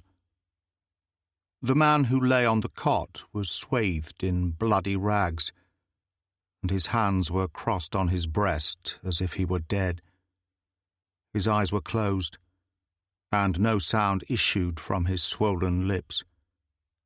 The face was like wax, the skin so translucent that one would have sworn the bone gleamed through. And yet there was the mark of incredible suffering there. Shavas slumped down on the edge of the bed, shaking his head from side to side. "Joro," he said dully, "Joro." And he gently touched the cold face with the tips of his fingers. Slowly, incredibly, the eyes opened to stare blankly at him, and then there was a faint stirring of life there. The Tibetan opened his mouth to speak, but no sound would come out, and, after a while, his head fell back again, and the eyes closed. Nothing seemed real anymore. Everything seemed part of some unbelievable nightmare. He sat there beside the Tibetan, staring blankly at the wall, and, after a while, footsteps approached, and then the door opened. There were 5 of them, including the sergeant. 2 of them took Joro between them and went first, Shavas bringing up the rear with the others. When they opened the door at the end of the corridor, a drift of rain blew in on the wind. Outside in the courtyard it was cold and miserable, the sky black with threatening clouds, everything tinged with early morning. Captain Sen waited with a file of 6 riflemen in the centre of the yard, and he stayed there, waiting for the sergeant to handle his end of the business as quickly as possible. 2 wooden posts, about 10 feet apart, had been hammered into the ground a yard away from the opposite wall, and Shavas waited while they roped the unconscious Joro into place. When they seized him in turn and tied him expertly, he was conscious of no fear.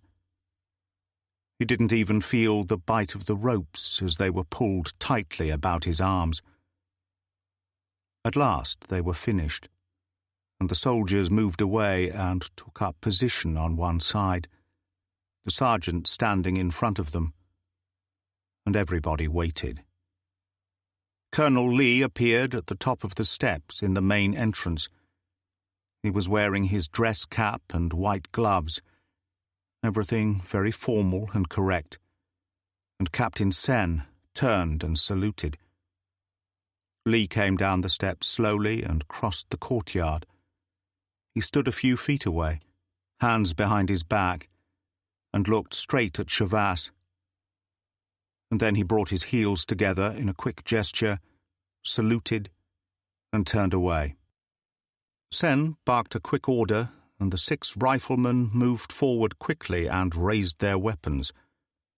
Shavas seemed to see everything through the wrong end of a telescope, and all sounds were muted and far off.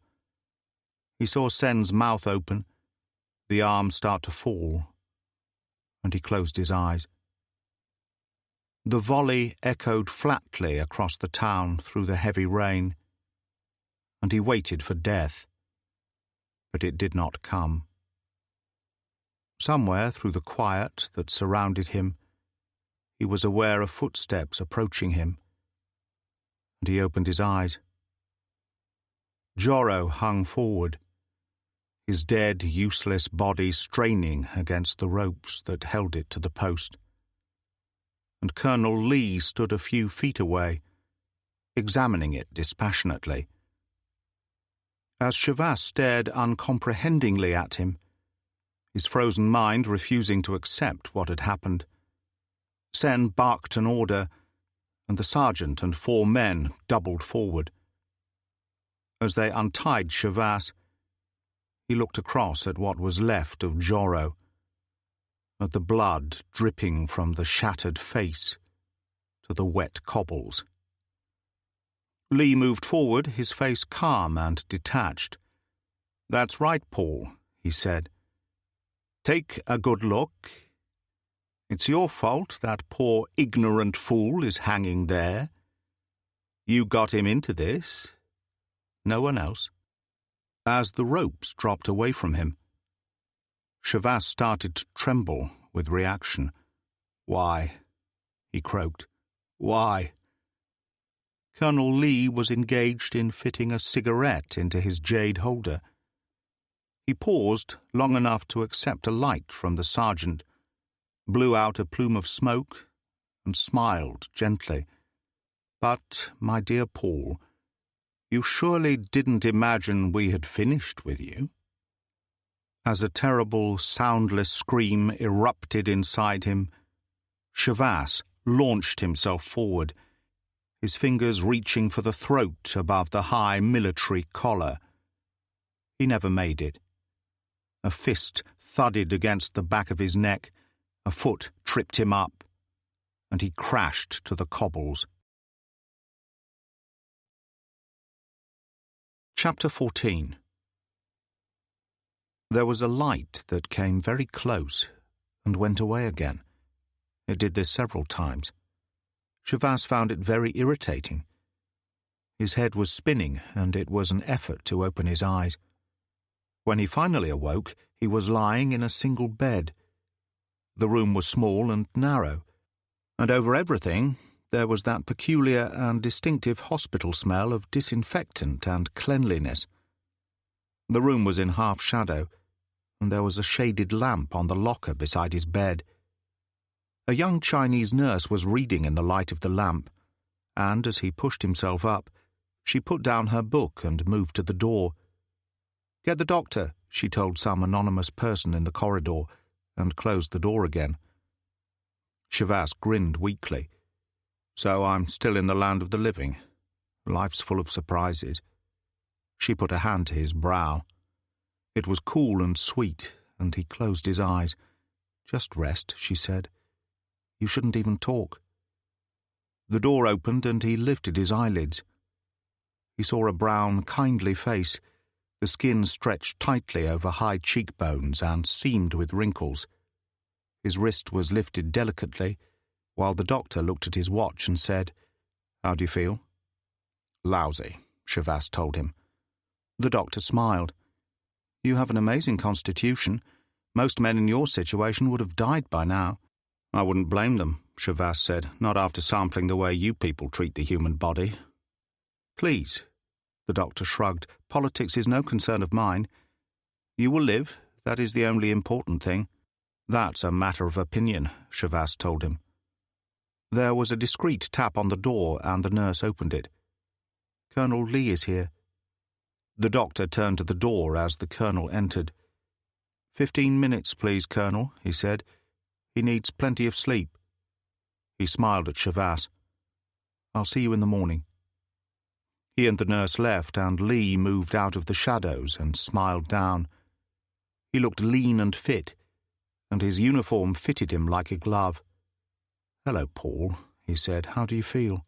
"Like a cigarette," Shavas said. "Have you got one?" Lee nodded. He pulled a chair forward and sat down, and then he took out a cigarette case. Shavas inhaled deeply and sighed with pleasure. "That's better." "And so is this, is it not?" Lee asked. "Clean sheets, a comfortable bed, the filth washed from your body." "But for how long?" Shavas asked. Lee shrugged. "My dear Paul, that is entirely up to you." "I thought so," Shavas said bitterly. "You thought I was going to die, didn't you?" That explains the deluxe treatment. The minute I'm on my feet, it's back to my cosy little cell, and we begin all over again." "That's right, Paul," Lee said calmly. "We begin all over again. I'd think about that if I were you." "Oh, I will, I assure you," Shavas told him.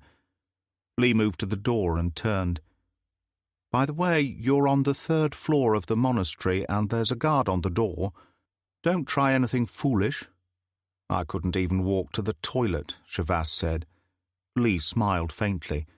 "Go back to sleep. I'll see you in the morning." The door closed gently behind him, and Shavas stared up at the ceiling and tried to collect his thoughts. One thing was certain. He'd rather die than start the whole terrifying business again. That being so, he obviously had nothing to lose. He pushed back the bedclothes and swung his feet to the floor. He took a deep breath, stood up, and began to walk. He felt curiously light-headed, and for a few moments it was as if he were walking on cotton wool. And then he reached the far wall. He rested for a while, and then turned and walked back. He sat on the edge of the bed and then tried again. There was a cupboard in the far corner, and he opened it hopefully. There was a bathrobe and a pair of felt slippers, nothing else.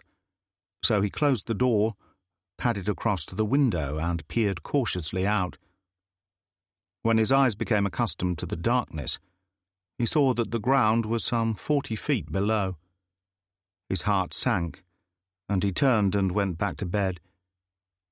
He had barely got himself settled again when the door opened and the nurse came in.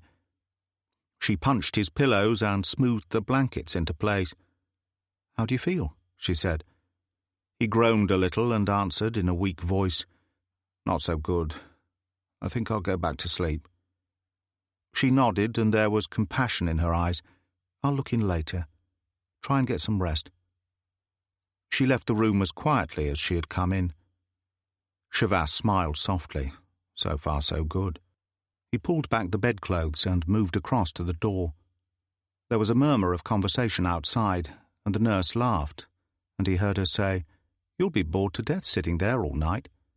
A man's voice replied, "Not if I had something as pretty as you to keep me company, my flower." She laughed again. "I'll be round again at 11:30 to have a look at him. If you're good, I'll see you get something hot to drink." She moved away along the corridor, and Shavas heard a creak as the soldier settled back into his chair.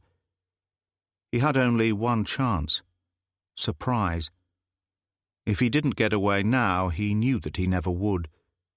Tonight was the one slack period, the time when they thought him so ill and weak that the very thought of escape was laughable.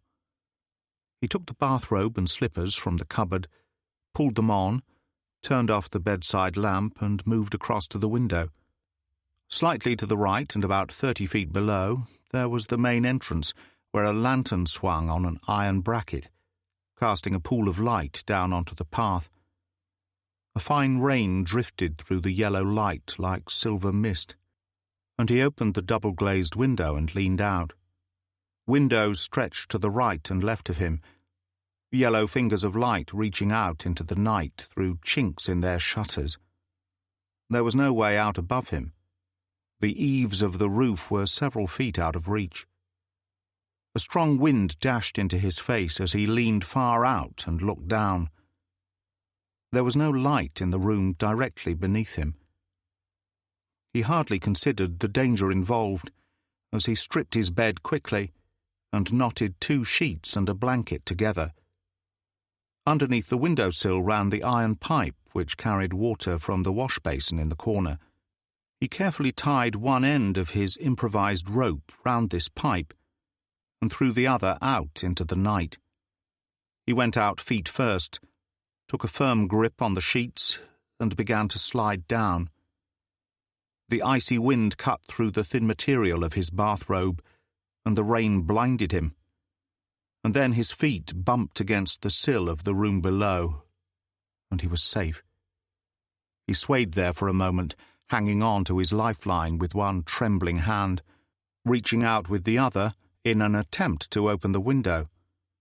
It was locked. He lifted his elbow recklessly and pushed it hard against the glass. A sudden gust of wind whirled round the corner, half drowning the sound, and he reached in through the jagged hole and unfastened the catch. A moment later he was crouched in the warm darkness. He appeared to be in some kind of storeroom, for the walls were lined with wooden shelves piled high with blankets. A thin strip of light drifted in at the bottom of the door, and he opened it cautiously and stepped out into the deserted corridor. He closed the door behind him and walked slowly along, his senses alert for danger. What his next move was to be, he did not know. He preferred to leave it to chance. He felt calm and fatalistic now because, in some queer way, he knew he was going to get away with it. As he came to the end of the corridor, he heard voices talking quietly, and when he peered round the corner, he saw 2 soldiers leaning against the wall at the stairhead. They were both armed with machine pistols. Colonel Lee was obviously taking no chances. Chavasse retraced his steps and paused suddenly as he heard voices approaching from the other end of the corridor. There was a small door at his back, and he opened it quickly and stepped into darkness. He was standing at the head of a narrow stone circular stairway that seemed to descend through the thickness of the outer wall. He went down cautiously, and when he opened the door at the bottom, found himself in a long, whitewashed corridor. He walked quickly along, checking the rooms as he did so. Suddenly he heard voices coming from behind the door at the far end. It was slightly open, and he peered in. 2 soldiers were sitting at a wooden table, having a meal and laughing over some joke. He passed on and turned the corner into a smaller corridor in which there were just 2 doors. He opened the first one and found himself in a lavatory, but the other room was more promising. It contained 5 beds and several tin lockers, obviously living quarters for some of the guards. All the lockers contained the same things: spare uniforms, rubber boots, and various personal items. He grabbed the first uniform he came to, which looked something like his size, and a pair of rubber boots, and started to change quickly. When he was ready, he examined himself in a cracked mirror. In the drab, quilted uniform, he would pass anywhere, with a little luck. He needed only one extra touch. He found what he was looking for in the end locker. It was a uniform cap with the red star of the Army of the People's Republic set above the peak, and he pulled it forward over his eyes to obscure as much of his face as possible. At that moment the door opened, and a soldier walked in. He was a young and brawny peasant with slightly bowed legs and the hands of a farmer. His jaw went slack with astonishment, and then he moved in. Chavasse was in no condition to fight fairly. There was an old broken chair leaning against the wall behind him. He snatched it up and smashed it down across the head and shoulders of the unfortunate intruder. The soldier sank to his knees with a terrible groan. He tried to get up, his arms reaching out as Chavasse moved for the door. His grasping fingers clawed at the quilted uniform, and Chavasse turned and kicked him in the stomach. The man went over backwards and writhed on the floor, his face slowly turning purple. Chavasse closed the door and moved quickly along the corridor. He mounted the steps at the far end, opened another door, and found himself in a narrow passage that opened into the main hall. There was a tiny glass office by the entrance, and 2 guards were sitting in it, drinking tea. He walked steadily forward, keeping his head down, and one of them looked over his shoulder, called something and laughed, exposing decaying yellow teeth. Chavasse waved a hand casually and went out into the night. A jeep was parked at the bottom of the steps, its canvas hood raised against the rain. He hesitated for only a moment before going down the steps quickly and climbing in behind the wheel. The engine roared into life at the first touch of the accelerator, and he released the handbrake and drove slowly away. He waited for the sound to come from behind, for the sudden cries of alarm, but nothing happened. There was a soldier on duty under the light at the main entrance, a submachine gun crooked in his arm. Shavas slowed to stop, but the man raised an arm and waved him on. He turned into the square outside and drove down into the centre of Shanggu. When he parked the jeep in the courtyard outside Hoffner's house, the rain was still drifting slowly down, and it was cold and raw. It had been easy. Almost too easy. And as he mounted the steps to the front door, he felt no particular jubilation. He was tired, very tired, and curiously light-headed. When he pulled on the chain, the bell echoed into the darkness inside. He leaned against the door, and when it opened suddenly, he staggered forward. And then he was safe. Truly safe. Arms reached out to steady him, soft arms, but with strength in them for all that, and Katya Stranov's face glowed out of the half-darkness. Chapter 15. It was pleasant and far removed from the world outside, with the rain drumming against the shutters. Shavas relaxed, the warm fire on his bare chest, and watching Katya make tea by the hearth. Hoffner sounded him with a stethoscope, his face intent. After a while he straightened and shook his head. "You should be in hospital, Paul. Physically, you're in a terrible state. My condition's hardly likely to improve if I stay around here for much longer," Shavas said. "What I need is something to keep me going for a while. Can you do anything?" Hoffner nodded, but only for a limited time. He turned to his black bag and took out a small glass ampoule and a syringe. "How long will it last?" Shavas asked. "Under ordinary circumstances, 24 hours, Hoffner said, "but in the state you're in, I can't be sure. I can give you this and one more, 2 days at the most. After that, you'll be flat on your back, but safe across the border into Kashmir." He hardly felt the needle go in, and, as it was withdrawn, he started to dress again hurriedly. Katya turned and handed him scalding tea in a porcelain bowl, and he raised it to his mouth and drank greedily. "When do you intend to leave?" she said. He frowned. "When do I intend to leave? But we're all going." She placed a hand on his knee and said earnestly, "You must try to get out, Paul. That I can understand, but Dr. Hoffner is an old man. It's at least 140 miles from here to the border over rough country. He'll never make it." "I've got a military jeep standing in the courtyard with a tank full of petrol," Shavas said. "We can drive from here to the other side of Rudok, leave the jeep at the foot of the Pangong Tso Pass, and go through on foot for the last 2 or 3 miles. "But his heart won't be able to stand the altitude," she insisted. Hoffner brought her to her feet and placed his hands on her shoulder. "Katya, I've got to go. You must understand that. But I want you to come with us more than anything else in the world." Shavas buttoned his quilted tunic and stood up. "I'd like to remind you that we haven't got much time.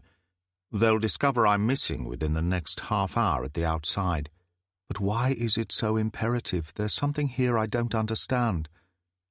Hoffner glanced at Shavas, eyebrows raised, and Shavas nodded. The old man looked down at her and said gently, "I'm afraid we haven't been completely honest with you, my dear. You see, I've made a discovery of some importance, a significant new contribution to mathematical concept." "And that's the understatement of the age," Shavas said. Hoffner ignored him and continued, "This discovery means that I have suddenly become important, not only to my own country, but to the entire Western world." Her face was completely expressionless, and yet there was pain in her eyes. "Why didn't you tell me this before? Didn't you trust me? Do I mean so little to you?" She turned to Shavas. "To either of you?"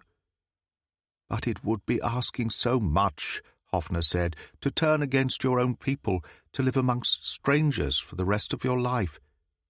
She lifted one of his hands and held it against her cheek. "You are my people." She turned and smiled straight at Shavas. "You and Paul. Who else have I got in all the world?" Shavas pulled her into his arms, and when he kissed her, her face was wet with tears. She smiled happily as she looked up at him, and then her smile died. He felt a cold breath of wind from the outer hall as it touched the nape of his neck, and something seemed to crawl up his spine. He pushed Katya away and turned slowly. Captain Sen stood just inside the doorway, Hoffner's Chinese houseboy beside him, a machine pistol in his hand. There was an expression of unholy joy on Sen's face, and his teeth gleamed in the firelight. "So, at last we have the truth, Mr. Shavas. I'm sure you'll agree it was well worth our little stratagem, but now the play acting is over." He should have known, Shavas told himself bitterly. The whole damned thing had been too easy. To Colonel Lee, who knew this man, the escape was something he had counted on, just another move in the game, and it had paid off. Hoffner took a step forward, pushing Shavas to one side. "Now, look here, Captain," he began. "Please stay exactly where you are," Sen told him coldly. For a brief moment the houseboy's eyes flickered towards Hoffner, and it was all Shavas needed. He gave Katya a push that sent her staggering out of harm's way and dived for the safety of the shadows behind a wing-backed chair. As the houseboy swung the machine pistol in an arc, bullets spraying the furniture, Katya ran forward shouting, "No, Paul, no!" and then she screamed and fell to the floor. She lay on the sheepskin rug in front of the fire, blood pouring over her face from a wound in her forehead. Shavas crouched for a moment at the side of the chair and peered round the edge. The houseboy and Sen still stood in the doorway, and Hoffner was kneeling over Katya. "You can't get away, Shavas," Sen cried. "Come out with your hands up." Shavas crawled on his belly behind an antique divan and carefully lifted a small Chinese ornament from a table beside him. He hefted it in his hand for a moment. "I'm running out of patience," Sen cried. Shavas lobbed the ornament across the room into the shadows of the far corner. The houseboy turned and fired twice in rapid succession, and Shavas stood up, took 3 quick paces forward, and hit him across the back of the neck with the edge of his hand. He grabbed the machine pistol as it fell from nerveless fingers. Sen had only just managed to get his automatic out. He dropped it hurriedly, and Shavas bent to pick it up and slipped it into his pocket. "There's only one thing keeping you alive," he said. "The fact that I happen to have a use for you. Now take off your belt and turn round." Sen complied, hate and fear in his eyes, and Shavas tied his wrists together behind his back with the strap and pushed him down in a chair. He went and stood over Hoffner and Katya. The old man had his black medical bag on the floor and was gently swabbing blood away from her face. "How bad is it?" Shavas asked. "She's a lucky girl," Hoffner told him. "The bullet has simply grazed her. She'll be unconscious for some time, and when she wakes up, she'll be suffering from shock and possibly concussion. Can she travel? That's the important thing." Hoffner shrugged and started to unroll a bandage. "She'll have to. We can't leave her here after this." Shavas laid the machine pistol on the floor beside him. "I'll get the necessary clothing and so on from the bedrooms. I'll leave you the gun in case our friend here tries to give you any trouble." When he returned 5 minutes later with several sheepskin coats and quilted jackets in his arms, Hoffner had just finished bandaging Katya's head and was in the act of giving her an injection. He closed his bag quickly and stood up. "Well, she's as ready as she'll ever be." Shavas lifted her gently from the ground, and Hoffner slipped her arms into the sleeves of a quilted jacket and then a heavy sheepskin coat, pulling the hood up around her head. Shavas carried her out to the jeep, while Hoffner got himself ready. It was still raining outside and a cold wind was blowing. He made her as comfortable as he could on the rear bench seat, and then hurried back inside. Hoffner stood in the centre of the room, dressed in a long sheepskin coat and fur cap with ear flaps, the machine pistol in his right hand looking somehow incongruous and out of place.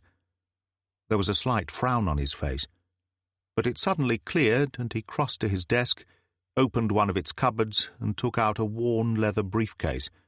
I mustn't forget this, of all things. The papers?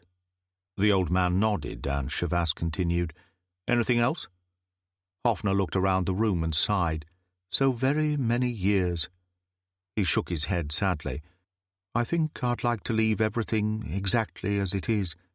I've never believed in the erection of sentimental monuments, and I'm too old to start now. He picked up his medical bag. Sen still sat huddled in his seat, and he glared at them malevolently. You'll never get away with this. No, but we will, Chavasse said, pulling him to his feet, because you're going to sit beside me as we go right through the main gates. Sen suddenly looked as if he were going to be sick, but Chavasse remembered Jorro, and there was no pity in his heart. He sent him staggering out into the hall with a powerful shove and followed. When they reached the jeep, Hoffner got into the rear seat beside Katja, and Chavasse took the wheel, Sen sitting beside him. The streets were completely deserted as they rolled through the town. As they approached the gate, Chavasse brought the automatic out of his pocket and held it in his lap. Remember to say the right things, he said warningly. There was no sentry box, and the soldier, who stood under the lantern by the closed gates, looked the picture of misery as the rain beat down on him. Chavasse slowed, and the soldier moved forward, burp gun shining in the headlights. Sen leaned out and cried, Get the gates open, you dolt! I'm in a hurry! The man's jaw dropped in dismay, and he turned at once and lifted the great swing bar which secured the gates. He pulled them back quickly and stood to one side. Chavasse kept his head down as they went by, the peak of the military cap shading his face. He turned once to look back, and saw the gates beginning to close, and then he moved into top gear and accelerated into the gloom. Dogs barked as they passed through the camp of the herdsmen, and then they were climbing up out of the valley, leaving Shanggu in the darkness below. About 20 minutes later he braked to a halt and turned to Sen. Get out. But my wrists, Sen pleaded. How can I walk all the way back? I said, get out, Chavasse told him coldly. Sen scrambled to the ground and started back along the track, and Chavasse immediately got out on his side and went after him. Captain Sen, he called, I was forgetting something. A debt I owe you for myself and a lot of other people. As Sen turned warily, Chavasse pulled the automatic from his pocket and shot him twice through the head at close quarters. For a moment only he stood over the body. Then he returned to the jeep and, disregarding Hoffner's shocked face, drove away into the night. Chapter 16. In the grey of the early dawn, the walls of Yalangompa were a vivid splash of orange against the storm-filled skies. Chavasse frowned in puzzlement. There was something different about the place, something not quite right. As they drove down into the valley, he realized what it was. There was no encampment under the walls. The whole place had a strange, neglected air about it. It was as if they were approaching some ancient, ruined city, empty and forlorn over the years. He drove slowly through the great open gates into the courtyard and braked to a halt at once.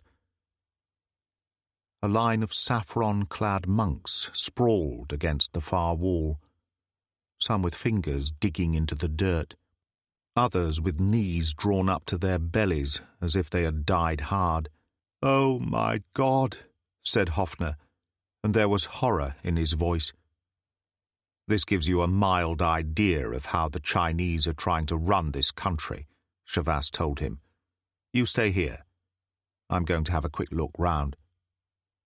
Earlier, in a compartment in the dashboard, he had found an excellent military map of the area, 2 stick grenades, and a canvas belt of .45 ammunition, obviously intended for the machine gun, which was usually mounted in the rear. He quickly reloaded the machine pistol, put a handful of rounds in his pocket, and crossed the courtyard to the main door. It was cold and dark inside, and he moved along a stone-flagged passage cautiously. From somewhere near at hand he could hear a low, monotonous voice raised in prayer, and he ducked through a small door and found himself in the central temple. Candles burned beneath a great golden Buddha, and a monk knelt there in prayer.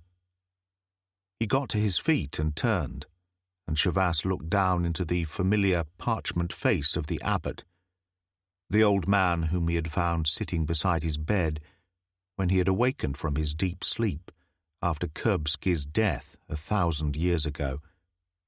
"I am happy to see you," the abbot said calmly. "And are you? What happened here?" "The Chinese have decreed that all monasteries must close. We knew our turn would come sooner or later. They came yesterday.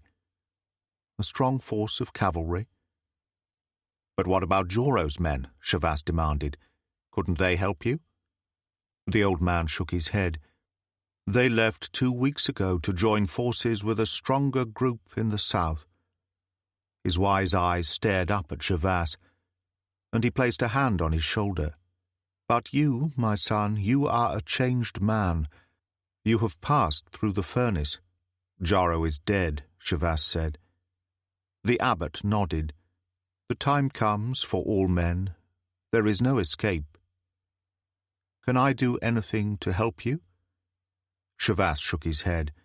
"Not now. I'm trying to cross the border into Kashmir with 2 friends. I'd been hoping Joro's men would help."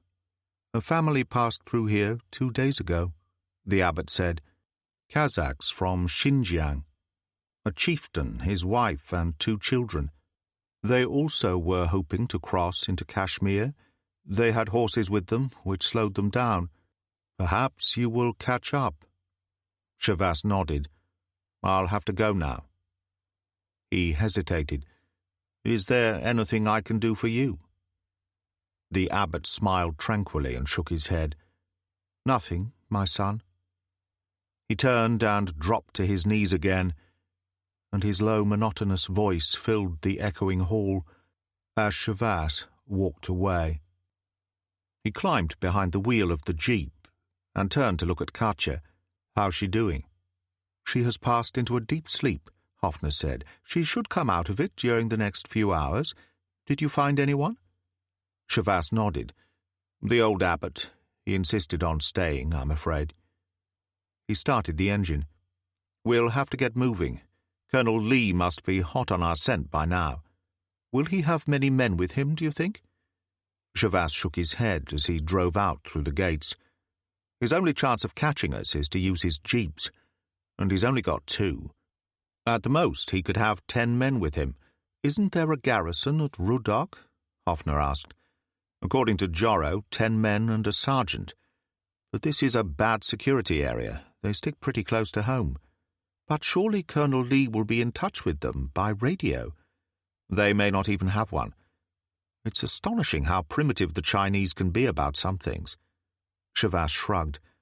"In any case, they haven't much hope of finding us in these steppes." "I see." Hoffner frowned for a moment. "Do you really think we stand a chance of getting out?" "People are doing it all the time," Shavas told him. "Kashmir is full of refugees. As a matter of fact, the abbot told me a Kazakh family from Xinjiang passed through Yalungompa 2 days ago, heading for the border. We might come across them near the pass. They could be a real help on the way through." "But I don't understand," Hoffner said. "Why should they want to leave Xinjiang? The Kazakhs have lived there for generations." "Colonel Lee's really been keeping you in the dark, Doctor," Shavas said.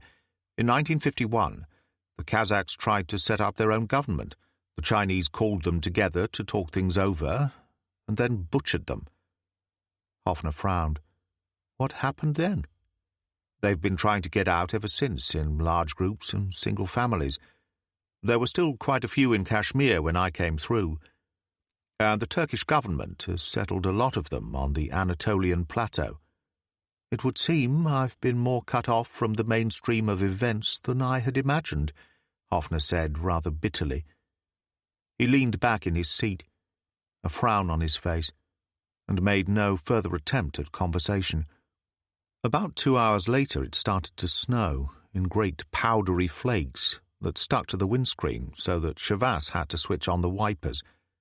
They crossed the great military road to Yarkand, and, a little while after that, he looked out and saw on his right the lake where Kerensky had landed the Beaver that night, which seemed so long ago now. He wondered if the Pole had made it back to base, and grinned suddenly. There was a man he really wanted to have another drink with.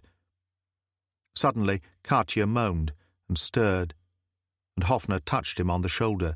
"She's waking, Paul." Shavas brought the jeep to a halt and turned quickly. The rose had left her cheeks, and beneath the bandage the face seemed all hollows. The great sheepskin coat looked far too big for her, and he smiled down at her. "Hello, Angel." There was puzzlement in her dark eyes, and she tried to struggle up. But Hoffner pushed her down gently. "No, Katya," he said. "You need rest, all the rest you can get." She pushed his restraining hand away, sat up, and looked out at the barren landscape and the snow falling steadily. "But I don't understand. Where are we?" "Somewhere north of Rudok, about 30 miles from the border," Shavas told her, and grinned. "We're almost home and dry." She frowned and put a hand to her bandage. "What happened back there?" "There was a fight at the house and a bullet grazed you," Hoffner said soothingly. "There's nothing for you to worry about, just relax. You'll need all your strength for the final haul." She leaned back in the corner, pulling the hood of her sheepskin coat up around her face. Shavas turned to reach for the starter, and Hoffner tapped him urgently on the shoulder. "Just a moment, I thought I heard something." Shavas waited, a slight frown on his face, and then, quite clearly from somewhere behind them, the sound of an engine was carried on the wind. Katya leaned forward. "What is it?" "Colonel Lee, hot on our trail by the sound of it," Shavas told her grimly, and he drove quickly away. Hoffner shouted above the roar of the engine. "He must be pushing hard." "Of course he is," Shavas replied. "If we get away, he's faced with failure and disgrace, his career ruined. It might even mean his life." "Of all alternatives, I think that would matter to him least," Hoffner said. Shavas didn't bother to reply because, all of a sudden, he found it was all he could do to keep to the ancient caravan trail they were following. It dropped down through a narrow ravine, and its ruts were ice-bound and iron-hard. The ravine widened, and the trail dropped steeply towards a great gorge that cut its way through the heart of the rising mountain. And far below, he saw a bridge. He paused for a moment to examine the map, and then engaged low gear and began a cautious descent.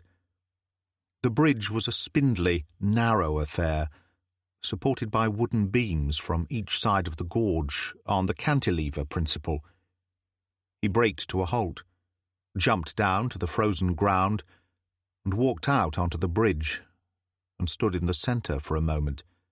The river that splashed idly over great boulders was only about 20 feet below, but it was far enough, and he turned and ran back to the jeep. "Will it hold?" Hoffner demanded. "Solid as a rock," Shavas said, trying to make it sound convincing. "It would take a 3-ton truck easily." There was only a couple of feet of clearance on either side as he drove slowly forward. He could feel the sweat soaking his shirt as the planks creaked ominously in the center. And then they were through and safe on the other side. There was still one thing to be done, and he braked to a halt, grabbed one of the stick grenades, and walked back to the bridge. He pulled the pin and tossed the grenade out into the centre, and turned his back as the explosion shattered the piece. Pieces of stone and wooden girder lifted skywards, and when he looked back, he saw that the entire middle section of the bridge had fallen in. He moved forward, waiting for the smoke to clear to get a better look. At that moment, 2 jeeps moved out of the mouth of the ravine on the opposite side of the river and started down the slope. The first one carried perhaps half a dozen men, and a light machine gun was mounted in the rear. He was aware of these things, and his brain took account of them, even as he turned and ran back to the jeep. The wheels skidded on the icy mud, and, for a moment, panic seized him, and then they were moving up out of the gorge. He recklessly changed to a higher gear and pressed his foot flat on the board so that the jeep bounded over the rim of the gorge, all 4 wheels leaving the ground as the machine gun chattered, kicking up dirt and stones to one side of them. Once over the top, the track circled the base of a great pillar of rock. Chavasse accelerated and swung the wheel to take them round the shoulder, and then Katya screamed a warning, and he slammed his foot hard on the brake. But he was too late. The track was washed out in a great sliding scoop that ran over the edge into space. The front wheels dipped into the hole, and the jeep slewed towards the edge. He frantically tugged at the handbrake. For an instant it seemed as if it might hold, and then the jeep lurched, and one of the front wheels dipped over the edge. They had only seconds in which to act. He jumped to the ground, turned, and handed Katya down, and Hoffner followed her, his black bag clutched firmly against his chest. At that moment there was a protesting, shuddering groan, and the jeep started to slide. Chavasse reached in, grabbed the machine pistol and the stick grenade, and jumped back as the vehicle slid over the edge. It hung there for a moment, and then disappeared. There were 3 terrible, metal-wrenching crashes as it bounced its way down into the valley, and then silence. Chavasse moved back along the track and peered round the edge of the bluff. The wind was beginning to sweep snow across the steps in a great curtain, but he could see the 2 jeeps parked on the other side of the bridge quite clearly, and the soldiers were moving down on foot across the river. He returned to the others. "It doesn't look too good. They're crossing the gorge on foot." Katya looked strained and anxious, but Hoffner seemed extraordinarily composed. "What do we do now, Paul?" "According to the map, we're only about 10 miles from the border," Chavasse told him. "If we leave the track here and cross over the shoulder of the mountain, we'll come into the Pangong Tso Pass. About 2 miles along it, there's an old Tibetan customs post marked. There may be soldiers there, of course, but we'll have to risk that." "It's impossible, Paul," Katya cried, and the wind whipped her voice into a scream. "I couldn't walk a mile in this state, neither could the doctor." He grabbed her arm and urged her up the slope. "We don't have any choice." Hoffner took her other arm, and they moved upwards, heads bowed against the driving snow. They paused for a moment in the shelter of some rocks, and Hoffner turned suddenly, his face grey. "My briefcase, Paul. I left it in the jeep." Chavasse stared blankly at him, and then rage gripped him by the throat, threatening to choke him. Everything he had worked for, all the suffering of the past weeks, all for nothing. Hoffner grabbed his arm. "It doesn't matter, Paul. It's all here in my head. That's the important thing. That won't matter a damn if Colonel Lee gets his hands on those papers," Chavasse said. "Don't you realize that?" He pushed the stick grenade into the old man's hand. "Here, I know you aren't much with a gun. If anyone comes at you, just pull out the pin and throw it at them." He turned, the machine pistol in his left hand, and slid back down the slope to the track. The slope continued on the other side, and he went over without hesitation, glissading down to the wrecked jeep 40 feet below, squeezed between great boulders. He found the briefcase almost at once, wedged under the crumpled driving seat, and he pulled it out and started back up the slope. His heart was pounding, and there was blood in his mouth, but he held the briefcase and machine pistol in his left hand and pulled himself up with his right. He scrambled over the edge of the track and started across. He slipped and fell to one knee, and as he got up, he heard voices shouting through the falling snow. He turned and looked down the track quickly, as half a dozen soldiers came round the corner of the bluff, bunched together. He dropped to one knee, braced the machine pistol across his arm, and loosed off the whole magazine in one continuous burst. He continued across the track and scrambled up the slope, his heart heaving like some hunted animal's. He heard the shouts of the men behind him as they started to follow, and then the stick grenade he had given Hoffner sailed over his head down to the soldiers, and there was an explosion.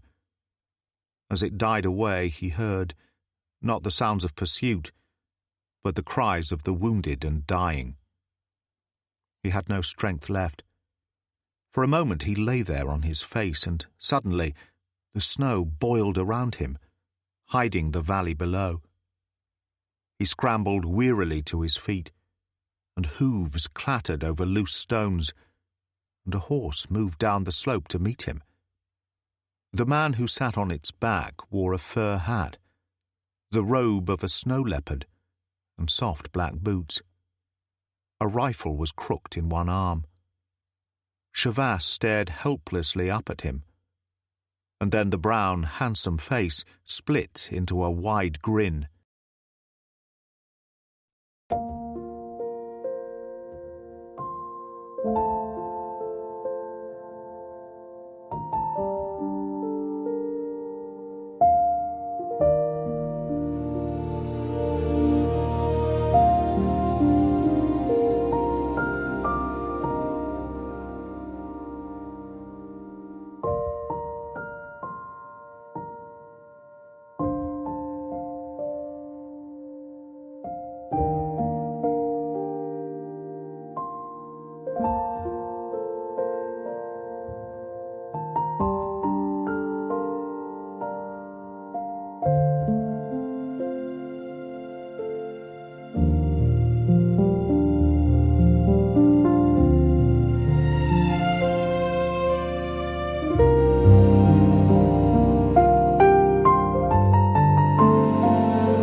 Chapter 17. The snow was a living thing, whipped by high wind across the steppes. But down in the hollow between the tall rocks it was strangely quiet.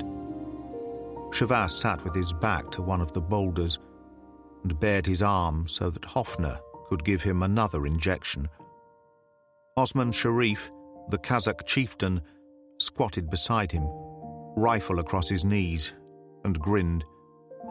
"The ways of Allah are strange, my friend," he said in Chinese. "It would seem we are fated to make the last stage of our journey together."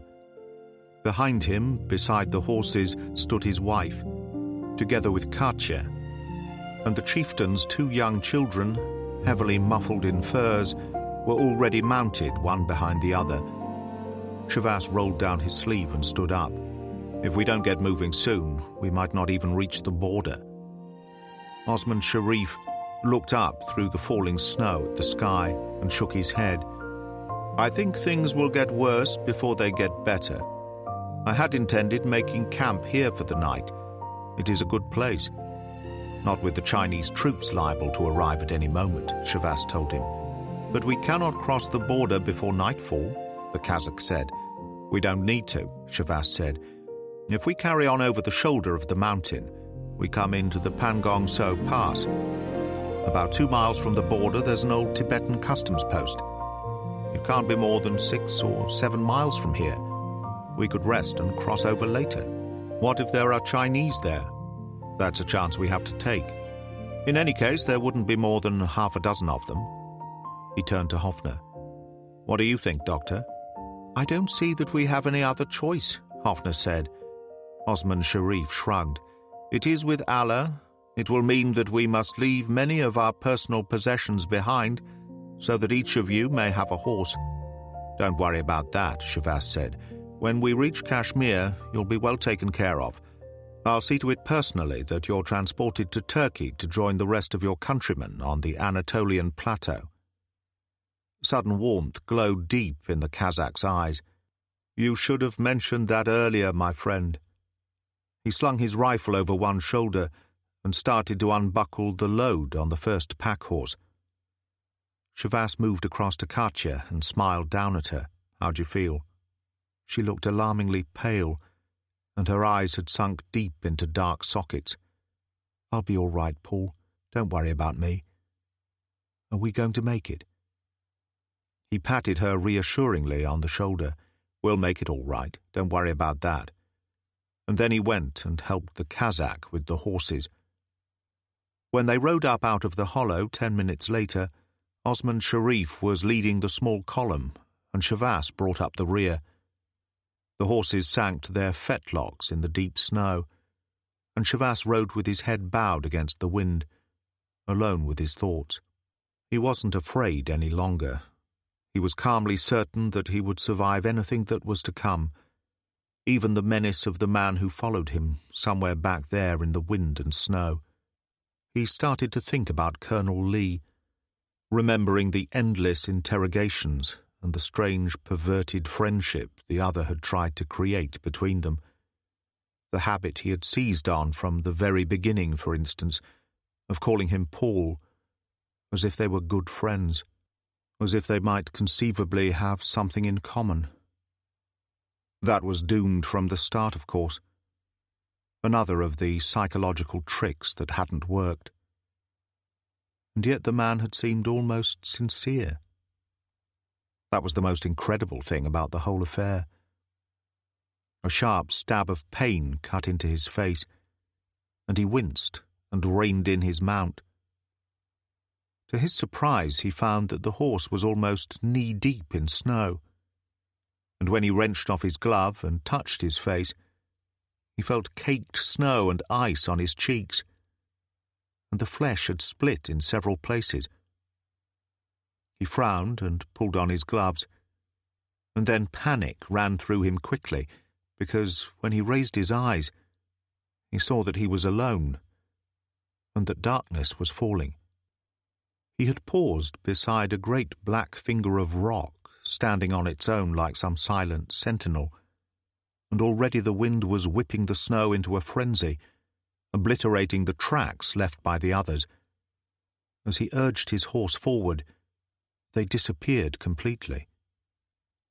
For what seemed like hours he rode blindly on, trusting to the instinct of the horse, and the wind spun around his head and sliced at his cheeks until his face was so numb he could feel no more pain.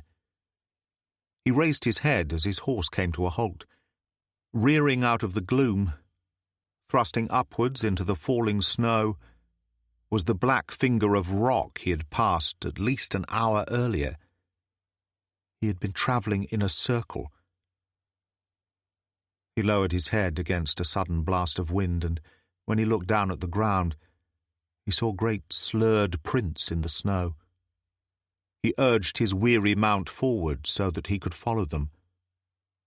The wind was howling like a banshee, and he was completely covered with frozen snow.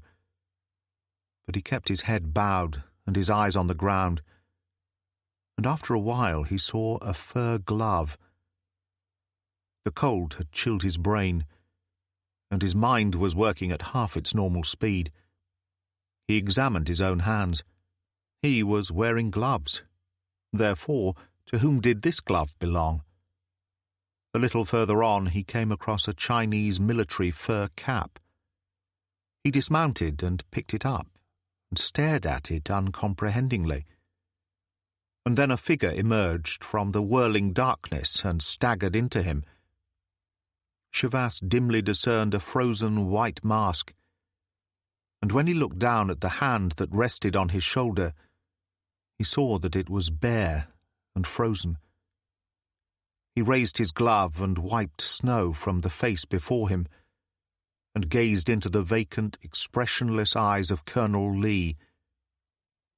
Shavas stood there for a long moment looking at him, and then he pulled off his glove and reached into the right-hand pocket of his sheepskin coat for the automatic he had taken from Captain Sen. He brought it out, his finger already tightening over the trigger, and held it against Lee's chest.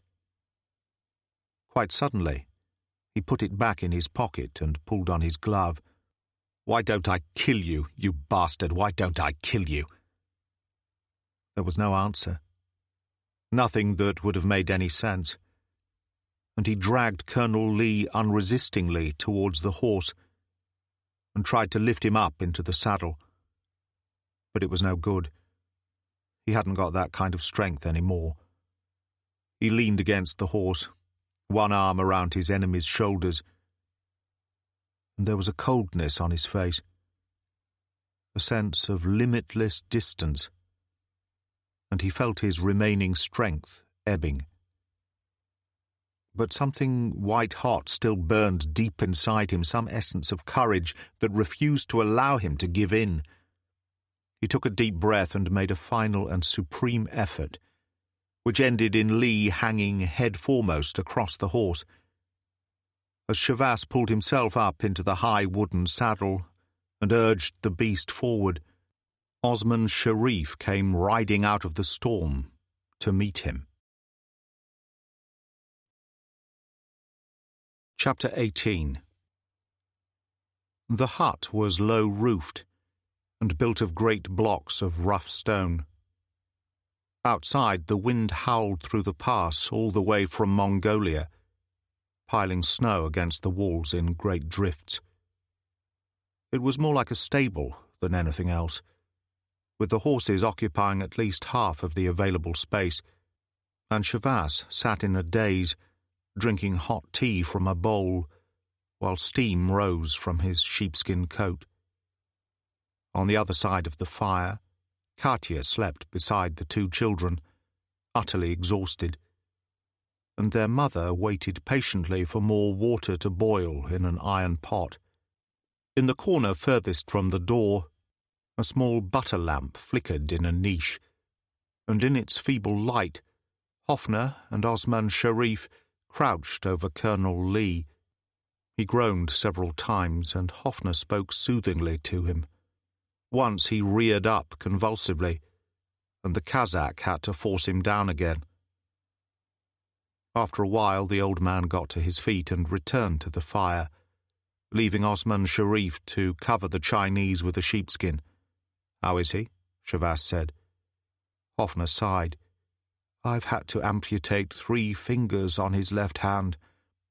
A drastic step, but better than gangrene. It's a good thing Osman Sharif found you when he did." The wind roared through the great tunnel of the pass, and Shavas shuddered. "We wouldn't have lasted long outside on a night like this. Lee is quite a man. It took a lot of guts to come looking for me in that blizzard.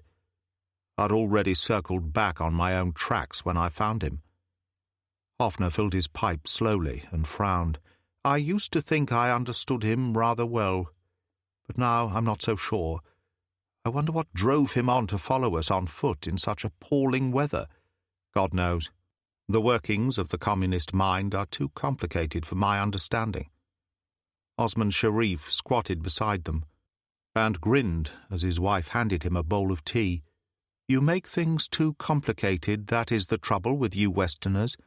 Out here, our values are more basic. The hunter never stops following his quarry until he has made the kill, or is himself dead. Hoffner shook his head and said softly, No, there is more to it than that in this case. It needed something stronger to drive a man on in the state Colonel Lee was in. It's perfectly simple, Shavas told him. He was after the briefcase. But how could he have been? Captain Sen didn't get a chance to report back to him. Hoffner shook his head and said gently, I think it was you he wanted, Paul. He was after all of us, Shavas said. That's obvious. Hoffner shook his head again. I meant something more than that. But it doesn't matter now. He leaned back, his head on his briefcase, and pulled a sheepskin coat over his body. I think I'll get a little sleep. Shavas stretched out beside him and stared into the fire and tried to make some sense out of it all. But there was no answer, or none that he could think of. After a while he drifted into sleep. He awakened and lay for several moments, staring up at the low roof, trying to decide where he was. So many places, he thought. So very many places. And where am I now? As realization came, he tried to sit up. His hands were swollen and chapped, and his face hurt. He touched his cheeks and winced as his fingers probed great splits in the flesh. Everyone seemed to be asleep, and he leaned forward to stir the embers into life. As the flames leapt up, he saw that Katya was crouching beside Colonel Lee. She looked pale and ill as she picked her way between the sleeping bodies and sat down beside him, holding her hands out to the blaze. "How are you feeling?" she said. "I'll survive. How's our friend?" "I couldn't sleep and heard him groaning. I thought I'd better take a look." "What's wrong with his hand?" "Frostbite," Shavas said. Dr. Hoffman had to amputate 3 fingers. Her breath hissed sharply between her teeth, and he put an arm around her shoulders.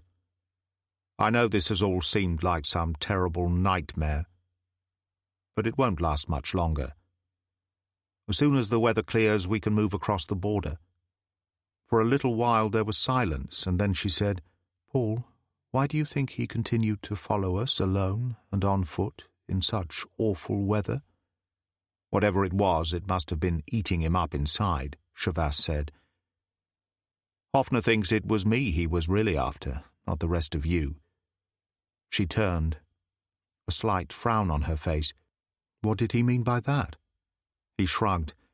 "In Colonel Lee you have a man who lives by faith as much as any priest, but faith in the political creed on which he has based his life." "But what has all this to do with you?" "I can only guess. I think that for some strange personal reason it became of supreme importance to him that I not only confessed my crimes against the People's Republic, but also became a sincere convert to communism through his agency." "What makes you think that?" "Because I believe he likes me, God help him," Shavas sighed. "I think that in another time and place we could have been friends." There was a long silence before Katya said softly, "And what happens now?" Shavas shook his head. "I don't really know. I've shaken his own belief in his faith because I refuse to accept it, even under coercion. He can't continue in that state of mind. Now he has no choice. If he fails to destroy me, he destroys himself." "Strange," she said with a frown.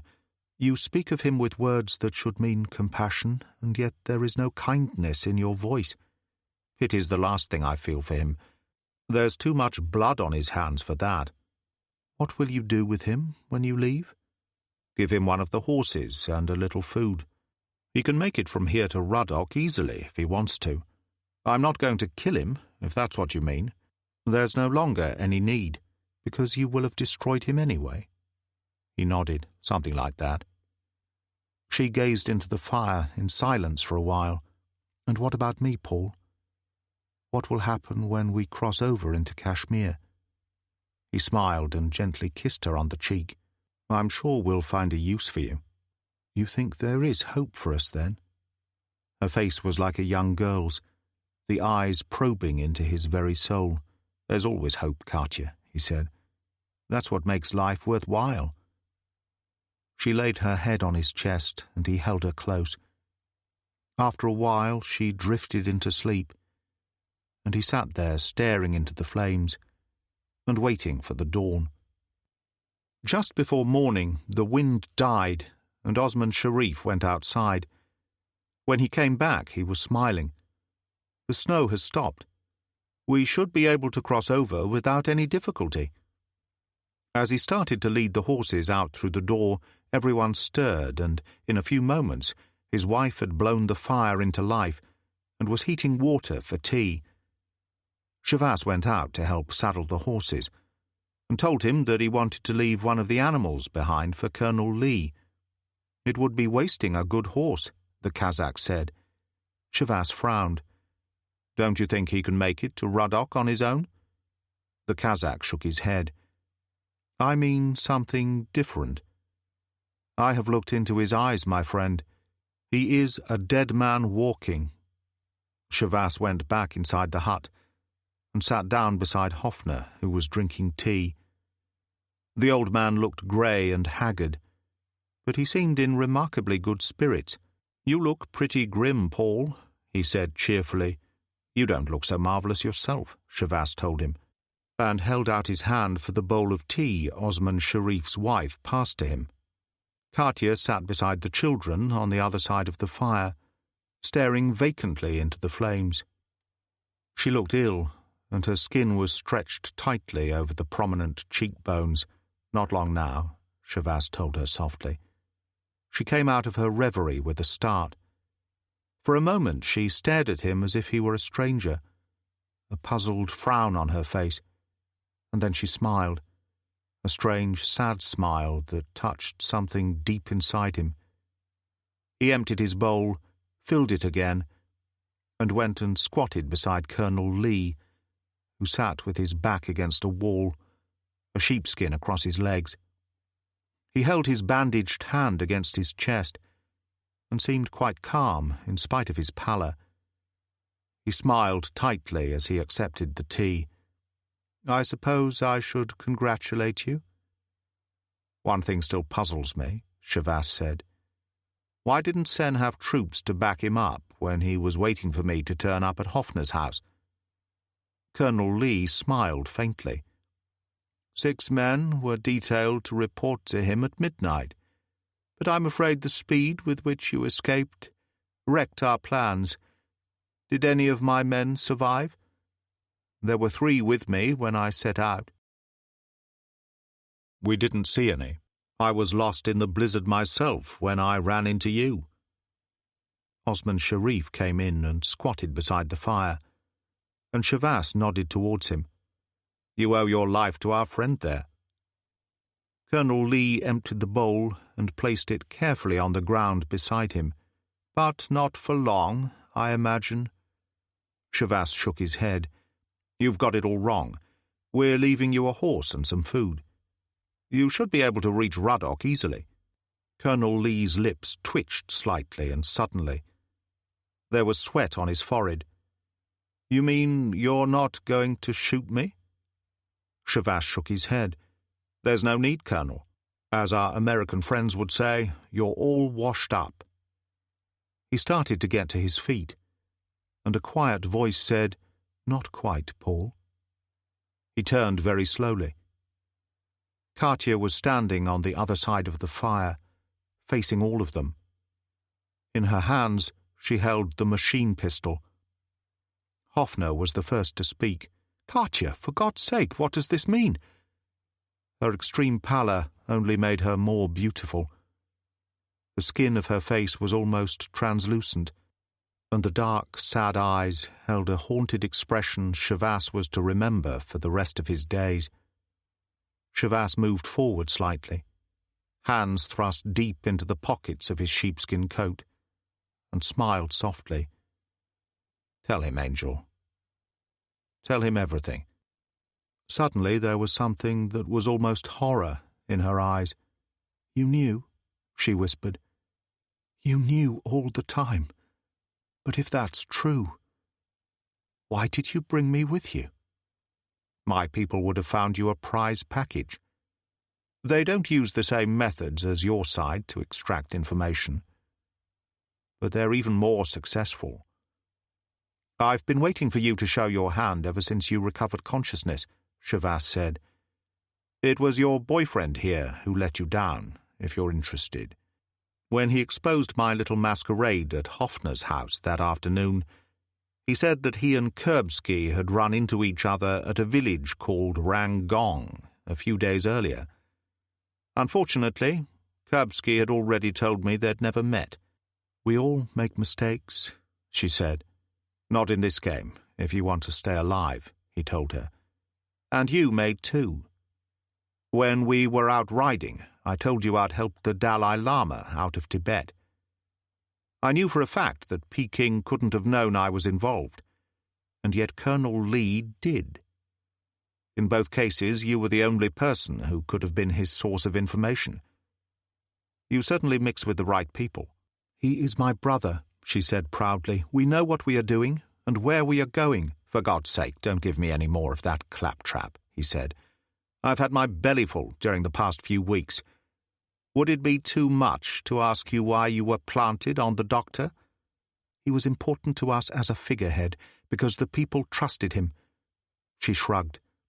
"It was necessary for some reliable person to share his confidences. This affair alone has proved the value of my presence in the house." "There's one small point that has been bothering me for a long time," he said. "When I tried to take a shot at your brother, my Walther jammed. I've never known them to do that before." "I'd taken the precaution of emptying the clip the previous night," she said, "when you were asleep." "Most efficient of you." He sighed.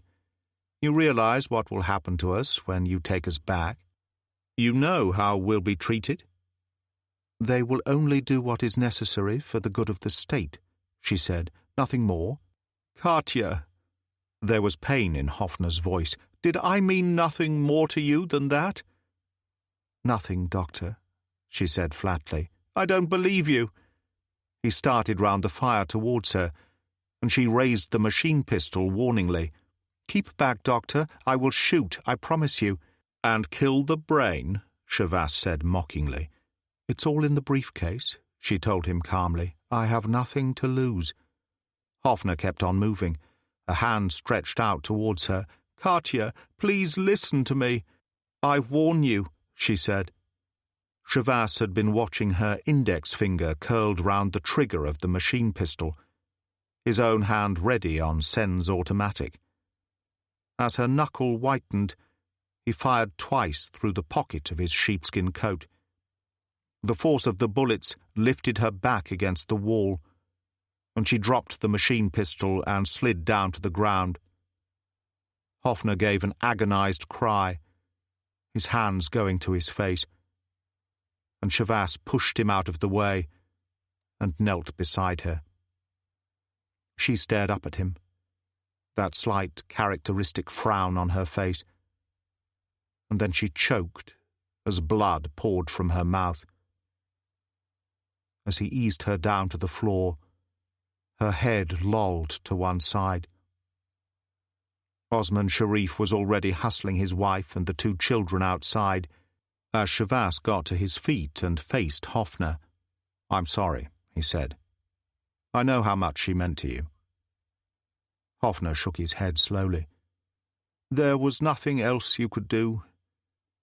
For the first time in my life, I'm beginning to realize the strength of the opposition.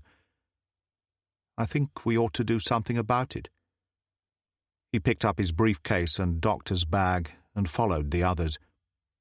Shavas turned and looked down at Katya for the last time. Colonel Lee knelt beside her. After a moment he got to his feet, and when he spoke, his voice seemed to belong to someone else. "You're a hard man," he said. "Harder than I ever imagined a man could be." "I'm a professional," Shavas told him. "That's something you wouldn't understand." But she would. She was one herself. He started to turn away, and Lee caught his arm. "Kill me, Paul!" Shavas jerked himself free without speaking and went outside. The sky was grey, but already beginning to clear, and the snow was startlingly white. The others were already mounted, and Osman Sharif held a horse ready for him. Shavas reached for the pommel of the high wooden saddle and pulled himself up. It was an effort, but he made it, and they started to move forward. He was aware that Colonel Lee had stumbled out of the doorway to stand beside the tethered horse they had left him, but he didn't bother to look back. The effects of Hoffner's injections were beginning to wear off, and all of a sudden he felt really tired. But it didn't matter. Nothing mattered, except that, in some strange way, life was now beginning all over again. It must have been an hour later when they reached the crest of the pass. From somewhere 1,000 miles away he seemed to hear his name, and he turned and looked for the last time at the small figure, black against the snow beside the customs hut. He urged his horse forward and rode after the others, down into Kashmir. London, 1995. Chapter 19. The fire was low now. The room quiet for several moments as Shavas finished talking. It was Morrow who spoke first. "So you crossed into India safely, you and Dr. Hoffner and the Kazakhs?" "That's right." "But what happened then? No further word of Hoffner, not anywhere. I've checked all sources." "The thing was handled with total secrecy, just as if he didn't exist. It was all meant to fool Chinese intelligence, of course." "So he was taken to England?" Shavas nodded. "Moncrief arranged everything. As I say, total secrecy. There was a safe house arranged in the countryside outside Cambridge, where he was supposed to meet with Professor Craig from the Joint Space Research Program at NATO." There was a pause. Morrow said, "You said was supposed to." "Life playing its usual bad joke, Karl Hoffner died of a heart attack on his first night in the house. He was an old man, remember. That dreadful journey and all that stress proved too much for him. As, in a manner of speaking, he didn't officially exist, he had a very private cremation by the Bureau's disposal unit." "But you had his papers, all the details of his research. Why was nothing heard of this?" "Oh, Professor Craig and his people went to work on them. He used the best brains he could find. But they all drew a blank. Either Hoffner's theory was seriously flawed, or else of such genius that no other mind on earth could make sense of it." There was another silence, and then Morrow said, "All for nothing. That dreadful journey, Colonel Lee crippled, Katya's death. So many deaths." He shook his head and said again, "All for nothing." "That's the way it goes sometimes. Life can be pretty bloody-minded," Shavas told him. He smiled. "A long time ago." "Yet you are still here," Morrow said, "the sole survivor, as it were." Not really. Shavas reached to the coffee table, took a cigarette from a silver box and lit it. There's always you. This time the silence was profound. Morrow's face seemed to change, almost as if he had become another person. And he slipped a hand inside his robe. What do you mean? Let's forget your rather intimate knowledge of my background, and stick with the fact that you knew about Karl Hoffner, and the fact that I got him out of Tibet. Very interesting, that. When I asked you where you got your information, you said from sources of your own. So, Morrow said, let's go over it again. I crossed into India with Hoffner, and Osman Sharif and his family went to Turkey, so we can discount them. So who else knew? Professor Craig, who died years ago. Sir Ian Moncrief, also dead. No official record of the operation in the Bureau files. I know that for a fact, because I've been chief of the Bureau for 20 years. I see you are a logician, Sir Paul. Oh, yes, Shavas said. I like things to make sense. So where does it all leave us? With me being the only person in the world who knows anything about the Hoffner affair at all. He helped himself to another cigarette. In fact, there would seem to be only one person you could have got your knowledge of Hoffner from, and according to my intelligence sources, he died of cancer in Peking 10 years ago. He blew out smoke and leaned back in the chair, his right hand on the cushion. Colonel Lee. Morrow said, he was my father. I was the product of a brief encounter with his Tibetan housekeeper at Canggu. I was born in 1960. She died shortly after the Hoffner affair. My father took me to Peking, raised me, loved me, educated me. The university background I told you of is true. I really did go to Cambridge. And he told you about Hoffner. You knew most of it anyway. So why ask me to go over it again? To hear it from your own lips. Also, I have wondered all these years what kind of man you are. You killed my aunt, Katya. My father was left crippled, a claw for one hand, totally shamed. It was like acid burning into him over the years. It never went away. So now you want revenge. You've taken your time. I've dreamt of it for years. A matter of family honor. And the waiting was nothing. I knew my time would come. Shavas nodded. I should tell you that when they were feeding you in the kitchen, I put a call in to the temple at Glen Aristoon. They'd never heard of a Lama Morrow. I also spoke to Jackson on the house phone. He's been right outside the door all this time. If you look, you'll see it slightly ajar. He raised his voice. Come in, Earl. The door swung open and Jackson stepped in. He closed it behind him. I heard everything. Better than the midnight movie on TV. Morrow's hand came out of his robe, clutching a pistol. He stood and backed away so that he could cover them both. Interesting, Shavas said to Earl. Chinese copy of a Russian Tokarev. Type 670. Jackson nodded.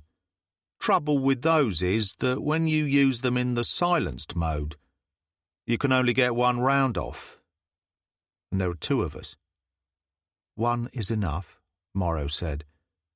I really am a monk, Sir Paul, of the Shaolin Temple. Death means nothing to me. This is for Katya and my father. When you intend to kill a man, do it. Don't talk about it, Shavas said. He found the silenced Walther he had placed under the cushion at his side. His hand swept up and he shot Morrow twice in the heart, knocking him back against the wall. Morrow dropped the Tokarev and fell to the floor. Jackson knelt down and turned him on his back. Dead, he said. 2 in the pumper. Good thing you check out on the range every week. This little sod was going to kill you. I know. Shavas was on the phone. After a moment, he said, "The chief here. Tell Section 3 I've had a red alert at my home. Need immediate disposal team." He put the phone down. 20 minutes, Earl. And let's keep Lucy out of it." "As you say, Sir Paul," Jackson said formally. The discreet undertaker's van appeared on time. 2 aging gentlemen in formal attire came to the drawing-room with a coffin and departed with Moreau's body. The blood had soaked into his robe, and there was no stain on the carpet. "A few pounds of grey ash," Jackson said. "That's all he'll be in the morning. They'll probably strew him on one of the grass verges. You're a hard man, Earl. Comes of soldiering too long." Jackson shrugged. "Nothing else you could have done. It was you or him. Can I get you anything?" "No, thanks." "I'll say good night, then." The door closed, and Chavas sat down thinking about it. Then he picked up the phone and rang Downing Street. When it was answered, he said, "Code Eagle, give me the Prime Minister." A moment later, John Major came on. "Paul? I just wanted to let you know, Prime Minister, that I'll be at my desk tomorrow, and I'll occupy it for as long as you need me." "Marvellous," Major told him. "We'll speak soon." Chavas put down the phone and poured a Bushmills. Then he went out and drew the curtains and opened the French window. Rain drummed down on the terrace. After all was said and done, what else was he going to do? He raised his glass and toasted the night.